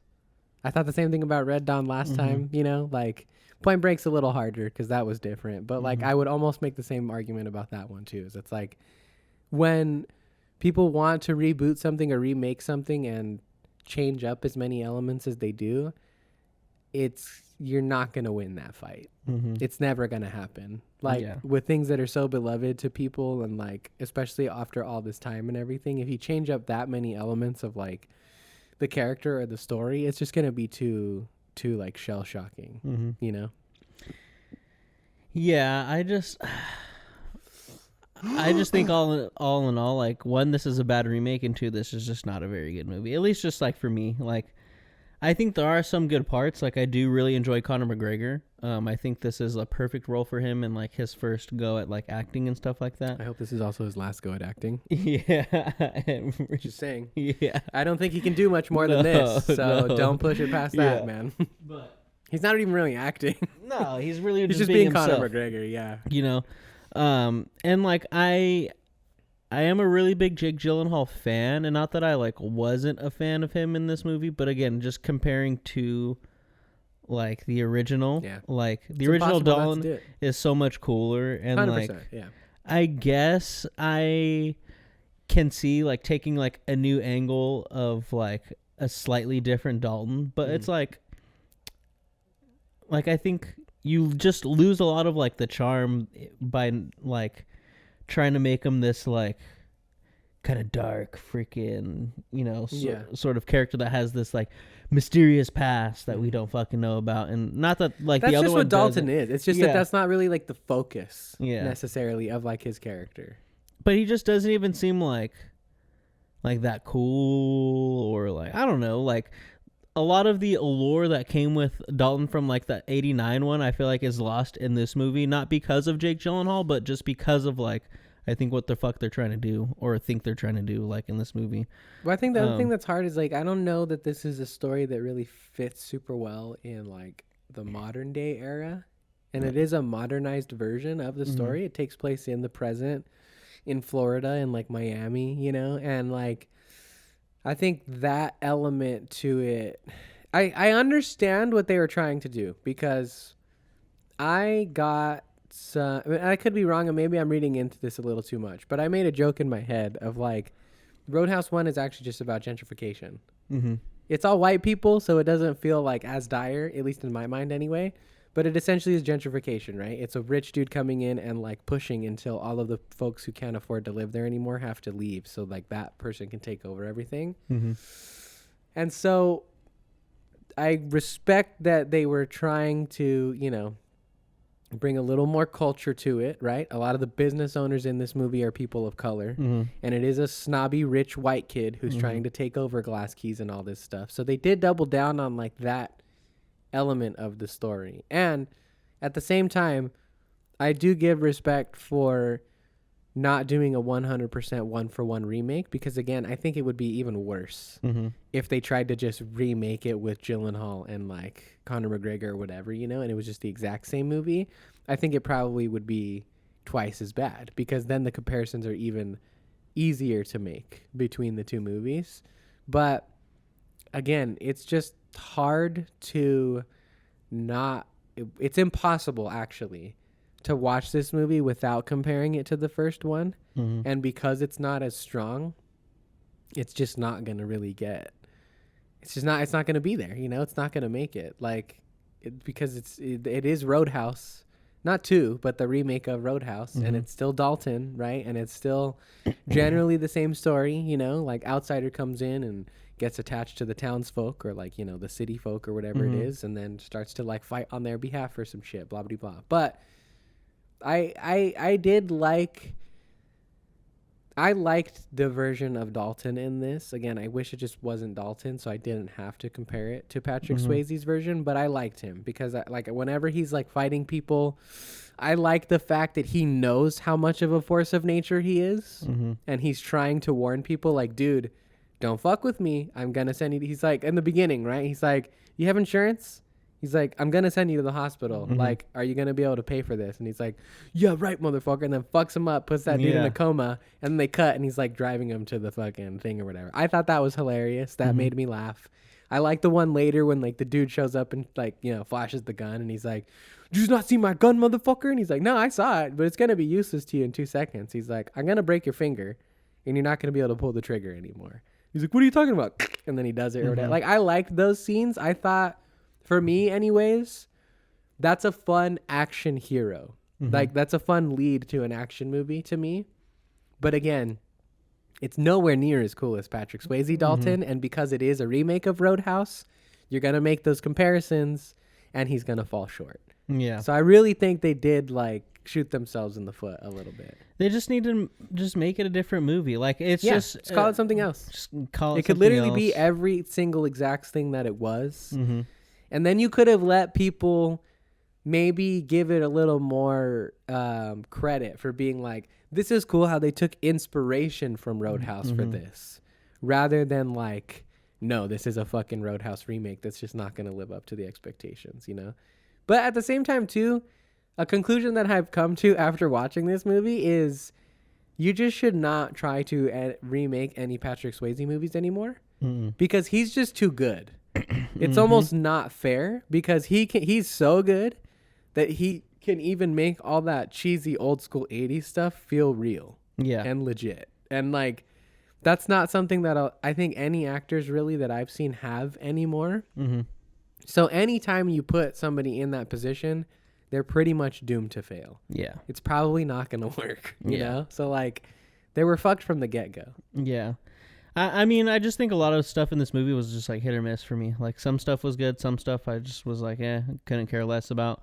A lot of the fight scenes, I felt like some were good. Some were kind of just like, Like, a lot of the effects in the fight scenes I thought were pretty effects are bad. I think the fight scenes themselves are technically, like, on a critical level, I think the fight scenes are better than they were in the old movies, because the old ones again is just a lot of you know, feels like Batman, like old school shit of boom bang pow.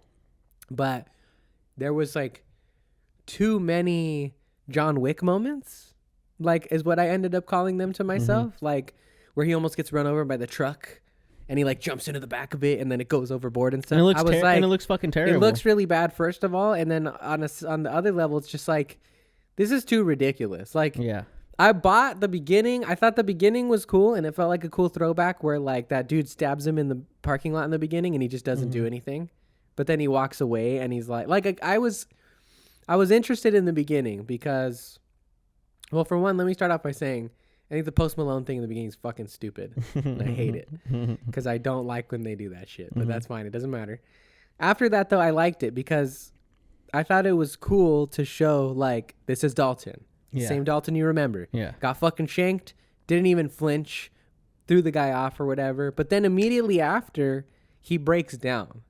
And he's like, oh, fuck, you know? And he's like actually hurting. He's not fucking saying, what does he say in the other one? He's like, pain is nothing or something. He says some like crazy line, right? Where like he just doesn't feel pain or whatever, right? Which is cool. That's fine for that one. But I liked that they started, that was a good like first step for me of like, this is cool. They're trying to like ground the badass that Dalton is a little more. That like, yeah, in the scenario, he's still gonna retain his legend of like, nah, dude, you're not gonna fucking hurt me or whatever. You're not gonna phase me. But then when we see him alone, like intimately, he's still just a human, like dealing with all this stuff, you know? Exactly. So I was like, okay, cool. I'm down with this. And then I like the relationship stuff. Like I thought the stuff with what's her name, Charlie. Is that her name? The bookstore kid? Yeah. Super cute. I loved it. I thought how like they had the little like story thing, like the Western story thing going on was funny. You know how they're like kind of just like saying it out loud, like, oh, this is basically a Western, right? Which is like, again, very similar. Even in the first movie, it feels like kind of like a modernized Western of stuff and everything. That was all cool, but I think they lacked. One of the biggest like downfalls for me was that they lacked the connection to like the Double Deuce, or not the Double Deuce, I guess the Roadhouse, right? Yeah.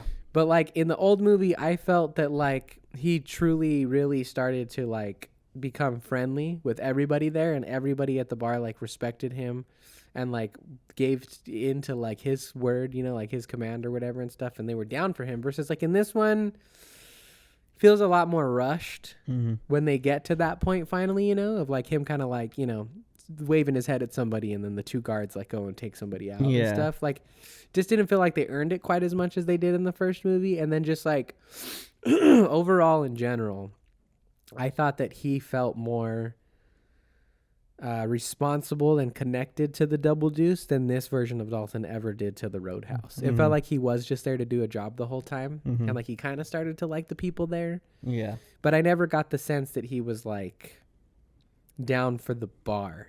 It was more that he was down for the people he met when he first got there, because that ends up being like his red in a sense, right? Where like when they trash the bookstore, that's when he gets pissed and goes overboard and all this stuff and whatnot. So I don't know. So as much as I liked the bookstore characters, I do think it was a mistake to not put the characters that he connects to at the place that he's working. Yeah. They like try it with like that young kid that's a bouncer as well, where he like tries to teach stuff, and then like the bartender and stuff, but they just don't really follow through with it as much as they should have. The thing that really genuinely baffled me was, I don't know how they did it back then, because those two characters fulfill the exact same role as they do in the old movie. And they have probably about the same amount of screen time.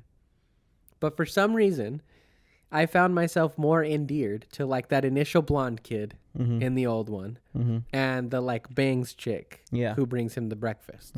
I don't know why. I can't explain it to you. Maybe a better filmmaker or an actual filmmaker can like understand about why that happened. But I was tripping because like I had the same thought. I was like, what is happening here? Because they're doing the exact same thing. This is just a random bouncer kid who looks up to Dalton.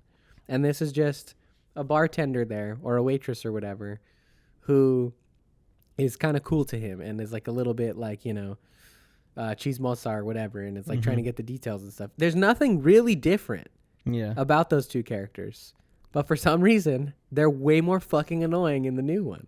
And I don't understand it. I don't get it. I think a lot of it is just the connection that he has, or I mean, just doesn't have with the bar in this movie, or at least that we get as audience members. Because like in the '89 Roadhouse, like he's doing stuff at the bar all the fucking time, whereas in this one, I feel like we see him at the bar a couple times. Well, it's also mostly just a montage. Yeah, and if he's not at the bar, he's like at the bookstore, or he's on his fucking boat, or he's like fucking walking around doing some other shit. Like there's never really a lot of time we get with him at the fucking bar, which makes him feel connected to the bar and by way closer to like the other people like around him and shit like that. So but it's just I think that it would have been better to also introduce Conor McGregor a lot earlier in the movie, because he doesn't show up till like the last half of the movie pretty much. And I just felt like it was kind of a waste, because that's when I really started to become like more down for like this version of Dalton versus the other folks. Because again, like what I did like about this version of Dalton was that he wasn't just a good Samaritan who was like fighting for the sake of the town. You know, like the Dalton in the old one does kind of go into the realm of, you know, like unwilling hero in the other movie, versus in this one, he just gets pissed the fuck off because they assaulted like a child and her old dad. And he's like, yeah, fuck you guys. I'm going to fuck you up now. Like I liked the fact that it wasn't like he was trying to save fucking Glass Keys, you know, or that he was trying to like be the savior who like was going to come in and fix all their problems. He was like no, you just pissed me the fuck off and now I'm going to fuck you up. Like that I thought was cool. I was down with that. But again, it's just hard not to compare it because what I didn't end up liking was that where Dalton does kind of go down that path in the original Roadhouse, he kind of like pumps the brakes at the very, very end. Again, he still kills everybody else in the movie. But like at the very, very end, he does pump the brakes versus in this one that never happens. Yeah. He goes full crazy from there on out and it's just like psycho for the rest of the movie. Yeah. What I thought was hella dumb is at the end when they're literally backing the whole ass truck out of the fucking bar and those people come in, they're like, hey, you guys open today? Yeah. I'm like, dude, there's a fucking truck. Like, look around you. Yeah. Like, have some common sense. Hey, man, I've never been to Florida, but from the stories I've heard, that doesn't sound that crazy to me. I guess. I guess. Hey, man, if fuckers are like marrying crocodiles and all this shit or whatever, I would imagine some fools would walk into a bar with a hole in it and be like, is this shit open? I thought that shit was a dumbass question. I would be like, bro, get the fuck out of my bar. Nah, fuck that. You just had all kinds of your business fucked up, bro. I'm going to take your money, dude. Get the fuck out of here. Actually, stay the fuck in here. How about I just take your money and you just get the fuck out of here? And I mean, that up? would be cool. That'd be great. Yeah. If you want to make a donation. Yeah, exactly. Exactly. Yeah. How about you donate to us? We will be open if you give me your money. Exactly. If you can help us fucking rebuild this shit, then we'll fucking be open. I liked it because I think for me, it was one of the better attempts at trying to do those cheesy one-liners in modern day movies. None of it ever works. And especially now, even having seen what I would consider, again, a better attempt at it, I'm even more convinced that it's just not going to work anymore. People are not going to accept the one-liner. It's gone. We have to be okay with it being dead. But you know me. I am a very accepting and I actually love cheese like to the absolute maximum. So most of the like cheesy lines in this movie didn't really like piss me off too much. I thought they were fine. I just think that they weren't as good as the original. Again, like the best way to sum up my feelings, I think this is a pretty good movie. It's just a really bad remake of the original one, you know? Yeah. It is what it is. Yeah. Yeah, I like Conor McGregor's accent too. Like I thought, I think his accent's fucking hilarious. Just Conor McGregor. Yeah. He's just an a big angry Irish What man. the fuck is everybody? What the fuck is everybody? He was great. I liked him a lot. I was expecting to be super duper fucking annoyed with him. Like that was just my expectation going into the movie. And from the very first time I saw him on screen, I was like, all right. Like he's got that like psycho chaotic energy down.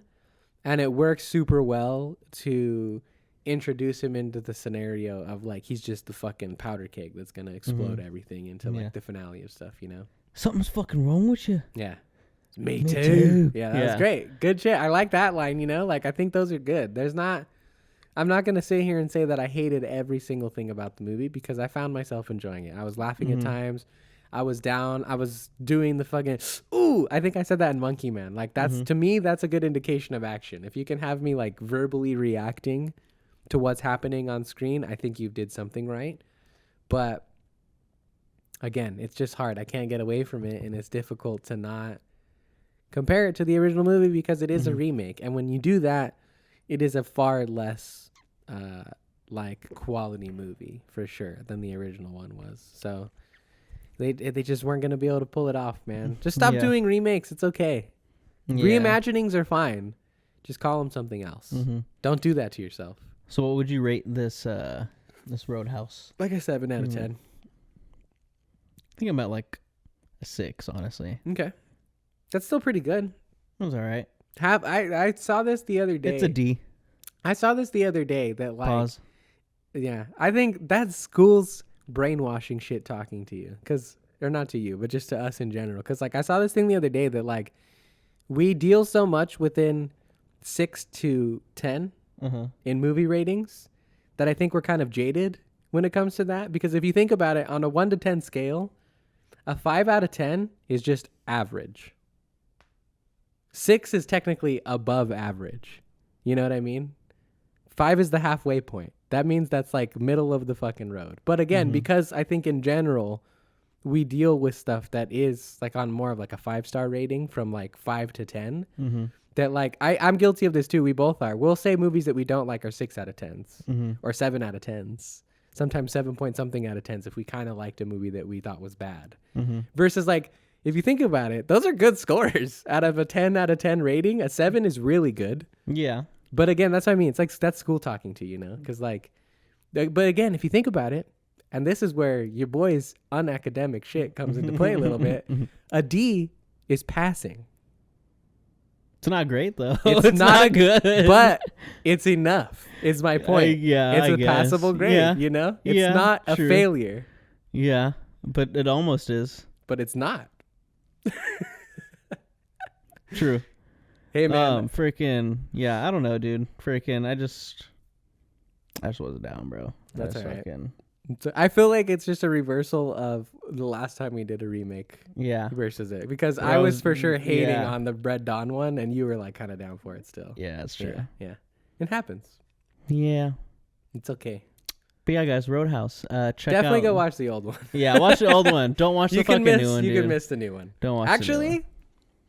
If you are going to watch them both and you've never seen either of them, watch the new one first. Because then you will be pleasantly surprised by how good the original one is, and you won't be let down like we were. Yeah. If you really have to watch them both, watch the new one first and then go see the old one. Exactly. Yeah. And you can watch them both on Prime. Yeah, that's a great exactly. thing. You can back to back them if you want. And watch them. Yeah, man. Yeah. But all right, guys, that was episode motherfucking number 99. Holy shit. Did a nice little chunker. Again, we will be gone next week because we're going to be planning 100th episode. Yep. We want to make it a nice little special one. Yeah, something bigger. But in the meantime, follow us on all the fucking platforms where you can get this shit. Yes. YouTube, Spotify, Apple Podcasts, Instagram, 2H4TV, TOOHIGH 4TV. Number 4. It's a number. Don't spell it out. You know how it goes. I'll get fucking pissed off. You know how it goes. I'll get fucking pissed off. His blood pressure's been really bad lately because of it. It's terrible, and you're going to make it worse. But yeah, guys. That was episode number 99. I've been one of your hosts, Ryan. I'm your other host, Daniel. And we are motherfucking out of here. Bye-bye. Bye. Later.